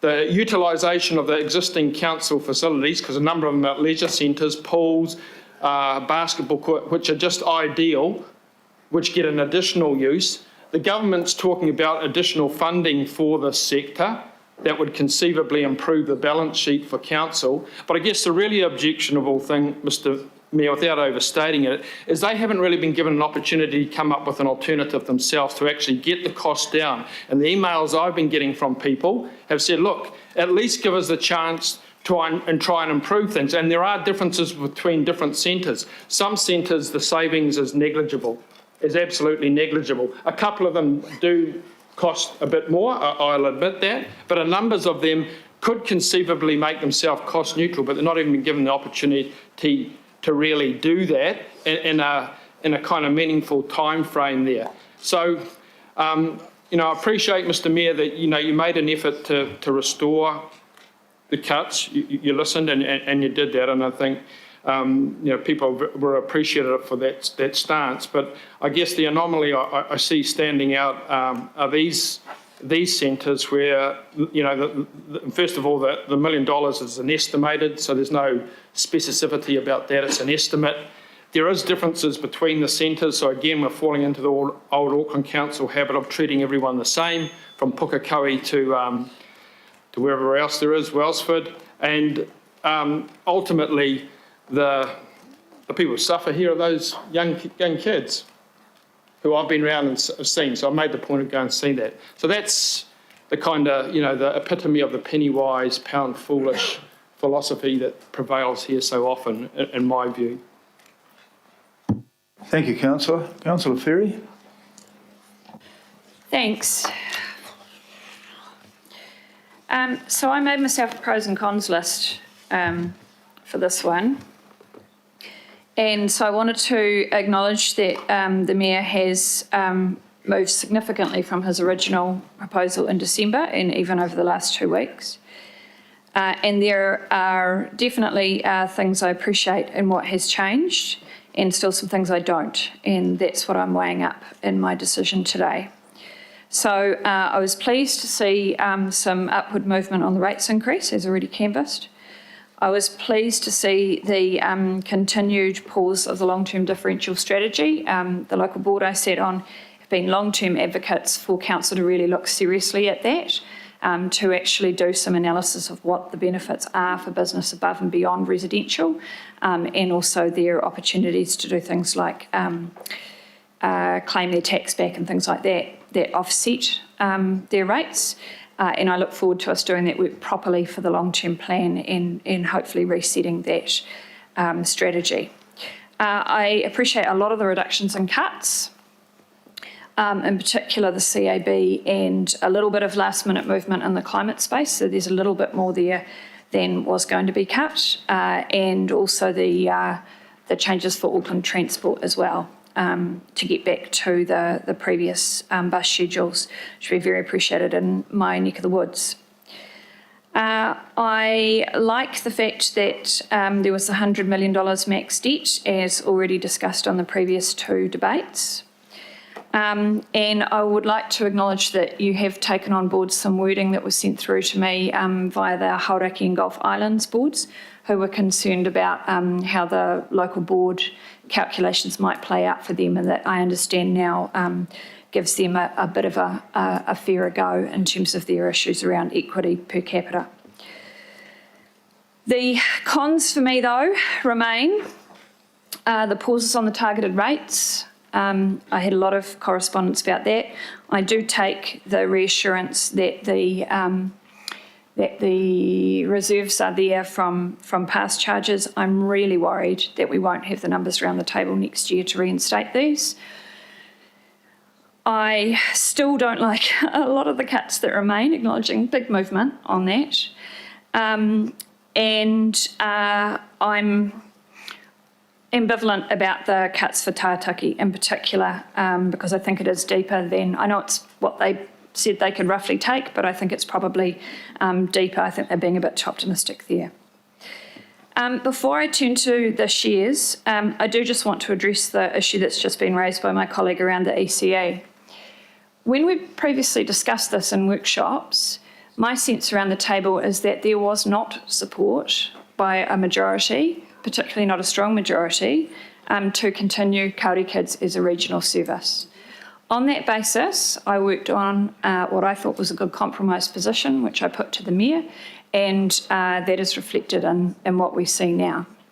My concern is that not all, but some of my colleagues who supported removing the ECE cut entirely on the previous amendments are actually fine to cut it entirely next year, and are using this quite disingenuously. And I don't mean you, Councillor Watson. You've been very supportive of Kāori Kids. What I have come up with, I think, is something that actually gives some options to work it through. I think the idea that we're going to get $1 million saving from what was proposed is a nonsense, because they haven't taken into account the redundancy payments. I've been chasing the financials the whole time, and it doesn't add up. This was a compromise that I thought would make sense. We have had some local boards who actually said that they were okay, who do have centres, including Otara Papatauitaui, I think Devonport Takapuna as well, I can't remember. But a number of them did say they wanted to look at the centres. A number of other ones, in particular Kaipariki, are really keen to take it on as a local service because they want the revenue. So the idea was this, is that it allows that conversation to happen and move forward. It still gives the Mayor his $1 million on paper, which frankly I don't think is going to eventuate, but it does give a way forward, because I absolutely agree with you. These centres are different from private for-profit centres. I've spoken at length about that before. I won't go into that anymore now because I do want to just briefly address the shares. Very briefly. At the end of the day for me, I see Move an this... extension of time. Oh. Okay. At the end of the day for me, I really struggle with the share sale. I said at the start, I didn't come here to sell shares and to sell public assets. And to that end, I don't think I can support a partial sale. I will retain an open mind, and you don't need to clap because I'm not actually very happy about it, because we haven't actually solved the problem. We have shifted the problem to next year. We haven't shifted the problem to next year in a way that means cuts instead of debt. We have shifted it in a way that means shares instead of debt, and we should be talking about rates. We should be talking about revenue. We don't have an expenditure problem. We have a revenue problem, and that's not just rates, by the way, and I have been putting forward other ideas in the income space, and I look forward to working on those for the long-term plan. So I will retain an open mind right until the end on this one, but that's where my thinking is at this point in time. Thank you. Thank you, Councillor Ferry. Very fair. Councillor Sayers, please. Thank you, Your Worship. I'm speaking in favour of this motion, but I do want to. I suppose I'd like to spend my time, Your Worship, acknowledging the process to get here, and I want to congratulate all my colleagues in terms of their inputs. I want to particularly. I'll come back to you, because it's your budget, but I do want to acknowledge the proposals or the alternatives that were put up by Councillor Foley. It's a lot of homework goes into that, a lot of effort. You are professional. The integrity in which you have put your motion forward and your seconder can't be questioned, and you did it for the best intentions. It just didn't get voted through, but it was a very good argument. And and what I'm trying to reflect here is kind of the feeling around the table of this annual plan setting has been constructive. And Councillor Dalton, likewise, had your version of that. You put it forward. It was very considered, and it was done in a very thoughtful manner. And you had another crack at it. It didn't go through, but certainly I want to. I think those efforts of those councillors should be acknowledged. Of course, there were some other councillors that put forward their thoughts. Councillor Watson, Councillor Walker, Councillor Darby and Fletcher, which you incorporated, and we didn't have to go through the whole process. But to those councillors, well done to you. I'll just acknowledge the efforts and the intent and the purpose, and now it's in there. You've done it, so congratulations. So I think I'll end on that note. Just to summarise that it hasn't been nasty, that it's been healthy debate, it's been vigorous debate, it's been rigorous debate, but it's been constructive, and we've landed hopefully on a budget that can be voted through with the majority. So just in closing, Mr Mayor, you've got your latest budget. I'm not sure how many latest there should be in there, but you have shown leadership, and you've got to a point now where you've taken us as a group to a point to vote on this, and hopefully it will go through. So again, just speaking in support of your budget, and you have bent over backwards to compromise, and you've landed on a balanced budget. So well done. Thank you, Councillor. Councillor Foley, please. Kia ora, thank you, and I thank you, Councillor Sayers, for your kind words, and many others around the table who I've spoken to as well. And I acknowledge that this process has been arduous and gruelling, but I think it has also enabled us all to share our honest, true feelings with each other, and connect on our similarities as well that we may not have thought we had before this process began. And so I'm thankful for that, and I'm looking forward to perhaps having more opportunities to have more social events with other members of the governing body, so that we can continue to build strong relationships going forward. And I think that will serve our communities and serve our city well if we can do that. So kia ora, and thank you, Mayor, for that opportunity. I did want to say, Your Worship, that we've had some slideshows and Venn diagrams and presentations and things like that. So I'll end off with a joke. I'm sure it's no surprise to you that I can't support this motion, but I'll end off with a joke. And it's not a very funny joke. How do you eat an elephant? You eat it bite by bite. And so I'll just leave that with you, because in terms of the shares, I think that that's how privatisation happens as well, share by share. And so I'll just leave you with that thought. Kia ora. Thank you. Thank you. Councillor Walker, please. Sure.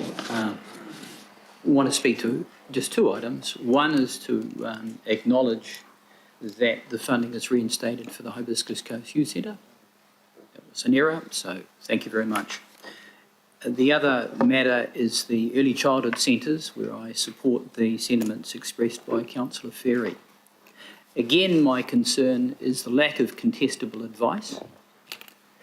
If I add up some numbers, and hopefully I have some financial literacy, while I note that there appears to be a loss of $928,901, let's say $1 million, I note that of that, 499 odd thousand is a contribution to rent, which is notional.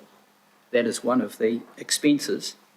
And that overall, those early childhood centres make a contribution to council's overheads and so on and so forth of about 1.2 million. So the notion that we're going to save $1 million is actually absolute balderdash. I could probably use some other expression, but that will do. And if I analyse the centres one by one, Clendon, Howick and Takapuna are in the money, that is, they're in the black. You've got a number of others, Stanwell Bay, Beach Haven, Birkdale and Papatoe, that make a more than positive contribution to the expenses. So if you take out the notional rent, they're in the money, and there are only two of them, Glenfield and East Coast Bays, that frankly are a major issue financially. So again, we councillors lack adequate contestable information to actually make a sound decision. So I am opposed to this because frankly it doesn't stack up, and it doesn't stack up financially. And at some point, we need to get good information, and we do not get it. So I'm most disappointed with this item, and in my opinion, Mr. Mayor, you could take it out because it doesn't save any money, okay? You could just take it out like that because it's neutral. Thank you. The opportunity rests with you. Thank you, Councillor. Councillor Turner, please. Thank you, Mr. Mayor. I will support this because it just gets the amount of shares we're selling closer to the hole we're trying to plug. I know it's a compromise by everybody, and I also acknowledge everybody around the room for their passion. I do just want to make a complaint, and it's not levelled at you, Mr. Mayor. The consultation process, I arrived here and was told, here's a consultation process, we're going to be open-minded to the very end. In the middle of that, we were told we might sell down the airport shares and pay off debt. That's all we'll do is pay off debt. In my naivety, I thought, boy, that's great. Yeah, we just pay off debt. And then we get to a point where, like today, we've had a $26 million capital gain in a few hours, and I'm told we can't realise that capital gain, and only that capital gain, to plug our hole. I feel completely led down a path, and I don't believe this has been, I believe the process has limited the ability for the sort of common negotiation the public would think that we can have. So I just wanted to make that comment. I feel really constricted by process, and next time round I'm really going to have my eyes open to what I'm being led into. But I will support this, Mr. Mayor. Thank you, Councillor. You're not the only one a bit upset with the process. Councillor Newman, please. This amendment is making this harder to pass. I have to say to you, getting really difficult now. And I have to say, they haven't spoken to you, but the seconder, Councillor Simpson, you'll be aware of concerns that I raised yesterday. Frankly, I want an extra point too, because I don't want to deliver $4 million in reductions for local board funding. And Councillor Darby, you'll be aware of, messaging you last night. Councillor Hills and Councillor Henderson and I have been trying to secure support to increase the rate to cover for that. And some of the key proponents for divestment have simply not moved to accommodate that. And that is an incredibly, in comparison, a minor tweak.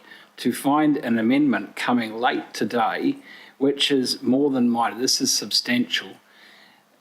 I mean, I will go with this, but frankly, it is really, really galling. I've been in conversation with the local board chairs in my ward. I know what reversing 75% of the cuts will allow for, and Papakura, there's some good reinstatements and activations of parks and arts and youth programs, etc. But there are still cuts that will have to be I wouldn't pay for funding for local board OPEX through debt. I wouldn't do that. But we have, some of us have sought very, very minor, modest tweaks, and they haven't been accommodated. And they haven't been accommodated because apparently that was too much for people who appear to be wanting changes that are far more than minor. So for me, we have to pass a budget. It has to balance.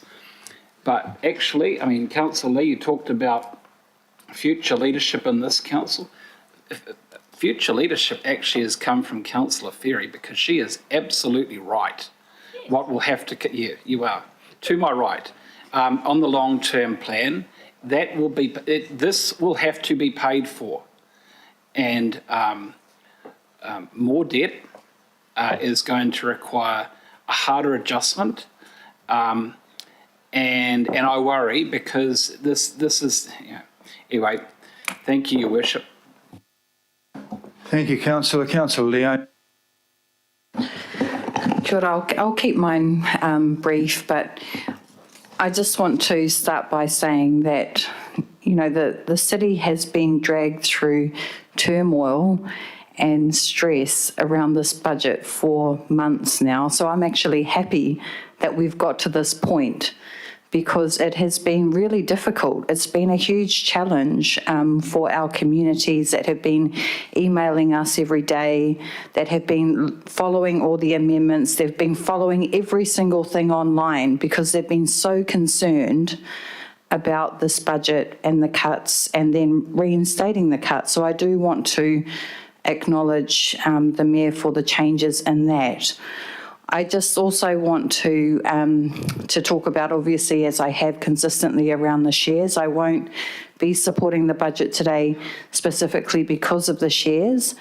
And I do hope that when we move to the next part of this discussion, that we will be able to, if it does pass today, prioritise any sale of the shares to mana whenua. So I just want to say that again. But also acknowledge all of the leadership that has been around this table, like Councillor Ferry, like Councillor Hills, Councillor Foley and Philippainga, Angela Dalton today, bringing forward some alternatives that we could really discuss and take into account. So I just want to end by saying again that a huge mahi again to some of our local board members that are here today, our community members that have shown up, and those that have had a really strong voice since the budget first came out. Kia ora.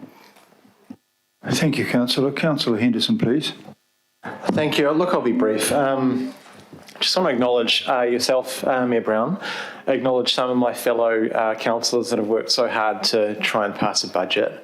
As I said yesterday, no one's going to be completely happy with what's on the screen. And I'm not. Look, I would rather go higher on rates, and I acknowledge Councillor Ferry for your fantastic advocacy in trying to bring sustainable revenue to this council over the next 3 years and beyond. So I think that takes a lot of courage to say those things too. So I'm really, really proud to hear that, and I back you in that 100%.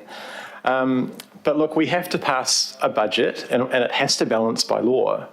And that involves compromise and meeting in the middle somewhere. I acknowledge Councillor Newman, I would rather bring local boards funding back as well. I think we should reopen that in the LTP and work really hard at that. Look, this has been tough. This has been incredibly tough. Today has been tough. The last couple of months have been tough. When I'm in a tough decision and I'm in a tough spot, I go back to what I promised my voters. I found my flyer the other day.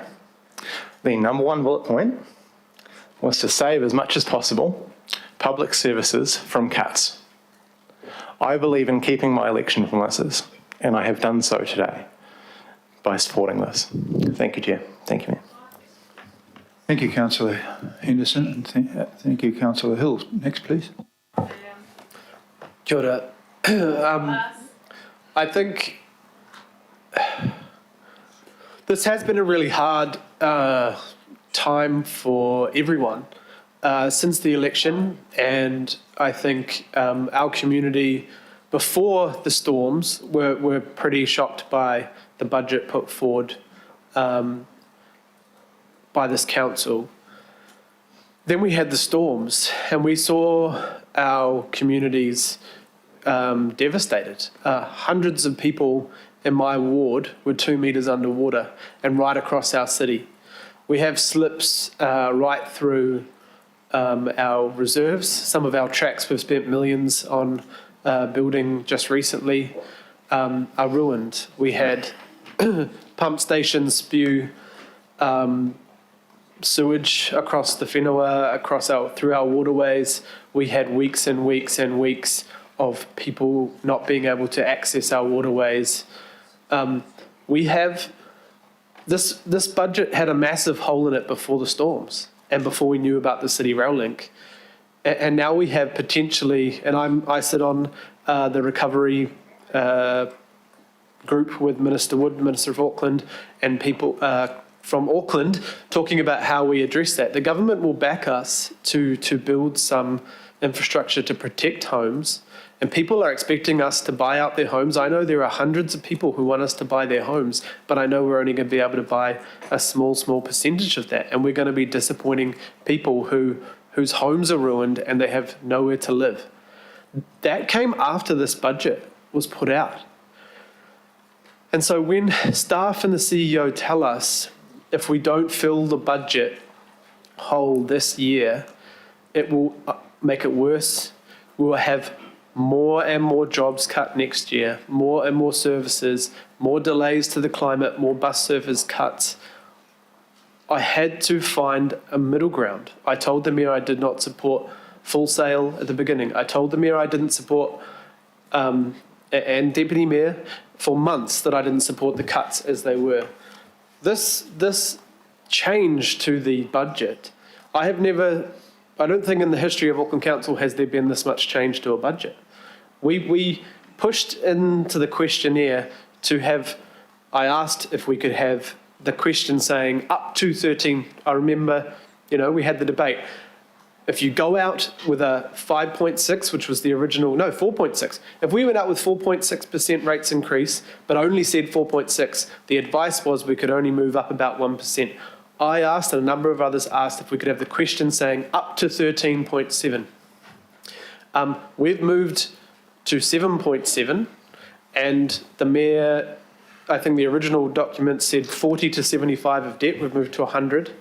Obviously, only 7% of the shares are sold. I don't still want to do that.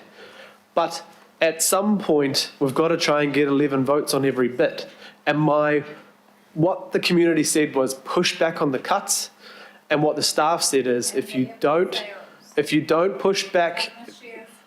Point of order. Can we have a bit of respect, please? This is really hard for us, okay? And you're yelling at the wrong people, frankly. Talk about whether you're going to sell shares that don't even belong to you. And no one's talking about borrowing more for our communities. Where's that? You are making decisions on behalf of our children.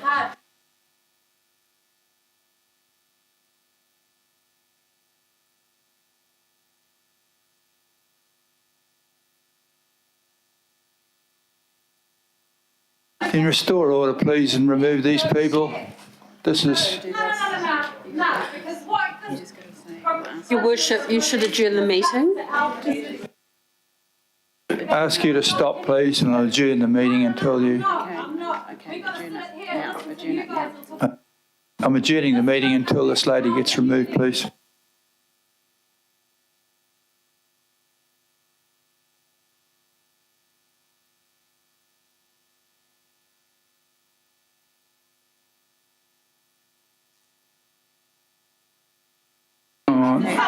Just adjourn it, just hang on.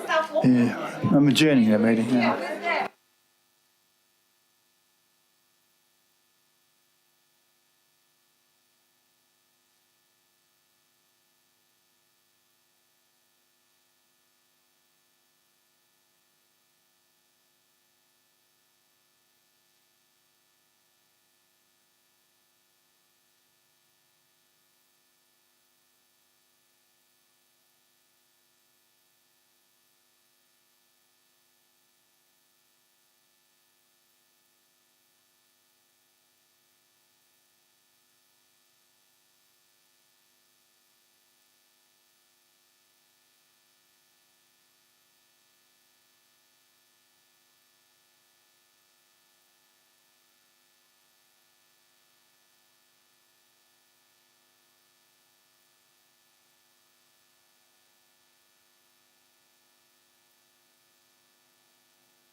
I'm going to reconvene the meeting, thank you.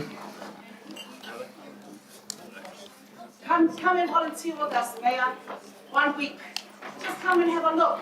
Come and have a coffee. Just come and mingle with the people and use Okay. it yourself. Please, ladies at the back, your behaviour is prejudicing the conduct of the meeting. Please stop with these interruptions and allow the meeting to continue and leave the venue, or I will instruct your removal under Section 50 of the Local Government Official Information and Meetings Act 1987. People that hear. Status is something that you all Adjourn it again. can. Adjourn. I'm adjourning it again.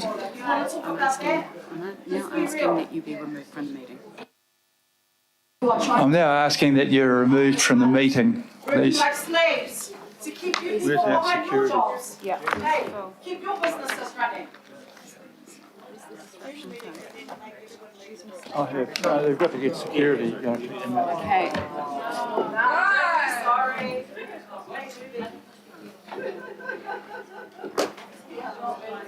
Mayor, we're going downstairs. Everybody.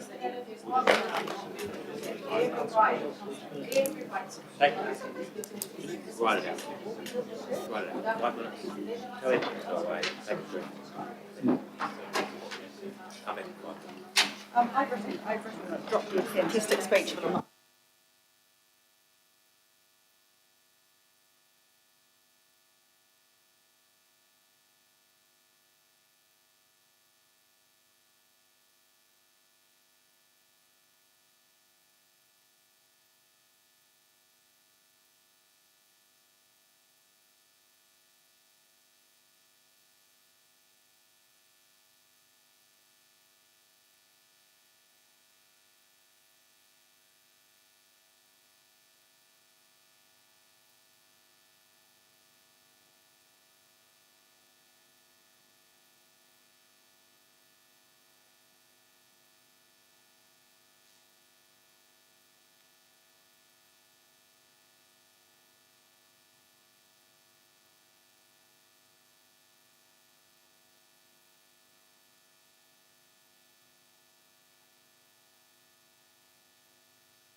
I'll just wait till the councillors that have gone out with them come back and we'll reconvene. I don't know. Perhaps I should point out to the security that Alf's not one of them, he's one of us. But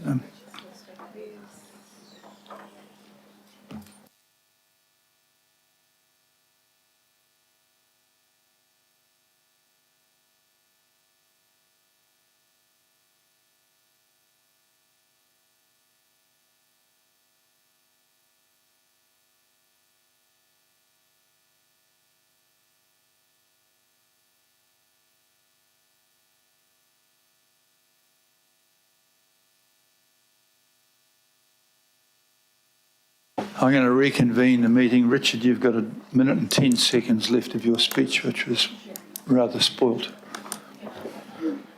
Thank you, and thank you to the members of the community for speaking up, even when it was during my turn. I appreciate them for speaking up, and this is also why I work so hard with yourself, the Mayor, with whoever would listen, to reverse the cuts dramatically from where they were, to bring back over 1,000 bus services, to bring back $10 million towards Tātaki Auckland Unlimited to protect economic development and our major events, to bring back some climate funding, to bring back our grants, to bring back 12 million, where I remember the conversations a couple of weeks ago, there was a discussion around maybe 8.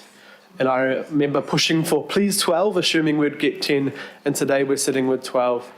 The number of months we've all sat around here, and I will say, once again, that Councillor Ferry and I asked pretty clearly to all members who would support a rate rise to cover the cuts and the shares. And there was not the numbers. So we had to compromise.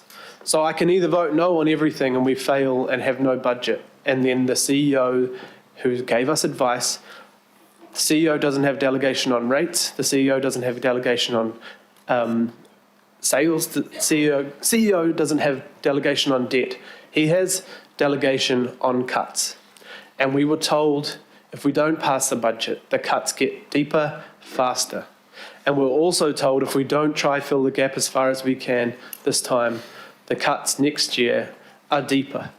And I cannot do this to our community again. I think it will already be hard because we don't know how we're going to pay for the storm damage and the opening up our rivers and taking away the concrete so our streets don't flood and our homes aren't ruined. So for me, this is a budget I wouldn't want to present, and this is not a budget I really want to vote for, but 11 of us have to find, or more, have to find a position that saves as many jobs as possible and many services as possible. And this is a massive change from where we were, and it follows closely to what the submission said, as far as we can get, and it protects jobs and services next year, because I'm not willing just to let it go and hope and then put our staff and our community on the line again for deeper cuts again next year. I can't do that. Thank you. Thank you very much, Councillor Hills. At this stage, we're ready to go to the vote, but I personally, I thought you've been scratching your head. I can't tell the difference between... Sorry, Mayor. It was me dislocating your shoulder before. It wasn't me scratching your head. It's good. But Mayor, I'm happy for you that you've incorporated a number of changes there, mine and others, and some very recent. Haven't had to put up my Emerson cartoon or my Lunig illustration. I'll hold that back for another time, maybe. But look, thanks for that change. And you know, the comment of eating dead rats has been mentioned a few times, and I guess we've all got sort of rodent flesh in our teeth at the moment, some of us. But I'm thankful of those changes. But you know, the predicament we find ourselves in is unprecedented, as Councillor Hill said. You know, and I have some experience around local government as well, and I've never I thought that emergency budget was going to be it, but I knew that there was very likely something on the horizon. I never anticipated the deluge that we got, of course. I knew climate change was here and with us, but I did not know it was going to quite strike like that. But it did. And, but I'm very mindful of our debt burden and the impact that has, and the inability that provides you to sort of make your next move if something large does come. And I'm no crystal ball gazer, Councillor Baker. I'm a bit of a realist, but I'm also pretty pragmatic as well. Service delivery and cutting that for me it's harsh. I know how hurting Aucklanders are feeling at the moment, but I'm also aware of how hurting our staff are as well. I'm very aware of that. I'm mindful of a lot of change. I'm mindful of some very good advice we've received through this process from our staff, but I'm also mindful of the very difficult and extreme positions that we have had on the Auckland Airport shareholding. I've gone from sell none to sell some, and that's where I am now. I'm in the sell some category, and I'm really reluctantly in that category. Okay, I'm really reluctant to be in that category. And I've been undecided in that. You've heard me in the opening yesterday in our workshop talk about possibly being open to 500. For me, we've heard from experts. I've spoken to markets experts outside of the advice that we've got. I've spoken to regulatory experts. I've spoken directly through email to the airport company itself. My staff have contacted the Chief Executive's office there to get a follow-up. I received that. I've read that reply. And I've also spoken to the Mana Whenua tribe of Te Akitai Waiohua, whose rohui that is in. We have not done that. That's pretty fundamental, that we've not done that. So what is the airport? I've canvassed that as well, and it's, we initially started out and, it sounded like the airport was just a runway and some coming and going of some people and some goods in a big, expansive car park. Well, we now know it's a hell of a lot more than that. It's 1,500 hectares. That's a massive parcel of land. It's part of an economic zone that is the fastest growing in Auckland. It's growing now faster than the city centre. It used to be the second fastest. It's a monopoly business. It's got no flight curfews, unlike Sydney Airport, for example. It's got no flight curfews, so it's got a lot of room to move. It's got diversified assets, but of course they're reliant on the aeronautical business, and they've got hotels and commercial property, retail and transport. Not forgetting, they also own 25% of the best performing airport in New Zealand at the moment, which is Queenstown Airport. And it's a major employer, particularly of people that are resident in South Auckland. And I totally understand my colleagues from South Auckland having a really fierce protectionist approach to that holding. I totally get it.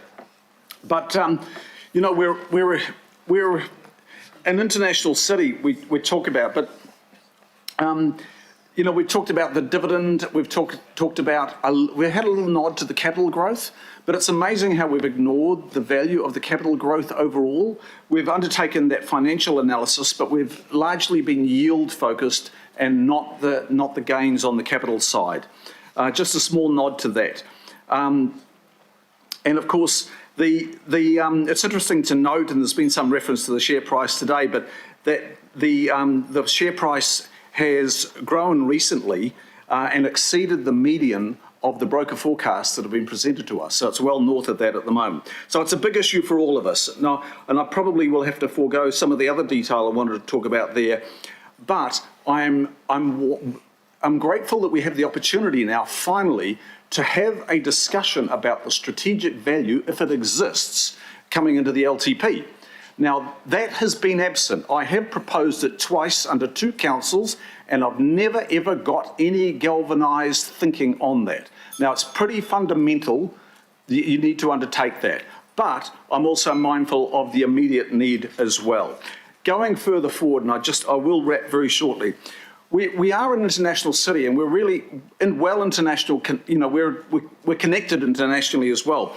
But with that connection comes an assumption that you're going to be impacted by international events as well, and that's what worries me. The world is a bit of a troubled place at the moment, so we have to reset in this LTP and prepare Auckland to be future ready. And right now, I don't believe Auckland is remotely future ready. And I'm not talking financially only. I'm talking well beyond financially.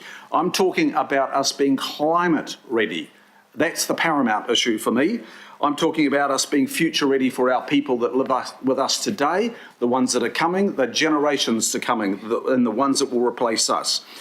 This city should be leading the nation. It is not leading the nation. It is not remotely leading the nation. It is not a true international city. It's only it's in typeface only. So for me, we need to reset Auckland through the LTP process, and we cannot do that politically only. The days of representative democracy thinking it can solve this problem and the future problems of our city are gone. Please, let's change the tack there. We'll have to do things differently. We've already heard from Koi2, the Centre for Informed Futures, and unfortunately, there was no thought to really grab that opportunity. We need to grab those opportunities from the exterior, from academics, from a range of people. We need to see citizens' assemblies arrive in the framing of our city. We need a long-term plan that goes beyond the short-termism of a plan that we've in the past been putting in place, and that has been a long-term plan just of short-termism spread over 10 years. We need a future-ready plan for Auckland. Thank you very much, Councillor Darby. Deputy Mayor Simpson. Thanks, Your Worship. Look, I've written a humdinger speech, but in the interest of time and to lighten it up a bit, and the fact that we've still got a long way to go, and I would really like to go and see the Blues win at Eden Park tonight, I will keep it short. So the first thing, I want to thank you, Your Worship. I believe that you have listened to Aucklanders. I believe you have listened to councillors. And I believe what has happened today is a budget that is a compromise for pretty much everybody around the table. We are all aware of the numbers, 325 million plus 40 for storm recovery, and we've had to put together a budget that is credible, sustainable, affordable, and implementable. On the rates, I preferred yesterday's, if I'm honest, better than today's. Debt, I absolutely support you not increasing debt anymore. I would have preferred that you paid down $1 billion, not 865, but again, it's a compromise. On savings, I do like your savings, 83 million permanent savings, and on your cuts, I like some and I don't like the others. But as I've said, today is a compromise. And that's what teams do. The term that people have used is swallowing dead rats. Well, I've had to swallow a couple of things I don't particularly like, and I think everyone's the same. But at the end of the day, I am not going to sit here and say no. I'm going to find something that works. Having said that, I thank the councillors who've put up amendments, because I think you have thought those through. And in the interest of democracy, you have presented those arguments as you have seen fit. And at the end of the day, what happens is that we vote on that. So I thank you for putting the work in to try and find an alternative that works for you. But I believe it's each and every one of our duty to contribute to a balanced budget. Saying no is a cop-out. We've got a compromise, and to that end, I'm very happy to support where you've landed, and just hope that we can put the vote through and move on. Thank you, Deputy Mayor. I'm now going to put the vote to a division. Oddly enough, I don't want to offend certain members from South Auckland, and I'm going to call upon Sandra with an R to run a division process for me, please. Do I have to call or ask for? I hadn't started. so he can have a turn. I haven't started calling the division. Okay. Please, another speech. Thank you, for 5 minutes maximum. Thank you. I have to say this has been for me personally, not just me, obviously, a disappointing day. I'm deeply disappointed that Councillor Foley's amendment was rejected, especially her proposal had a lower rates increase than the one that's on the table now.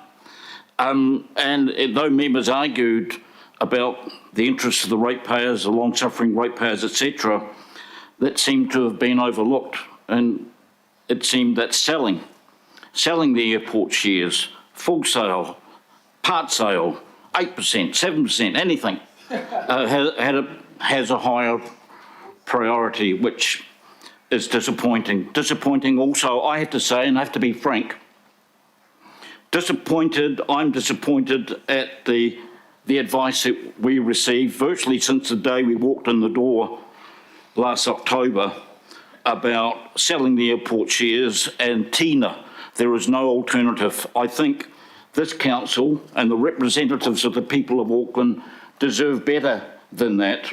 We didn't get it. I'm disappointed because yet another consultation, in my view, has failed, even though it was meant to be a special consultative procedure. I'm disappointed, frankly, that the lessons of Roger Douglas and Ruth Richardson, the sad lessons, have been forgotten by too many people in here who should know better. And especially those who purport to represent the working class. Those airport shares are a legacy benefit handed down by visionary leaders of the past. They are meant to be handed on to future generations. And you heard, maybe offensive to middle class folks around here, you heard the raw anger of the people out in the street about what's happening to their legacy, because they know full well this is not just a part sale for some tactical reason. This is the first step in a complete sellout. And after that, and perhaps contemporaneously with that, will come the sale of the ports of Auckland. And I am depressed to think that we'll hear the same arguments around the table justifying that. This is a failed strategy. Selling income-earning assets and putting all the burden on the ratepayers and the citizens of Auckland is a failed strategy, a race to the bottom, a death dive, in fact. I want to also acknowledge the leadership of Councillor Lotu Foley and Councillor Alf Filipaina, and it underscores the importance of the airport shares to the people of the former Manukau city. Not just them, interestingly enough.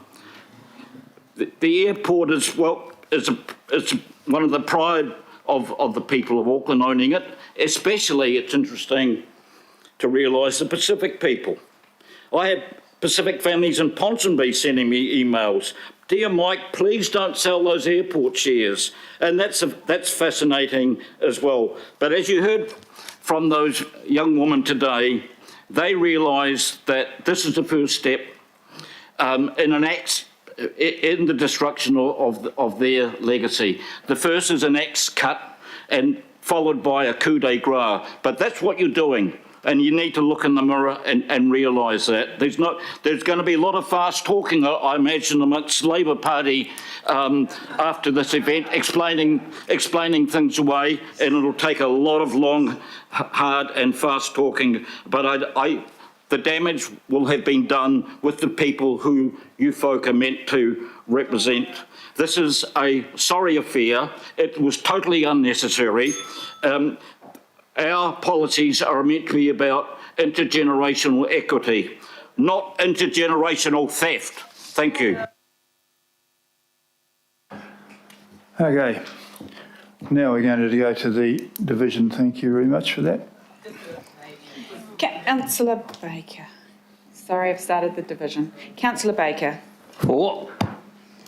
Councillor Bartley? Against. Councillor Dalton? Against. Councillor Darby? For.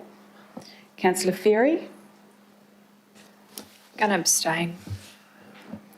Councillor Filipina? Cop out. He means no. Abstain. Abstain? Yeah. Against. Against or abstain? Councillor Fletcher? Yes. Councillor Foley? Very much against. Kia ora. Councillor Henderson? Aye. Councillor Hills? In favour of saving jobs and services. Councillor Lee? What was Councillor Hills? For. Councillor Lee? Against. Councillor Leone? Against. Councillor Newman? What? Councillor Sayers? What? Deputy Mayor Simpson? Or. Councillor Stewart? Councillor Turner? For. Councillor Walker? I want to vote for, but I want to vote against the sale of the airport shares. Can you be clear what your vote is, please? Yes or no? Point of order. I just want to check. I'm sorry, councillor, you cannot raise a point of order in the middle of a division. Well, it's going to Could the I vote. please have councillor okay. Walker's vote? Vote against it then. That's fine. We've got to vote. Yeah. Don't give us a choice. So you're not giving me a choice, in which case I'll vote against. I didn't hear. What did you say? Yes. Councillor Walker, did you want to vote against part of it only? That is correct. That's what I said. Can you please tell me which parts? The airport shares part. Clause A? Well, is that? I can't read A1. It. A1. Thank you. Councillor Watson? I'm the same as Councillor Walker, record my opposition to A1, which is the practice that's been used in a number Thank of you, times in Councillor the Watson. past. Councillor Williamson? Yes. Mayor Brown? Yes. So that will be carried. 14 votes to 6 with 1 abstention. Mayor? You have no right to do what Mayor, you have just done, and you have all signed the final, you finished the Super Civic. This is done now. Hello, here we go again. Your authority to govern. We're going to Mayor. adjourn the meeting. Those chairs were given by Monaco City to make sure that we would always. Okay, I've adjourned it. In fact, we might as well finish it. Do you require a motion to go into confidential?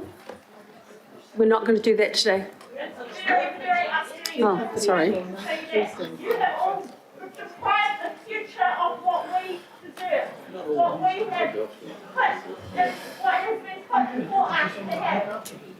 You've sold our civil We'll just adjourn while this lady finishes her rant. Your Worship, just in defence of Councillor Watson and Walker, they chose to try and take a point of order before the division was called. And I know that they were seeking to clarify the sections of the votes that they could vote for and against.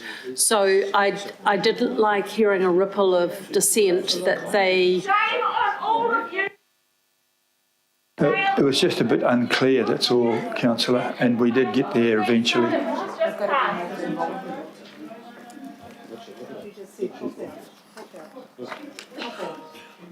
I'd like to reconvene. We still have more items on the agenda. You've never been backwards and coming forwards about calling a point of order. You should have done that if you wanted to say you wanted to report yourself. Okay. Yes, I have. Yes. Yeah. Ladies and gentlemen, please, I'm going to reopen this now. Thank you very much. We have actually passed a budget. It's more with relief rather than joy. There are those who've said they've been disappointed by the process. I was disappointed to find that we owed $375 million when I arrived. And I've also been disappointed by the process because the process that we have to deal with in councils is very difficult.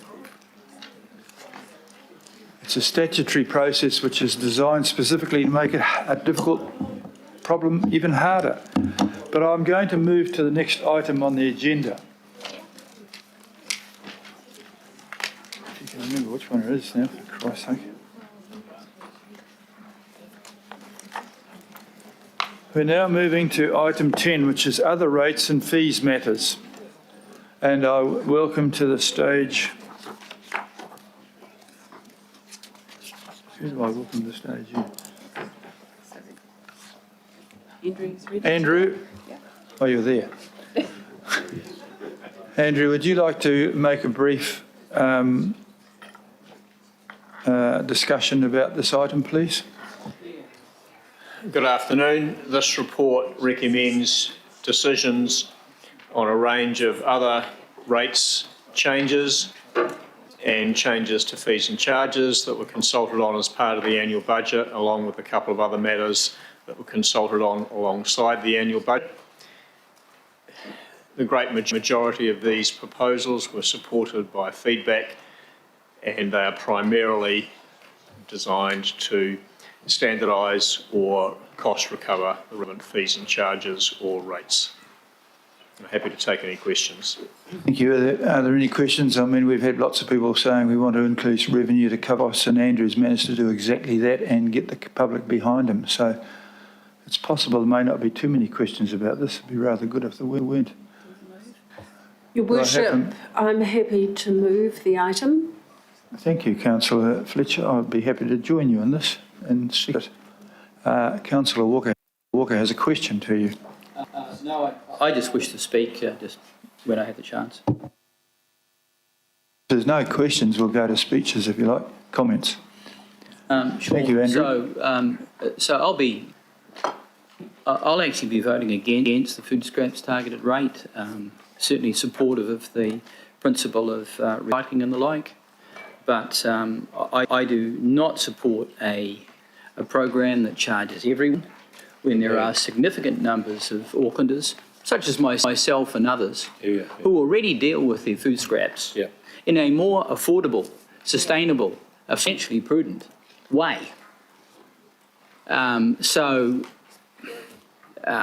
just cannot support this, and I'm also acutely aware, because I've obviously used a bin, that the hygienic concerns of this program will be significant.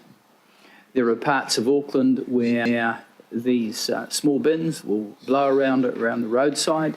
They're going to create mayhem. They're often unsatisfactory. They're not a great match in a number of instances, and there are better alternatives that we should be incentivising. By all means, have a service, but don't require everyone to pay for it and effectively to have to use it. Thank you. I think I have some sympathy for that, but this was all sort of put in place before I arrived, so it's a fait accompli as far as I can tell, but I may be completely wrong there. It is. You make a good point. Councillor Ferry wishes to speak. I would just briefly like to speak in favour of the food scraps in particular. I'm really excited about this service rolling out. It's been a long time coming. I know when the Super City started, one of the things Westies kept telling me they were excited about was getting their recycling bins and their wheelie bins, and I feel the same way, and they've got there first. I got to see some little green bins the other day on Wednesday when I drove out to watch my kids' netball game in Hendon, which is a very long way away. And it brought a smile to my face. So I'm really pleased to see this service coming out regionally and looking forward to taking advantage of it myself. Thank you. Good on you. Councillor Turner, do you wish to speak to this? Thank you, Mr Mayor. I've been against the food scrap bins since the beginning when I found out that we're triple handling them and then carting the food scraps to Reparoa to put through a digester machine. It is just not saving any money. It's just particularly silly as far as carbon emissions. There was a report made by Waste Management which showed that they could have composted the material on Pukatutu Island and saved a few thousand kilograms of carbon emissions, and we're actually going to increase 2 million kilograms of carbon emissions by trucking it to Reparoa. Staff maintain that that is not the case because it's a backhaul, but that's just splitting hairs, so I'm going to not be supporting it. Thank you. Fair enough. Do we want to go through this clause by clause? We'll just take a look. Well, Councillor Darby. Yes, sorry. if we can. Oh, you were we'll scratching here this time. Very tricky. We'll have to organise a better arrangement for the future. Okay. Your Worship, in moving this, I'm mindful of the fact that we have been advised on several occasions that even those of us who are not in favour of it cannot actually change it at this point because it's a contractual situation. So in the interest of time, I will support it because I know we can't change it. Yeah, well, thank you. That was my understanding. I think this was all in place before I was in place. So, beg your pardon. Apparently, it's very good for the economy of Reparoa, wherever that is.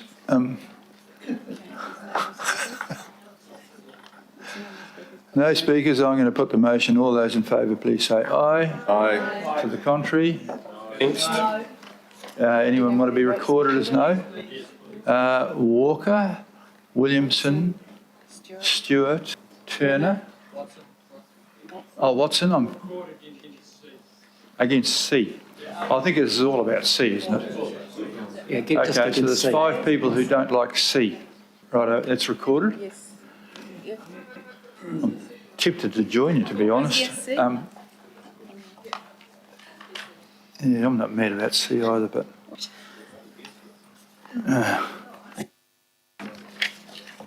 I'm so full of dead rats. I've got.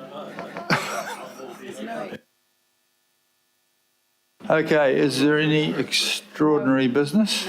None. Okay, in that case, I would like someone to move. Move to confidential. I think that was so quick, I missed him. It was Walker. Fletcher and Walker, I think it was. Thank you. We're going to go into secrecy. All those in favour, please say aye. Aye. Thank you. I'll wish those well who've been here. Thank you for attending for several days. Members of the press. And members of the public and members of the staff. You're just going to have to adjourn straight away so we can make sure that everybody's out of the room. Okay.